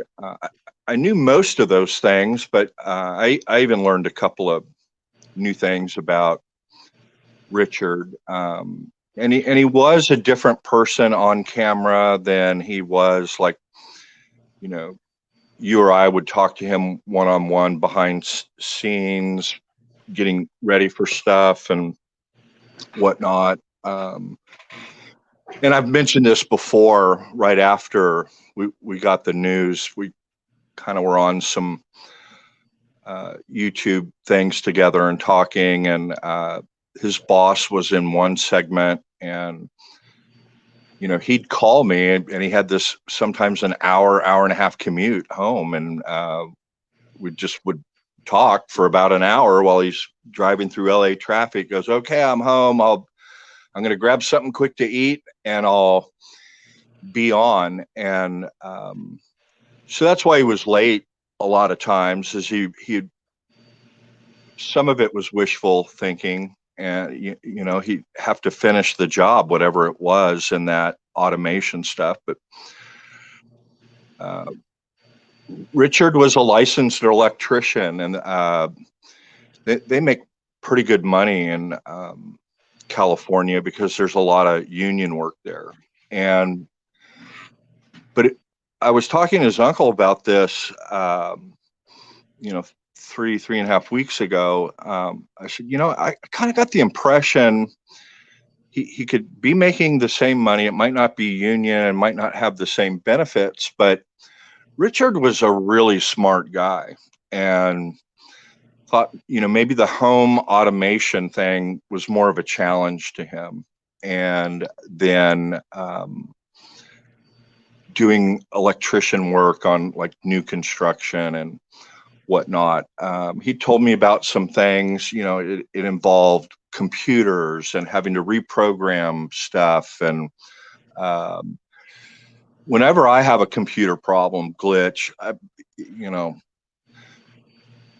I start on it for about 30 minutes, and then I have to get somebody else to take care of it for me. Otherwise, the laptop is going through the window. It just frustrates the hell out of me. But to Richard, it was like a mystery or a case, and I'm going to solve this. I'm going to get to the root of it. But I thought it was a remarkable service, and I was really impressed from what Greg, his uncle, had said. They just started doing YouTube recordings at that church because of the pandemic. Mm-hmm. And you go to the site, and there's like 5 or 6 other videos up there. And so they were just starting it. And then, I'm watching, and I thought he had a remarkable voice. I wasn't expecting him to start playing the guitar right from the beginning. The songs that were chosen were great, but I start seeing lyrics pop up underneath, and I thought, wow, this is going to be really good. The audio quality was good on my end. The video didn't have any buffering. Saw a lot of people in there, and so it was really nice. But like a lot of things, I'm still have this anxiety. I guess the buzzword these days is closure. I knew I wasn't going to get closure out of it, but it was great to share it with other people. There's no substitute that all of us could have been there in person together. But that's just not going to happen in these days. But it was good to share it, everybody, even if it was virtual. But I still haven't resolved it all, and I guess that's just part of the process, right? Yeah. I wanted to mention this before were you still going on? Sorry, I don't mean to cut you off. No, sorry. No, I didn't know if I don't know if you needed a break there. But I wanted to ask this before I forgot, because I will forget. But am I crazy, or in the beginning, did the pastors not say that his middle name was Eugene, but then on all the cards in the videos later, it said Ellis was his middle name? I'm not the only. Well, that's a objection, compound question. Yes, you're crazy, but in a good way. He did say Eugene. That's humor. He did say Eugene. I don't know what the card said. Oh, yeah. There was a card earlier that said Ellis, and then at the end of Stacy's, I think it was Stacy's song. or something. I can't remember, but there was one that said Ellis in there too. So I was like, well, which one is his middle name? And I know it's not important about in the grand scheme of things, but I was like, am I the only one that heard Eugene and now it says his name's Yeah. Ellis? In I think it was the, at the in beginning the, of their slideshow that they put together. yeah. In the few minor legal things that I helped him with, which was paperwork type of stuff, looking into should he form a separate corporation, and just little different things that we talked about. He always used a middle initial E. So I can't say for sure. I looked up some records for him once that had his middle name, but I can't remember if it was Ellis or Eugene, but the pastor for certain said Eugene. There's no question. And I know the cards, like later twice it was brought up and it said Ellis. So I don't know how that got that way. So I'm assuming it must be Ellis because I think his family put together the slideshow. So, and that's what said it. So anyway, I just want to make sure because I completely forgot about that until I just thought of it and I didn't want to forget about it again. So asking, let's see. What stuck out for you, or have you already talked about this? I did, but that's okay. There's new people here. I was moved by the whole thing, but for me, the first thing was the slideshow, just showing him in his younger years, and especially showing him, with his they had his Letterman jacket and his helmet there, so showing his football pictures and everything was great. Definite. I got chills when I saw his Letterman jacket, and I have definitely when he was little growing up. Sorry to cut you off, but yeah, for sure. Yeah, no, that's okay. And then obviously when Julie got up to talk, because that was such a personal thing to our group and our family here. And Greg always gets to me. Greg always gets to me. But I think the thing that actually made me cry the most was when Paul started talking. I don't know why. I mean, it was just like I was holding it together pretty good. I cried a little bit, but then when Paul started talking, it was just like okay, I lost it at that point. Yeah, I kind of lost it a little bit. It was that same segment. Mark introduced the video, and then when he said, all of us were on this very porch or patio together last whatever month, 2019, I started to lose it a little bit there. And then fortunately it went over to Stacy talking about how the two of them would interact, and so I had to pay attention more, and so it got more, brain rather than heart. And then Paul, that was difficult, and I really liked that segment, the way that got put together. Do you know the process for how they did that, or was it mostly Stacy? Sherry had actually talked to Mark and asked Mark to organize it, and she had just given him a period of time to fill and said, however you want to break it up is up to you. And so I didn't know for sure how many speakers were going to be on there either until I saw it. But he made a good choice with the three of them, because that's pretty fitting considering that trip to Australia was such a big deal for them. Yeah, absolutely. Yeah, and they each one did an excellent job. Is that Justice? Yes, and she actually has a quivering lip. I didn't know dogs could have a quivering lip. Yeah, I do that to her. I get on her nerves. What are you growling at? Hi. Hi, where's your puppy? Go get your puppy. Where's your puppy? Go get it. Yeah, no, she took off. She's gonna go buy her puppy. Sorry. How is Taylor doing? How Taylor's doing? She's doing good. Okay. Yeah, she's doing really good. She's just working a lot of hours. And she actually, went to visit my brother. Bought some land up north, and she actually went to go visit him today. So that's good. She got to see her uncle. and hang out with him for a little bit. And you talk to her almost every day, right? No, I actually don't. She actually, it just depends because I know she's busy, so I try not to bother her. And she actually talks to my husband more. She Okay. messages me more. She checks in with you guys, and you know, Yeah. what I'm referring to is, you know, tell your kids you love them, because you were Oh yeah. mentioning earlier that, you know, there are a couple of things I, you know, want to try to take from this tragedy to turn into a positive, like to follow up on what you were saying. And one is, I have a physical scheduled. I get one annually. I kind of have a concierge level doctor. And so I've been pretty good about that. One regret is in all of the hours I've talked to Richard, I never asked him, hey, when's the last time you had a physical? Or, you know, but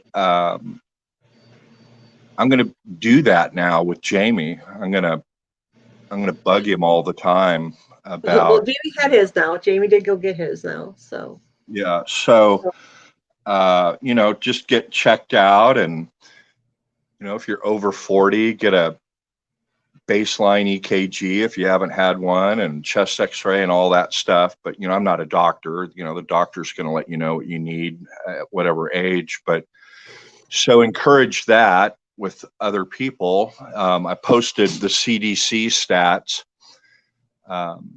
Accidents about seventh or eighth down on the list. The number one killer of people in the U.S. is heart disease. yeah, that's what Taylor always says. And then for police officers, it used to be in the line of duty deaths, either auto accidents in responding to an emergency, or from a weapon of some sort. But about 4 or 5 years ago, heart attacks passed death from accident or shooting for police officers. So, and then accidental death is about seventh or eighth. It's on that CDC site. Murder is about 20th or 30th. Taylor would know a lot more about that. When she was on your last episode, so, and I wasn't trying to make light when people first heard Richard passed away. Whatever our backgrounds is going to trigger something. You know, if we've had something with a loved one or a friend that's happened, may cause us to think, oh, well, was it foul play? Was it some sort of a substance? You know, John Belushi or Philip Seymour Hoffman, when I heard they passed away, you know, I had a leading cause in my brain, but just because what I knew about them. When I first heard about it, Julie called me, and, you know, it's just kind of like someone hit me in the head, gobsmacked, I think is the UK expression. And she said there was like silence for 10 seconds. And then she said, Travis, are you still there? Are you okay? And then I said, well, what happened? It just came so far out of left field. I just had no earthly idea. Nothing jumped into my head except I kind of suspected maybe something heart related. And, you know, I don't even know if we know that for sure. Doesn't really matter. I mean, all of the indicators certainly are for that. But so that was one thing to encourage people. If you haven't, well, number one, if you ever have angina, fancy term for chest pain, take an aspirin and go to the ER. Don't even hesitate. And then number two, if there's a riff, try and get it patched up. if there's somebody you've been meaning to reach out to that you haven't talked to in a while. I mean, we all know all of the cliches and stuff for that. Live every day like it's going to be your last, because you never know, and yada yada. But I'm trying to make a more conscious effort that if there's something dangling out there that I wish would have maybe concluded in a different way, to go back and mend whatever fences need mending, or tie up loose ends, and reconnect if there's been a delay. But and you know, that may be one of the biggest lessons we collectively all learn from Richard.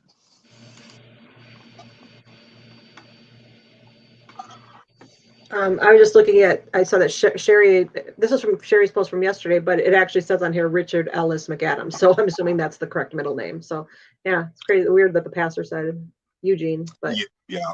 Okay. yeah, now we know. Yeah. Yeah, that's what Sherry posted. So Yeah, I heard Eugene also. Yeah. So no. Okay. So I'm not crazy. Yes, you are crazy, but in a good way. Crazy like a fox, and perfect. But you didn't mishear that, at least from my deal, and I'm glad she clarified that.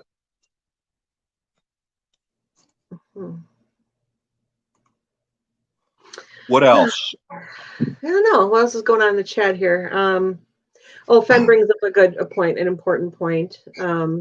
And that is that it wasn't like Richard purposely didn't want to go to the doctor. He was in that awkward position that people seem to be in, to balance, your health versus the expense, the balance of expense of going to the doctor, whether, not to do it. And my understanding is that he was concerned about a bill and how much it costs. And I know that that's very irritating and frustrating, and right. And I never got into those discussions with him. And then there was a couple of chats, just like this one, where his employer was in the thing. And I certainly didn't want to bring up, hey, did Richard have health insurance? 'Cause it's difficult for a small businessman. I used to pay for all my employees, all their dependents. Then we had to scale back to just the employees and 50% of dependents. When people interview with us for staff and legal secretary, legal assistant, paralegal, whatever, the first question they would ask is, do you offer health, and how much do you pay? What do you pay for, if anything? And it's really, really hard. And I didn't want to get into that, in a live chat. But even if Richard had health insurance, there's a lot of plans with, high deductibles and copays, and Richard was the type of guy that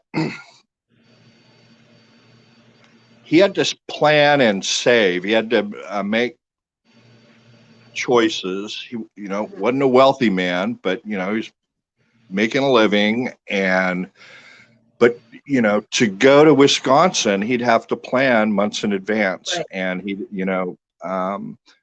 work the vacation time, and then okay, well, I'm gonna do this and do that. And so what minuscule amount he got from YouTube, and it was just minuscule, didn't even cover his expenses, really. That allowed him to, get equipment, like a better microphone or a better camera, but that's about it. And so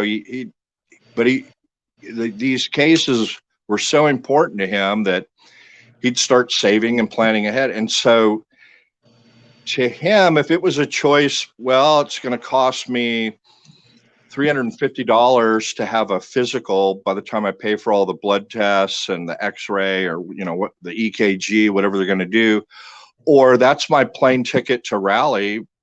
We all know Richard. What's he going to do? Right. He's going to go to the rally. Mm-hmm. And that trip to Wisconsin was very important to him. It meant a lot to him, that trip that he had coming up.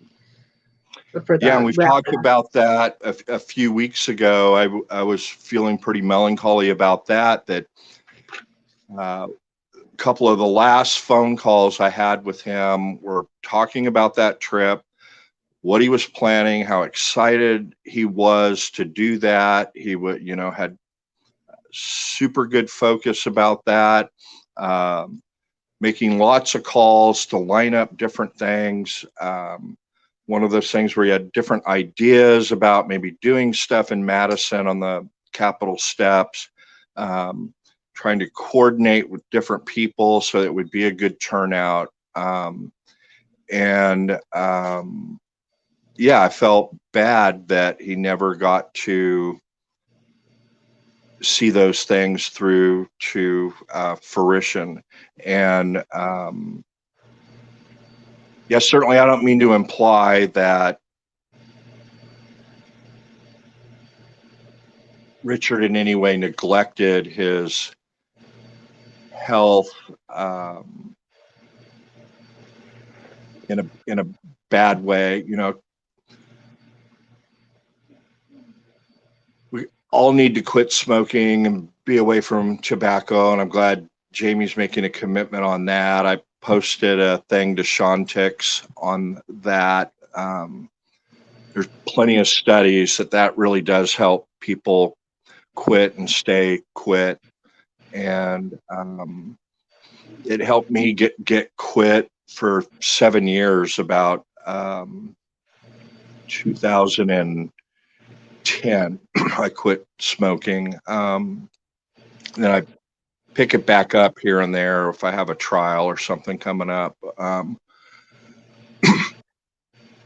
For you and Finn, when I talk to you all, I feel a compulsion to light up a cigarette. Don't know what that's about. Maybe I should see a psychologist about that. We don't drive you to drink, we drive you to smoke. Y'all drive me to drink and smoke. But it's family for. Yeah, but no, I don't intend anything negative about Richard about that. But no, if you're feeling chest pain, you're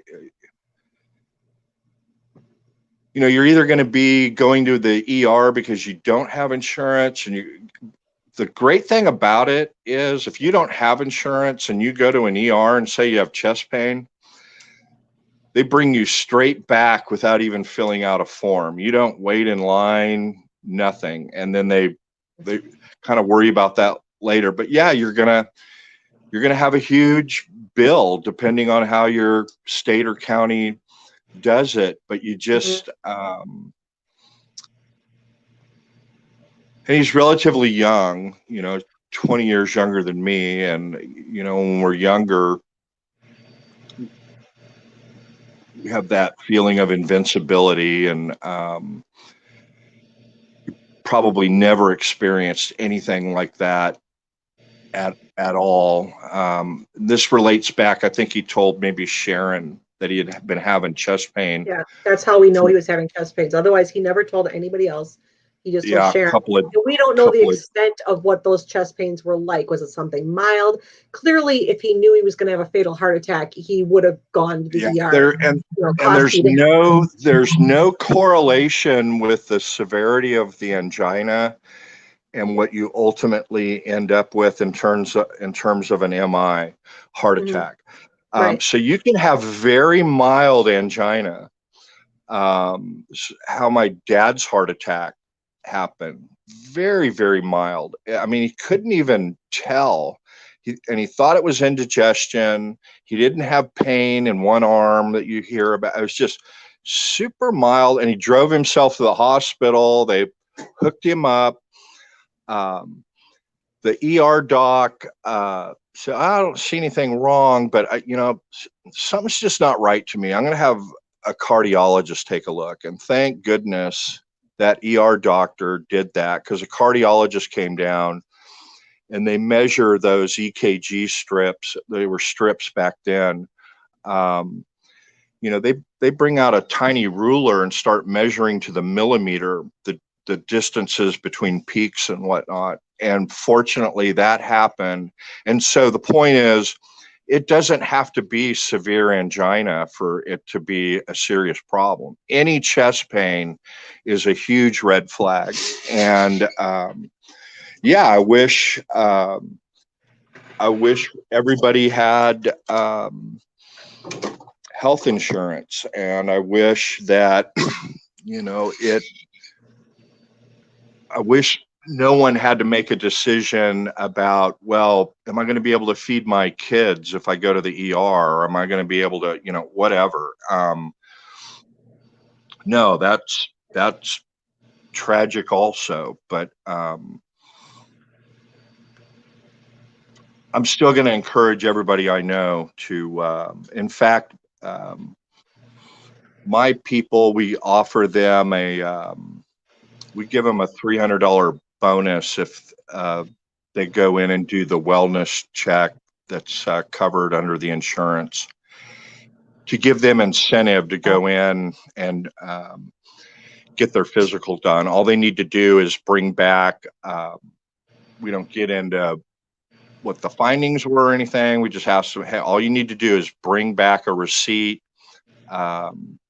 for that you went to the doctor. There's no medical information on it, and we pay them a bonus for that. But not everybody's like that. More and more companies are like that. Now, you're an independent contractor with your new gig, or are you an employee? I'll pass on that question. Pardon? I'll pass on that question.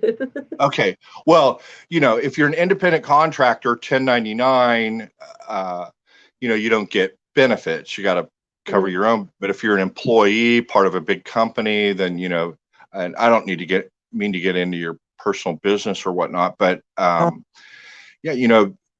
are a lot of people that are working from home now as independent contractors, and they're mighty happy even to be able to have the jobs and whatnot, but there's no benefits usually attached with that. And but a lot of these newer companies are much more wellness and health focused, because they know it's good business. It's good business to have healthy, productive people working for you, especially in the sedentary type things like lawyers and video and audio producers, and we sit around a lot.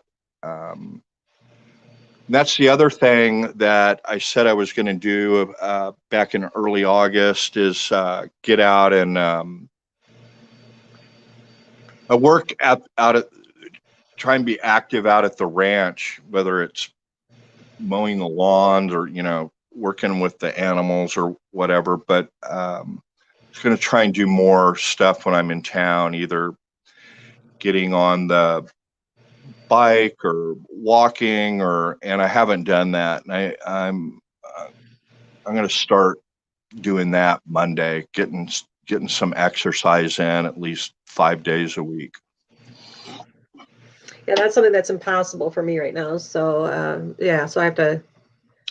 Well, yeah, you got to do what you can do within your limits, right? And mine is my limits pretty much. I'm having a hard time just doing my exercise I need to do for my neck, because I have such bad muscle fatigue with the neurological disorder. Right. Which I know you've heard me complain about a lot. So that's really hard. In Wisconsin, in Wisconsin, not this time of year, but in just a month or two, I mean, could say, okay, we're going to go take Justice for a walk, and that could be extremely hazardous with all, you guys have ice and stuff that we never see where, you can end up falling on your ass and, breaking your neck. Which I have practically done. I did that last winter. I fell twice on the ice. I remember. I wasn't going to bring it up, but you hit the part you want to hit if you do fall on the ice, right? Well, I fell on my ass, but it still hurt like Yeah. hell. It still hurt my tailbone like hell. Yeah. But that's what you want to land on rather than your wrist or your hand. You want to fall on your behind, right? Yeah, for me, I mean, I got a lot of cushion there, so, but it was still, it still hurt. And obviously with everything else I was going through, falling on the ice did not make me feel any better. It was like those moments where I'm just like, really, what more can you do to me?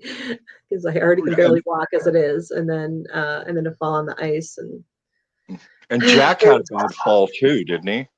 Yeah, he passed out unexpectedly. And we still don't know why, but we believe it was dehydration. And he was in the bathroom, just the half bath downstairs, and he grabbed onto the pedestal sink and actually pulled it out from the wall. And when he fell, he passed out. So he went down like a ton of bricks, and he had like dozens of hairline fractures in his ribs, dozens of them. And yeah, so he was in a lot of pain, and he was on medication for that for quite a while. But yeah, he was down for the count for a long time with that. Yeah, because he just had no time to brace himself or anything and not fall on his butt like I did. So yeah, he crashed on his ribs. Let's see what's going on in the chat here. Yeah, Sue, you were supposed to go to bed and now she's wide awake. It figures. I read studies. How do you say that word in Czech for red? I don't do good with Z's. Oh, I can't pronounce Z's, but when she said it, it all made sense because it was Zaribra and then Maine. So yeah, red hair. yeah. I know nothing about. I know no Croatian, so I wouldn't know. She said Czech, Czechoslovakian. Oh, Czech, sorry, Czechoslovakian. Yeah, whatever. It was a C word. There's a lot of Czech communities in Texas. Yep. Find out. Yeah. What's going on in chat? Let's see. Well, Fenn said that she read studies this week that show you walk faster if you have a purpose, and people who walk faster live longer. I cannot walk fast. My daughter should live forever because she's the fastest walker I've ever seen in my life. Yeah, people make fun of me about how, they'll see me walking down the street and then they always say I'm, walking way faster than everybody, and I'm like walking with a purpose. And I'm glad there's a study saying that people who walk fast and with a purpose tend to live longer. That's good news. Yeah, I wasn't the fastest walker to begin with, and now obviously I'm like turbo slow. Because I'm using the cane and everything, but I am very slow. But my daughter still pretty much run walks, and I can never keep up with her. And that's Taylor, of course, the older one, the one that's hyperactive. Did Travis wait till we had gone before he came in? Sue's asking. Did you wait for Chris and Sue to leave before you came in? No, it just was the timing. Somebody in chat said, "Hey, Travis, come on." And then I asked for the link and I came in and everybody was gone. So I think it's the other way around. Did everybody leave when I came in? No, because they left before you came in, before you said you wanted the link. Oh. They left first. Yeah. Yeah. And then also right after they left, they knew I was coming in. Yeah. They knew I was coming. So they left. They fled. No, they didn't know because you asked for the link after they already left. Nice. She said, this was like, nice try, Travis. I beg to differ. Well, we'll replay it. No, it just was the timing, and They know it was the timing. We're just teasing you. Okay, I know. Um, he was joking about, sorry, Tracy, but there's a joke in there about falling down due to dehydration. Is Jamie still in the chat? No, he went to bed, he said before. Yeah, so I put this comment in there. I said, hey, Jamie, how about those hockey games? Oh, yeah. And he didn't pick up on it. I typed that when the conversation went to endometriosis and heart-shaped uteruses. And so I was trying to maybe have a... You should be so used to those conversations by now. Well, I am, but you know, I didn't know how interested he was in it, but I thought, and I don't even watch hockey. Don't like, well, it's not true. I used to watch hockey games when I lived in LA, the LA Kings, when we had Gretzky, but never watch hockey. So for me to talk about hockey, you know, things have fallen down on the edge, but you know, it wasn't long about what's a heart-shaped uterus and how do you know it's heart-shaped? I missed that part, so I have no idea. She said she has a heart-shaped uterus. Now I've heard that term before. I used to represent doctors in hospitals way back in the first part of my career, and there is something about, and I know what endometriosis is, and how, you know, that's a horrible disease if you don't catch that early and get it addressed. And I know that the shape of the uterus, there's different shapes, and that can lead to fertility problems and whatnot. But I don't think I've ever heard heart-shaped. But I got to thinking, well, how do you know it's heart-shaped? But and that was her daughter that had the heart-shaped, or who was she referring? It was Chris, right? Talking about a family member or a friend? Yeah, I can't remember who she said she was talking about. I'm sorry. No, it doesn't matter. I don't remember because I don't think it was her. Is that what she was talking? We were talking about her sister and being pregnant. So, okay. or was it a cousin or niece or something? I can't remember. Maybe Sue remembers. She was there too. She'll say if she remembers. Otherwise, I'll ask Chris about it later. Interesting.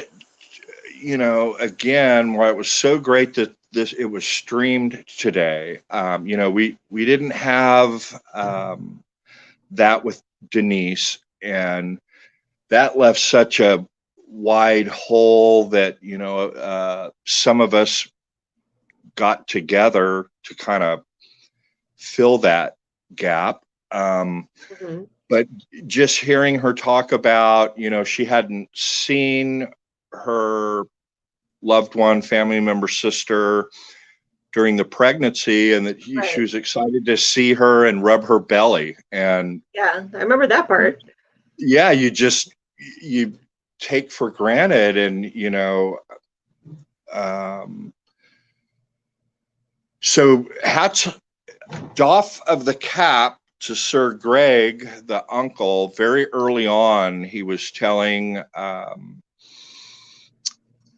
us, everybody, that they'd gone down to the church, met with the pastor. The pastor said in the church at Downey that they'd been streaming some YouTube, and so they were going to be able to do that. And you know, thanks to him for trying to make that happen and making it happen. And then, you know, I saw some bars come up for a split second, you know, those video color bars. Yeah. Like when there's and then right after those bars come up, you know, it's like usually on Monday Night Football, those bars come up and then it says, please stand by, we're having technical difficulties. So it was just for a split second when they were, I think, switching to the pre-recorded video of the guys maybe. And my heart kind of... I remember it happening. I don't remember where it happened. Yeah, just for a split second, my heart kind of sank and I went, uh-oh. But then, you know, boom, and then the video started. But I had no technical problems. The video was real high quality. My audio was good. Could hear everything clearly. Especially the speakers and the three people who spoke, plus the pastor. I don't know if you've ever been in a small church with bagpipes, but you can't really tone down bagpipes. They're just loud, really loud. And so I knew we weren't going to have problems hearing that, but really, really impressed with the quality of everything. And, that could be a distraction and whatnot. And my hat's off to the church and their technical people. I don't know how the quality was for you on your end, but it was good. I said we just had that same thing, that one little blip where it. I'm talking less than a half of a second, Yeah. and just kind of a subliminal thing. It was great. It was perfect. Yeah. And did it seem? This isn't a criticism, that it went by so fast. It almost seemed like too short, but it was like It was 90 minutes, just like they said. Yeah. Just like they said, but it flew by, didn't it? Or at least to me. Yeah, it really did. It really did. It went by really quick. Yeah, they did we only had one troll in the chat, so that's good. I expected when we put links out there, I thought more jerks were going to show up. So I was kind of happy to see there was only one jerk, but I wish there had been none. But I thought there would be more, just because of the people. I flagged that person as a bully, and because I figured, well, if enough, I said I'm going to flag him as a bully on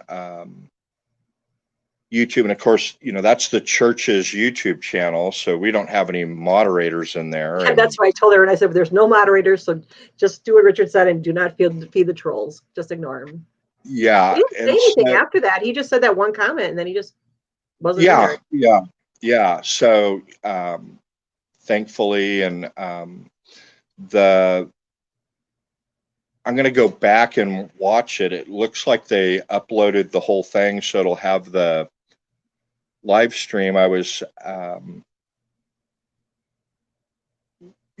when they were transitioning, I was looking at the comments, and a lot of beautiful, beautiful comments. But then when I wanted to pay attention to like the pictures, I can't multitask like you and Finn. No, I can't. I'm terrible about it. So I can't watch the comments and then, look at the pictures when he was growing up, and or like listening to Julie's words. I get too distracted. But some beautiful comments in there, and I'm looking forward to going back. And I thought I saw that it got uploaded, which usually means it'll have all of the live chat in there. It doesn't have the chat attached to it. From what Fen said, it doesn't have the chat on it.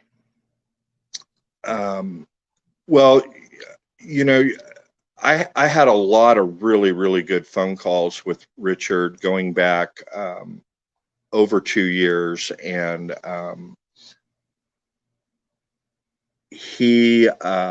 they started doing basically phone conferences with Google Hangouts. There was a limit of 10 people on that, and then everybody knows the story, and it transitioned to Discord and more talking there. And I started talking with Allie more, and she said, well, I said, yeah, I'm just really interested in the legal aspects of this, and I'm really just interested in trying to educate people about the legal process, whatever questions they have. And she said, oh, well, you know Tracy on Facebook? I'm like, no. Basically a lawyer on Facebook now, Scales of Injustice. And I said, no, I didn't. And so I happened to catch that, and you were doing a live from your Facebook Yeah, from my page. Facebook group. That's the first time I saw you was when I And was I was doing that. typing in there and got a million questions, and yeah, it's just like you said earlier. And then we started talking on the phone, either through Messenger or whatever platform. And I remember you and I having 2.5 hour conversations about different things legally, and really enjoyed that. And we continue to do that when new things come up. But so I met Allie through Richard, and then met you through Allie, and then you reached out to Richard, and who's this crazy guy from Texas in my channel? I think it was just because when I looked up your name, he was like the only mutual friend that I knew or whatever. So that's why I messaged him, and I was like, who is this guy? And then that's when he said, I said, he sounds like he's a lawyer. And he said, yeah, he is a lawyer. Like, okay, cool.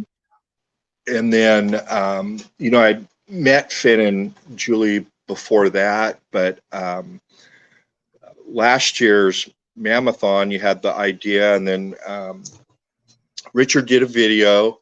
I think the title of it is Tracy's great idea, or Tracy's new idea. And he came on and said, yeah, Tracy is talking about, again, as an outcropping of glam, these marathon sessions. Yeah. And hey, we'll do a weekend, and they're kind of kidding around. Heck, Allie could do 24 on her own, 48's a snap, and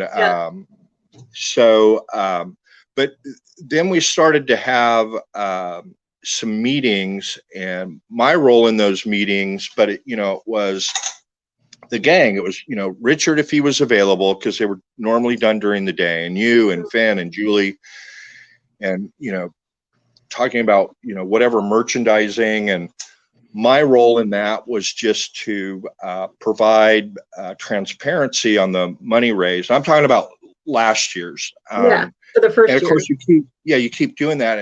And we were trying to head off, we're trying to be proactive and to be, preemptive, that if anyone was going to try and be negative, I'm not going to discuss who in particular, but I helped talk through things on how you could preempt it. And I think you all pretty effectively did it. I mean, it was so transparent, and Finn and Julie. We could not have been more transparent. Even if we tried, we could not have been more transparent with the money that we raised and everything. We had such a good accounting of it between Julie and I, and both of us having accounting degrees. I sent Steve, because Steve was being lied to. So I sent Steve about 16 pages of accounting of the money. That's when he knew I wasn't lying about it, because I was very clear about it. But the thing was, so those phone calls, and everybody working on, my involvement was so limited. It was just in that planning thing to help what y'all could do with that, and the language of the disclaimers and whatnot. But it was the phone calls with, 5 or 6 people, and everybody talking and ideas, and really cementing those bonds and relationships to make that a success. And of course, you and Richard and, all the other folks, actually did all of the time on the air and whatnot. But it was just having those conference calls and talking with you and Richard and Finn and Julie and Linda and Allie, and of course y'all would talk about time slots and possible guests and all of that. But it was just it was great to talk to Tracy as Tracy and Richard as Richard, and seeing everybody's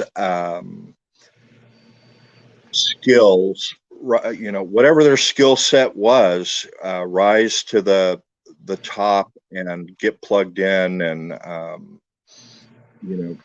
form, at least from my perspective, some pretty close bonds and whatnot that it exists to this day. I talked to you and Julie and Finn, and Julie and Finn were trying to call me, and I was out at the ranch. They didn't want me to find out on by reading a tweet or and there was other people that y'all did that for as well. And I got into town and started in the range with Messenger and whatnot, and saw those things. But to develop friendships and relationships that it's like, oh, someone needs to get a hold of Travis. We don't want him reading this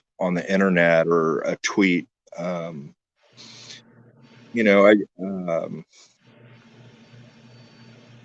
was greatly moved by that concern, or just a little bit of human decency to another human being, that people would think about that. And it didn't lighten the blow, but I'm so glad that it was somebody that I knew and cared about. Julie, Finn had tried, just happened Julie got through. She was at some sort of a medical appointment waiting. She said, I don't have a lot of time, so wanted you to know, but something's happened with Richard. And so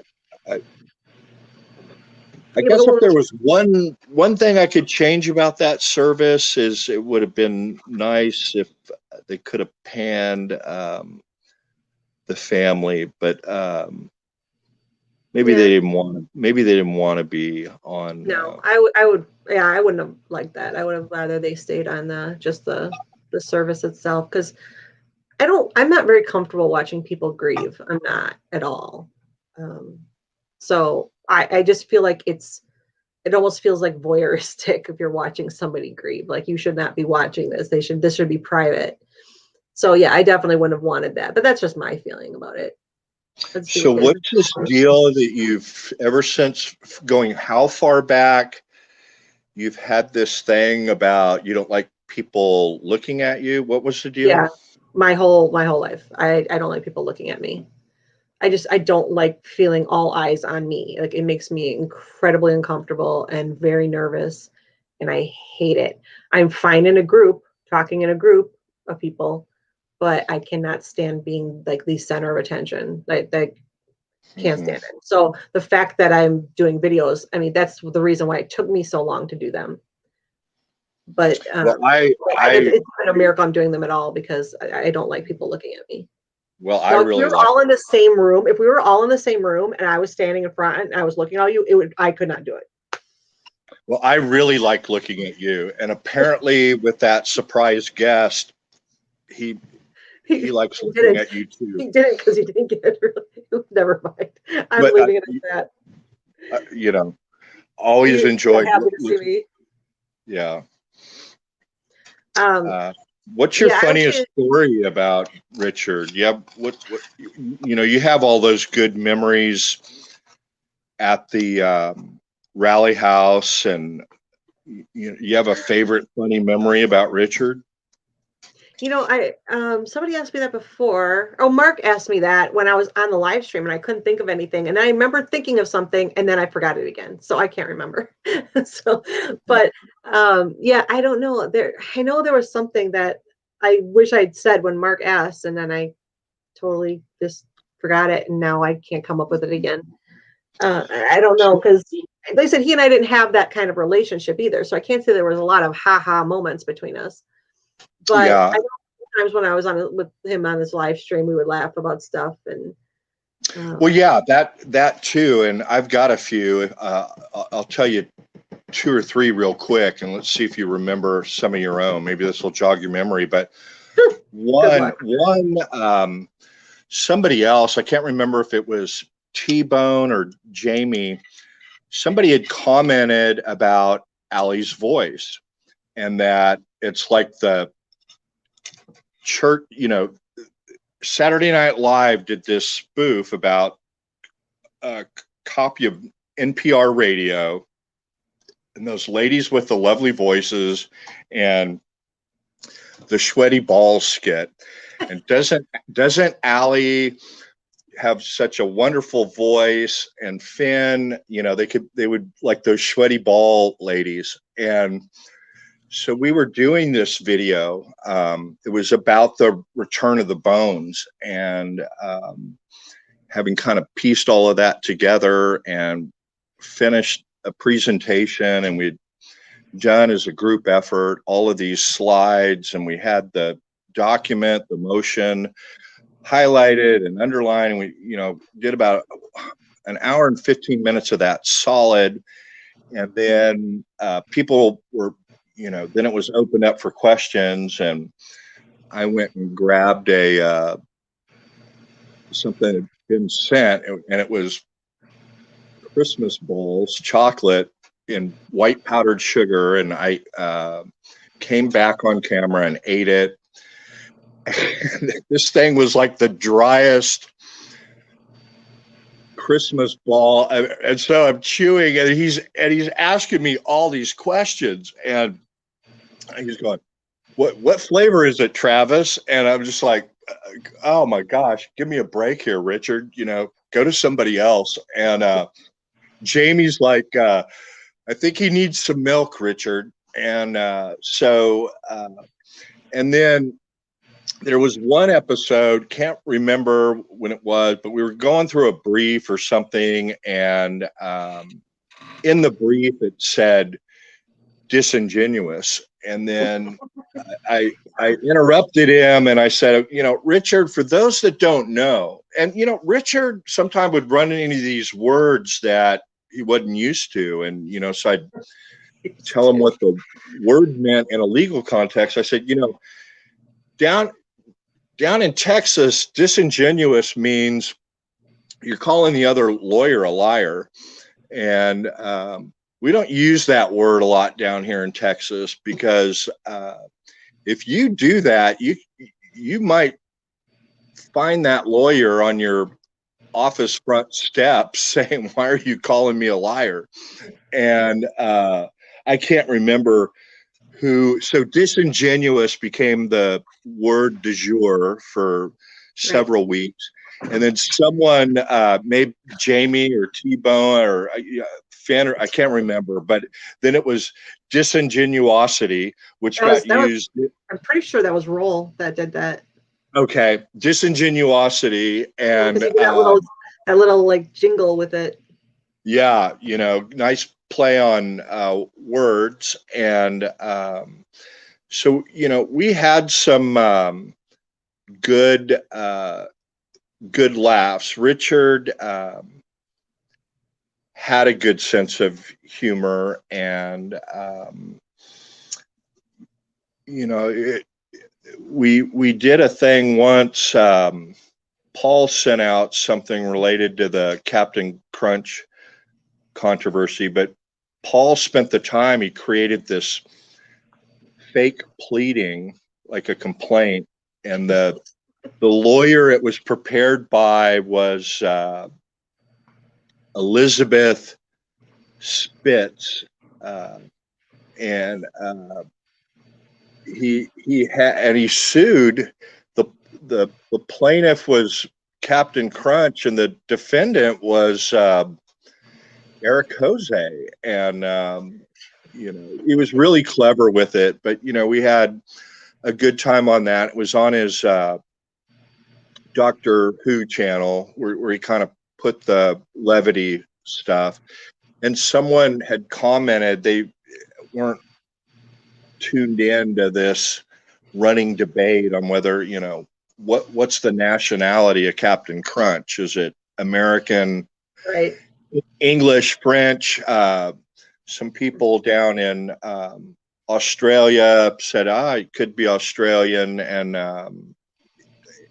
anywho, so they said on there, what's this about? What's this got to do with the case? And he would explain, I have this separate channel. It's kind of off topic, and it's important to keep your sense of humor in a post conviction type case. Because I'd tell him privately things that you would say on your channel as well, is that the average time it takes when things are running really, really good is 8 to 12 years on a post-conviction case. Mhm. And they can take 20 or 30. Michael Morton's took 20. Wasn't it? And that you have to keep a sense of humor in these types of cases. And if you, like you were saying earlier, when you talk to Stephen on the phone or in person, that you would engage in humor with Stephen, and you all would laugh. And you have to have that, certainly if you're in prison, but if you're lawyers grinding on the case, you've got to have balance in your life, or you'll burn out and do a disservice. You'll miss something and do a disservice to your client.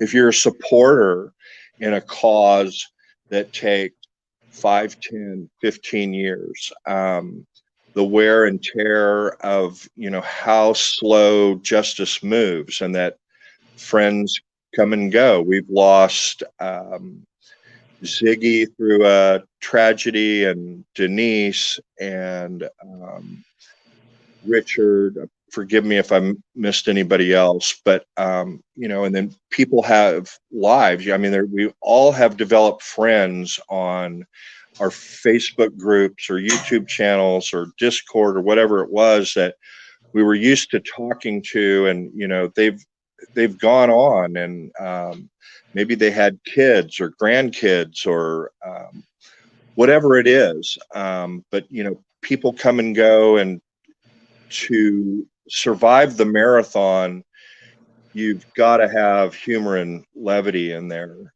You've always recognized that. I've seen that, and sometimes I can't help myself because I laugh when I'm uncomfortable. I don't know. See, I don't know what to say. I laugh. I just laugh at dumb times. I really do. I don't know why. I just do.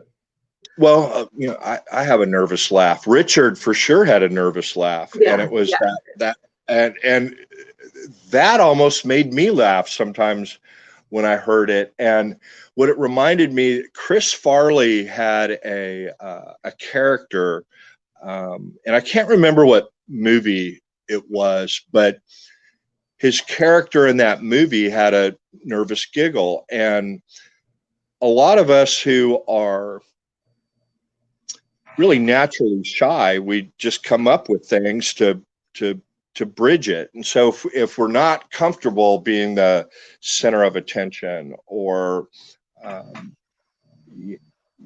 I mean, Robert De Niro talks about this extensively. Most big time actors are just inherently shy, and they and before a trial, I have tremendous stage fright. I mean, almost debilitating. But you learn how to refocus that anxiety and fear into moving you forward. And then once you get rolling, you forget about it. But it was discussed today by his uncle and his friend, and the evolution that Richard was really a shy. I wouldn't say he was timid. I would say he was a shy person that learned how to get over his shyness and be out in public and tow along the banner with him. Be out in front and do an interview on camera. I'd never seen that interview. It was from the service today. He had the sunglasses up on top of his head, and that convicting was what footage they took of Richard when at the rally. yeah. But we all develop things that crutches or gimmicks or whatever you want to call them that allow us to move forward. And a lot of us have a nervous laugh. And Richard's nervous giggle, I think, was endearing to a lot of people.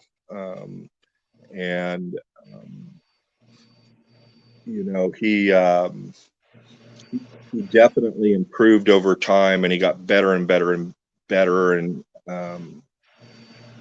I've said this before, and I'll finish with this. The greatest attribute I saw in Richard was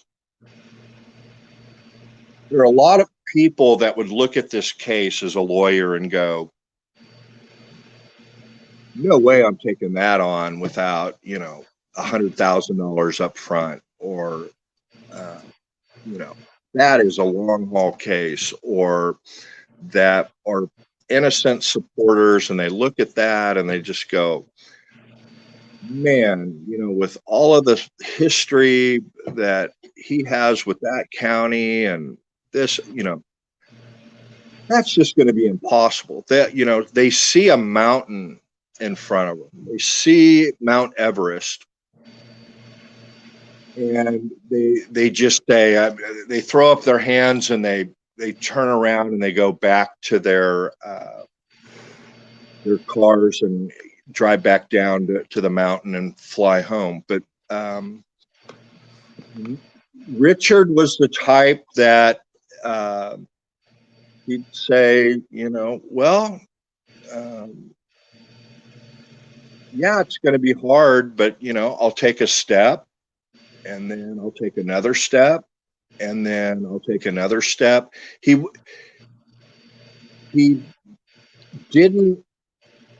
wasn't trapped like a lot of us are, me included, by our fears. And that, and we all have them to certain extents, but it's like, oh, well, I can't do that. I'm not going to apply for that job, or, but other people, they're not limited by that. Well, I can't go on camera. Some people say, why? This is an old cliche. You've all heard it. Richard was the type of guy who said, well, why can't? Why not? I can do that. And he did. And, what's great about those videos, and I hope they're up there forever, is you see how he starts and how he develops and matures and evolves. But I think his greatest attribute in looking at some of these other cases, like Eagle Nation and some of the other ones, he didn't have any self-imposed limitations. He said, he didn't listen to people say, oh, you can't do that. He's going to get into it, and he's going to check it out, and he'll decide for himself whether he can try and do some good. And that's what I most admire Richard for. And what I, in addition to the friends I've made and met by tuning into him, you among them, Mm-hmm.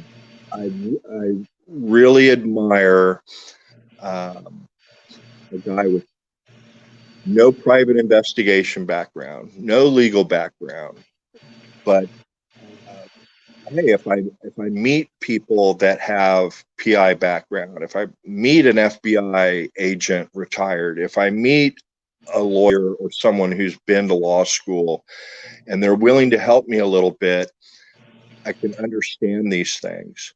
And he'd be the first to say, I'm weak on the law, and I need you and Tracy to help understand this. It helps my presentation and my viewers, but from every angle.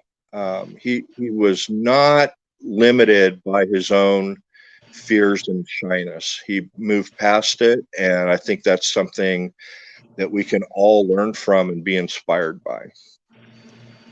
That's really all I had to say. Do you have a funny moment? He said, I still don't have a funny moment. I don't know. But I was thinking when you're talking, I was thinking about the fact that how I said before when I first met Richard in person, I felt like he was blowing me off because I said hi to him and he just kind of like looked like I was bothering him. Obviously I know now that it wasn't that, and that it was because it's not just that he's shy. I think he was socially awkward. And that was at the time when he was just there with Mark and it was just them two. And Mark was walking around talking to a lot of people. And so like every time I looked at Richard, he was on his phone. And I don't know if he was really on his phone or if he just did that so it looked like he was doing something because he didn't want to go up and talk to people. I have no idea. But like I said before, when I first met him, I was in the office of the salvage yard. And now knowing that he is a little bit shy and he is, like I said, a little bit awkward in those situations, I probably terrified the hell out of him because I'm walking around like talking to everybody. And I already knew the family so well. So I was joking around with Earl and with Carla's kids and everything. So, and he's just meeting everyone. So I probably just like, he didn't know what the hell to say to me because I'm just running around talking to everybody like I own the place.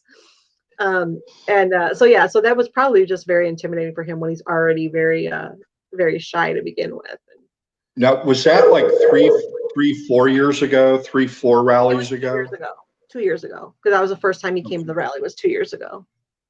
Okay, I thought maybe it had been there before that because I had started talking to you, and then he was asking me to come on. Some pleading was coming out, and I said, we really need to get Tracy on here because she knows the Wisconsin law and the local stuff that I don't have time to get up to speed on. She's read all of these cases. I can talk about the basics. I said, the other thing is Tracy, because she's gone through all of these things, she has you've told me this before, and you know what I'm going to say, I've got the legalese burned into my brain, and I can't get it out.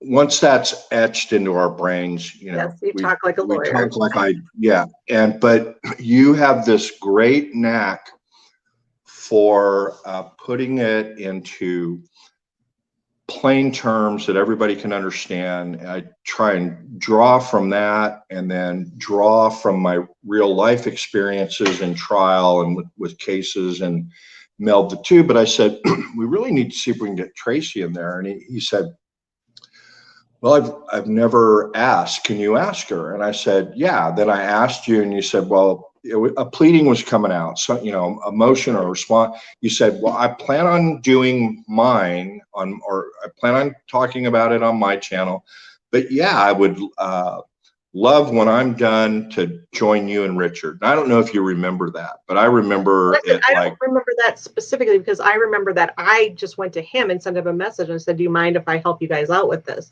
But maybe that was a separate one. I don't know. No, it very well could have been.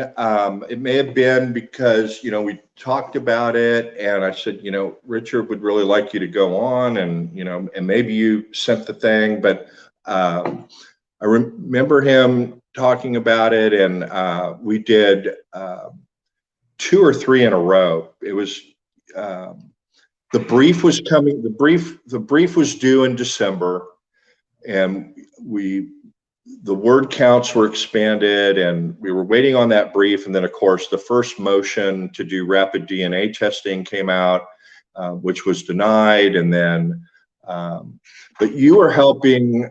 I was trying to figure out, well, there's X number of days to respond. In Texas, if the brief's due December 10th, filing a motion doesn't stay the time. You need to file the motion plus get an extension on the brief.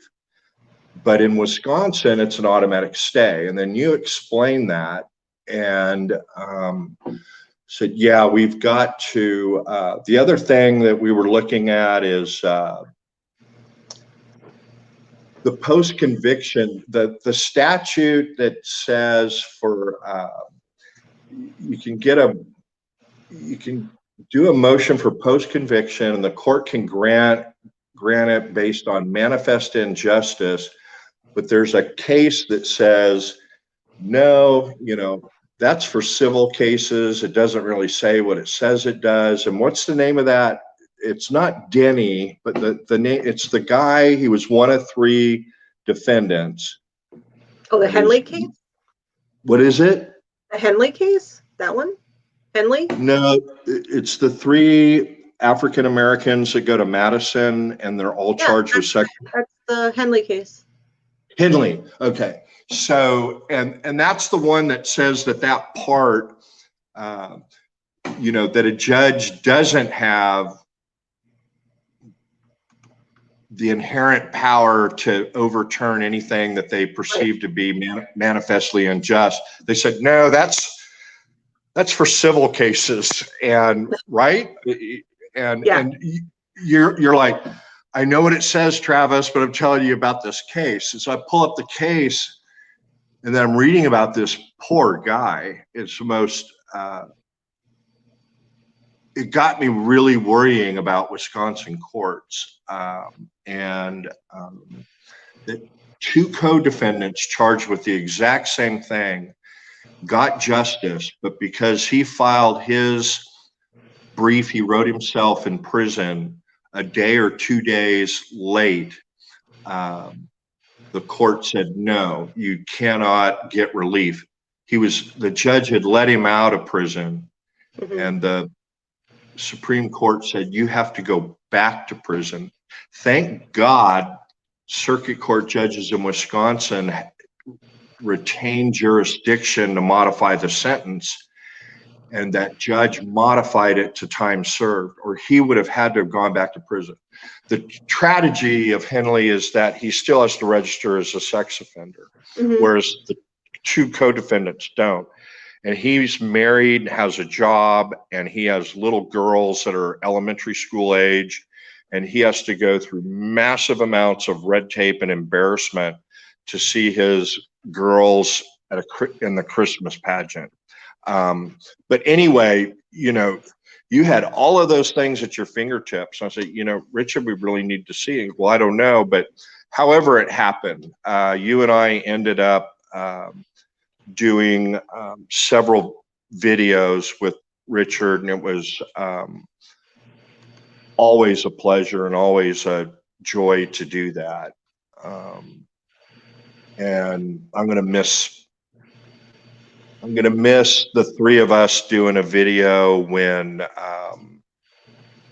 we get the order, whether there's going to be oral argument or not. And if there's not going to be oral argument, obviously the Court of Appeals opinion, I'm gonna be thinking about that the 3 of us would have at some point talked about that together. Yeah, we would have.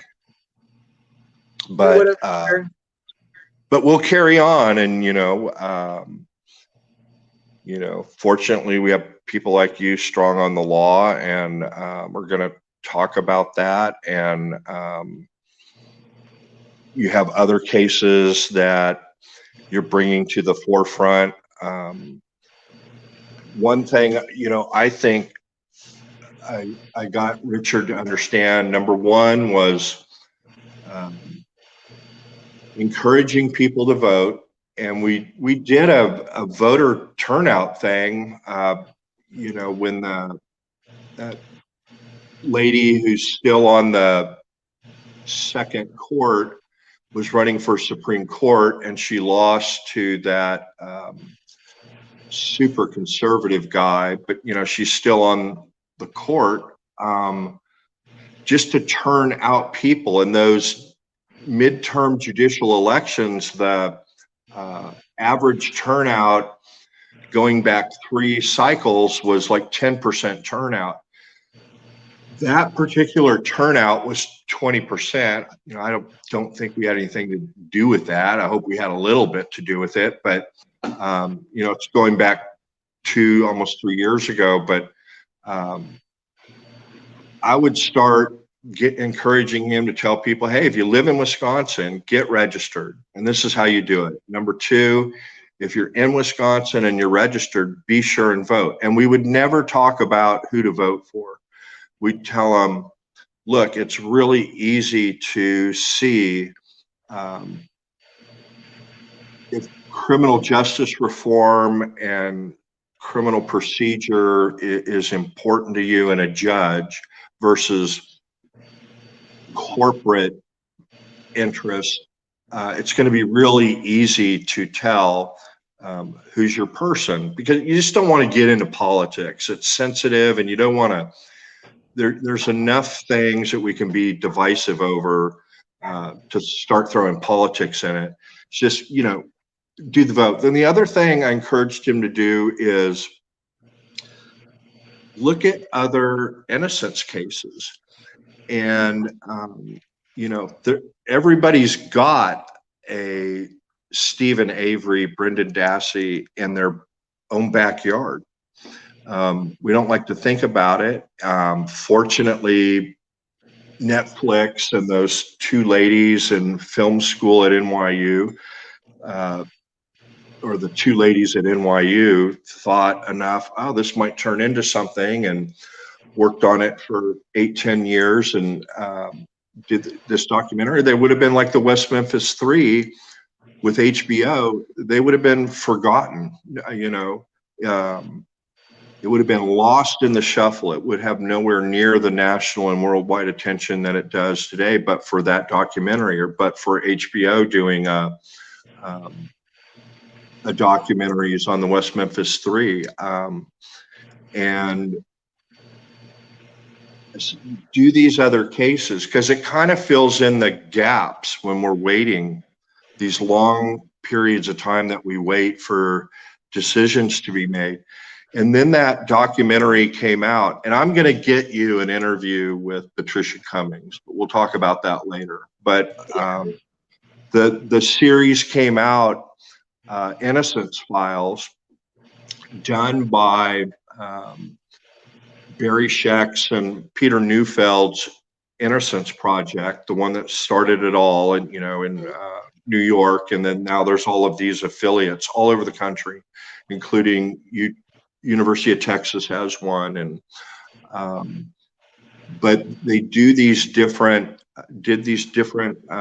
episodes on these people who have been wrongfully convicted from all over the country. And Richard, started seeing that, and then he actually, even before his very untimely and sad passing, was looking at a case in Oklahoma that there might be something. And he saw that you can make a difference. And sometimes in these lulls, you just need to try and find other things. Otherwise,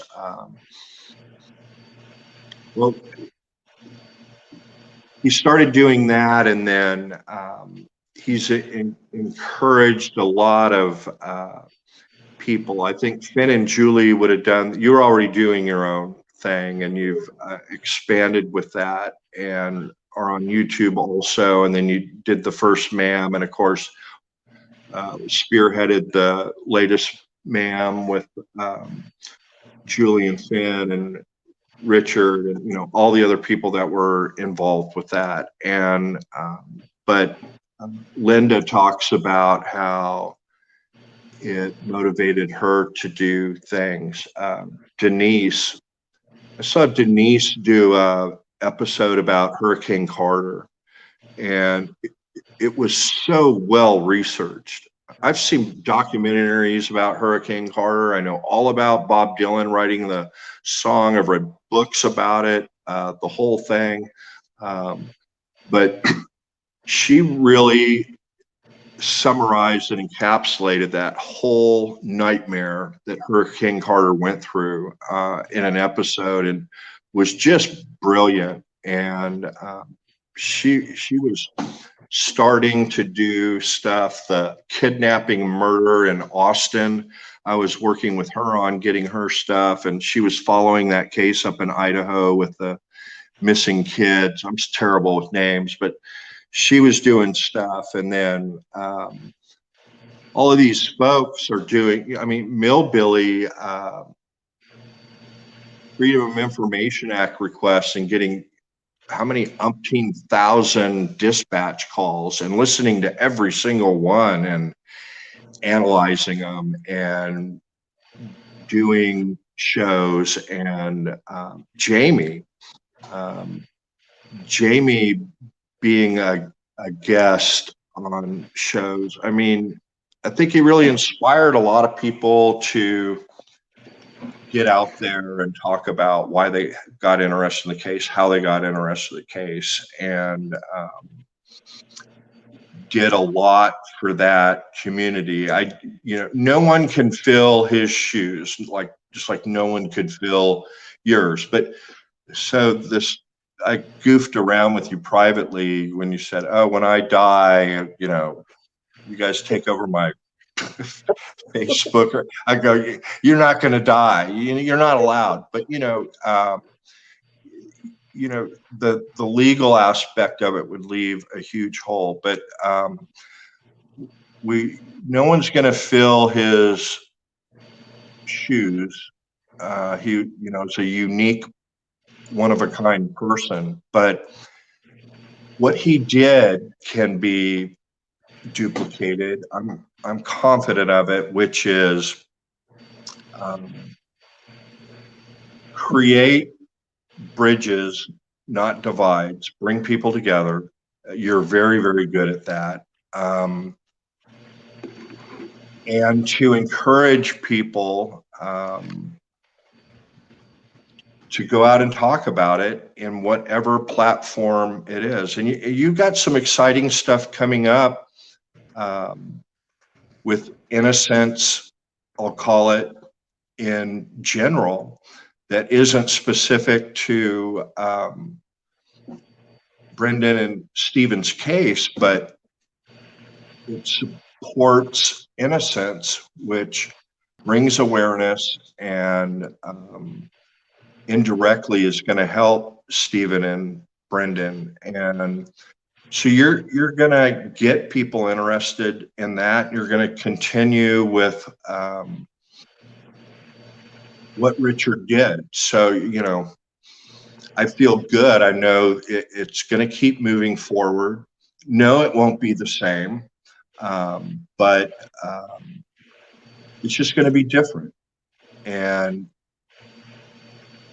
righteous causes are bigger than any one person or one group. Righteous causes move forward because they're righteous. Civil rights in the United States, apartheid in South Africa, independence for India from Great Britain. The righteous causes move forward no matter what. And so I'm not worried about that. I'm just sorry I lost I wasn't a super close friend like he was with Stacy and Mark and Paul, but I certainly enjoyed any time I had a chance to talk with him. And he could be stubborn, and sometimes he'd get locked into a view, and but we'd talk about it, and Richard would keep talking. He'd come back, and then he'd give me an opportunity to explain and say, "Look, I'm not being critical of you. I'm just asking you, if you talk about this particular issue, it had nothing to do with Brendan or Stephen's case. It was about stuff going on up in Canada." And he was trying to use that as an analogy for First Amendment free speech. And I said, you got to be careful because, you know, there's some baggage with that. And then he'd come around and he would look at it, and he could be opinionated, and he could be stubborn, but he could also, if he gave him time, he would look at stuff. So the last funny story, and then I'm going to go. So y'all heard a little bit today, you know, the O in organization, and he's made aware that going to Australia with to meet those guys down there, and so he's applying for his passport. And he called me within a day or two and said, "Hey, I've got this opportunity, but you know, I'm keeping it on the lowdown now, and I need some help with some paperwork on a couple of things for my passport." So he started working on it very, very early. And then I don't know what happened from there, but we're touching base, you know, we're 10 days out. And he's like, okay, well, if I pay this, they guarantee in 2 days, but for half the cost, they guarantee in 5. I'm 10 out, I'd do 5. I said, Richard, you know, I'll pay the difference, do the 2 days. He says, no, I've got plenty of time. You don't need to do that. And so there's a hitch. They tell him the wrong thing, which happens all the time with passport. That they tell you this or that. Now they're telling me it's in Washington, D.C. And I said, okay, let me see what I can do. So I made a few phone calls, and then it's getting frantic, but it all gets back on track, and we're hoping that he'll have his passport the day before his flight. Turns out he gets it the day of his flight. But now we're 2-3 days out. Things are looking good. And then I said, hey, I got an email or a text or message from Paul. He asked me to remind you about your visa. He said, visa? I go, yeah, you got to have a visa to get over there. You know, he's used to going to Tijuana. I don't know. You don't even need a passport until 2-3 years ago, but you certainly never needed a visa. He goes, I need a visa too. He goes, how am I going to get that? And then I said, okay, I've already researched that for you, and that's issued electronically. They'll send it to Qantas. It's a little bit extra money, but you can do it online. It's no problem. But he came this close to showing up at the airport with no visa, and they would have turned him away. And that's the way Richard always had a story about flying out to Wisconsin, flying back, or, you know, or trying to get it to have a trip of a lifetime if you're a supporter. And I feel pretty good that Richard evolved and matured to have an opportunity like that. He got to meet Steve Drizzen and Lauren Nyrider and supporters down there, and he took that banner to cricket matches and whatever else they did. And I'm glad he had the trip of a lifetime. I just wish his lifetime had been longer. That's all I got. Well, thanks for popping in with us. I'm probably going to wrap it up soon because I'm actually, with my new schedule, they said that I'm getting up earlier. I actually have gone to bed earlier every night too. So I'm actually very tired today when I'd usually be up till 4 a.m. something like that. So I think we're going to wrap it up. If anybody else has anything they want to say, want to ask, go ahead. Otherwise, I'm gonna call it quits. And yeah, I put up there that Fen said that she never would have done the 80 days of 80 more things if not for Richard. So yeah, he influenced a lot of people to do more than they were doing. I actually was going to say I thought Finn and Julie would have done that regardless. And I was starting to say that, but I didn't want to speak for Finn. And I didn't know if that was inspiration or not. But, you know, Richard was on their program very, very early on their podcast. And I was honored to be asked to be on their podcast. I think we did a podcast for one of the briefs, and y'all showed up in costumes, half lit. And no one sent me the memo, but that was a memorable presentation on a legal brief. I think it was the state's response, but you all had a party, virtual party earlier in the day, and no one gave me the memo. I didn't have a costume, but yeah, You're lying that you get the memo. We told you about it. Pretty sure you did. I've got plausible deniability, but no, they wonderful, and I wasn't sure if they were inspired by Richard to do that, but that, you know, it's another super positive thing to come out of that. Yeah, he brought a lot of positives out, not just in his involvement with the case, just with his involvement with the people involved with the case. And we said before, he brought a lot of people together, and there are people that I don't know if I would know. It was Fennis saying it was a girl party, Travis. Well, but no one told me that you guys were coming. I knew there was a girl party.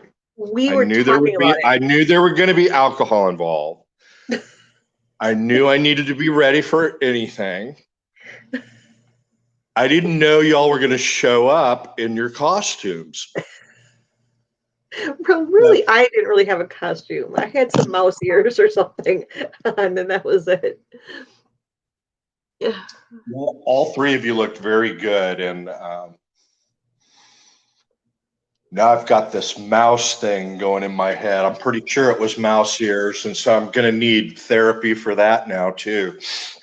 Yeah, Fen is saying that was their most popular episode by far, and I do know there was I don't know, somebody was giving us a hard time about it, about these drunk chicks trying to talk about the case. Yeah, look at these three clowns, or whatever. Like, I'll take that as a compliment. Thank you. Yeah, haters are gonna hate. It wouldn't have mattered if we were in tuxes and ball gowns, or business suits. It's not going to matter to them. It's the message they don't like, and I don't read any of that. Doesn't matter. I didn't either, but you guys told me about it. It's probably Fen. She said that was. Let me ask you one question before you take us out. Do you get this sense that there's a lot of people that are kind of wandering or aimless, or they're just wondering, well, what are we going to do? I'm not going to get that. I'm not going to get that notification 3 or 4 times a week. And the point is, I hope not. There are, if you want to stay engaged in the case, Julie has her Work with KZ site that's up to the minute on what the pleadings are in the case, that she gets help from you and from the Wisconsin site, so you know up to the second what's going on the legal aspects of the case. You have your Facebook group that's going to continue to cover the legal things plus other innocence cases, and you have 3 lawyers in there, as I recall, myself and 2 Wendy. others. Right? Yeah. Okay. Yep. Paul's channel and Foul Play and Millbilly and their Discord channels and yeah, so there's a lot to do and a lot to see and you know, I understand it's like the Tonight Show, Leno or Carson. You know, everybody had their preferences, or Letterman or Leno, and no, that's gone. But there are really really good people like Julian Finn with 80 More Things, like Millbilly and Foul Play, and all those people, and you that are covering this case. They continue to cover it. And so there shouldn't be any anxiety about that whatsoever. Linda and some people do periodic shows that talk about different aspects. Sometimes it's, you know, a lighthearted nature. Sometimes they're real long, but it's going to continue on, and it's going to be different. But I kind of got a sense maybe early on, especially Julie's words, which were really, really powerful today, that we would all get that little bell notification, either from you or Paul or especially Richard, you know, 3-4 times a week and talking about it. And he always had a core group of people. Obviously, when the pleadings come out, you know, we'd have 150 people tuning in. You'd have 150 people tuning in. But the stuff in between, it might be 20 or 30. He never cared. He didn't care if there was 2 people in there. He had a guest, just like when you have a guest, he hopes that there's a good turnout for his guest. But he was going to talk about the case, whether it was 1 person or 100. And, you know, it's going to continue on without him. And it won't be the same, but it's still going to be high quality and it's going to be good. I don't know if you had any thoughts about that, if you sensed the same thing I was. That he, like, what? Okay, sorry. so that you know, there's kind of that people are aimless is too strong a word, but you know, that they're just who's going to take Richard's place, I guess is the easiest way. And there's no one that can take Richard's place, but there are already things in place that will continue. That's what I wanted you to comment on, more about that. I said, you mentioned a lot of things. I want to make sure which exactly. Well, I always mention a lot of things. I got a lot going on in my head, but go ahead. Well, you know, as you said, there's nobody that can take his place. That is just impossible. But there are a lot of us that can cover everything with this case for sure. Maybe not as many other cases as Richard did, but with this case for sure, we can cover that. I will have to personally be a little bit better because I admit I let Richard handle a lot of it because he liked doing shows more often. I do not. So, you know, when a document came out, a legal document came out, I was like, I'll take my time if I talk about it at all. Because I knew that Richard was going to. So it's kind of like, you don't really need me to do it. And if it was legal stuff, usually you would be on with him. So so in that respect, I'm going to have to make more of an effort to make sure I'm covering the legal stuff quickly, you know, and actually, you know, on a regular basis like I used to, but it's hard. But that's what I'm going to have to do. But then, like you said, there are the others. And you have more people than just, I mean, Jane and Di have their live stream now that they have, and then obviously you have Paul and you have like you said, Foul Play, and you have Millbilly and you have Linda, and so there are a lot of different places to go for live streams. None of us do what Richard did. None of us do. So, but together we can at least get this case covered. And I know that for me, I obviously will be talking about other wrongful convictions. And I know that I think Jane and Di are doing that, going to do that more too. So that's the best we can do. somebody needs to pick up the Scott Davis case. Yeah, and, and somebody needs to pick up, or Rhonda is working on the Holtz Clock case. Yeah, I admit that I didn't follow the Scott Davis stuff, so I can't do that. Well, and that's the biggest problem with me is that I just don't do the research anymore, and that's what Richard was doing, more research into different cases.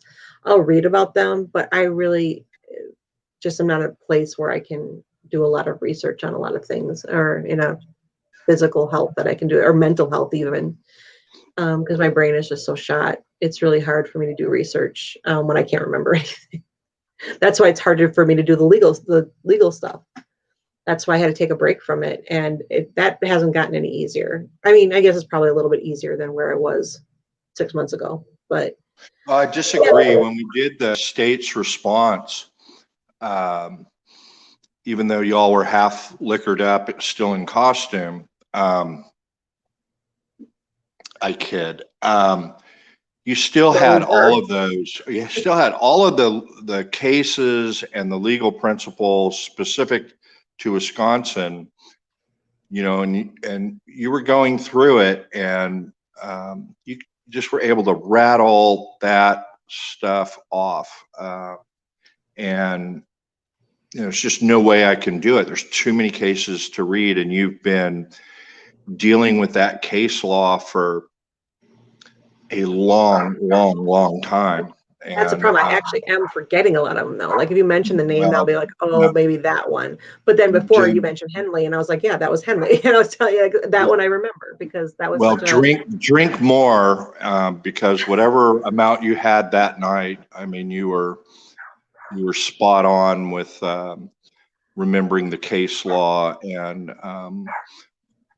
procedural bar and this and that, and the time frame on the pro per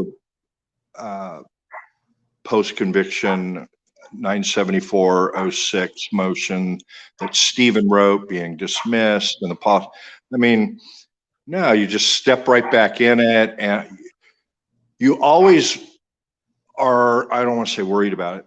Every show we do when we're backstage before going live, or the day before when we touch base, you always mention those concerns, and you always, because of your condition, that say, oh, my memory's just not the same, but at least the last one, you just step right back into it and get going. And so we know the legal aspects of it are going to be covered very, very well.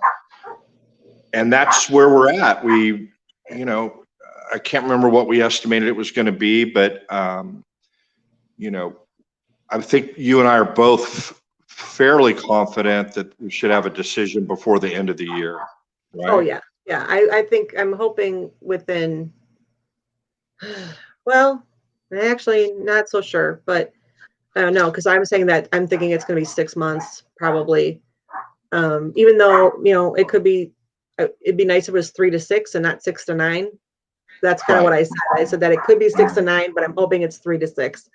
Yeah, if they grant oral argument, I think, we kind of looked at some other cases and whatnot. And then if they grant oral argument, that might put it into early next year. Right.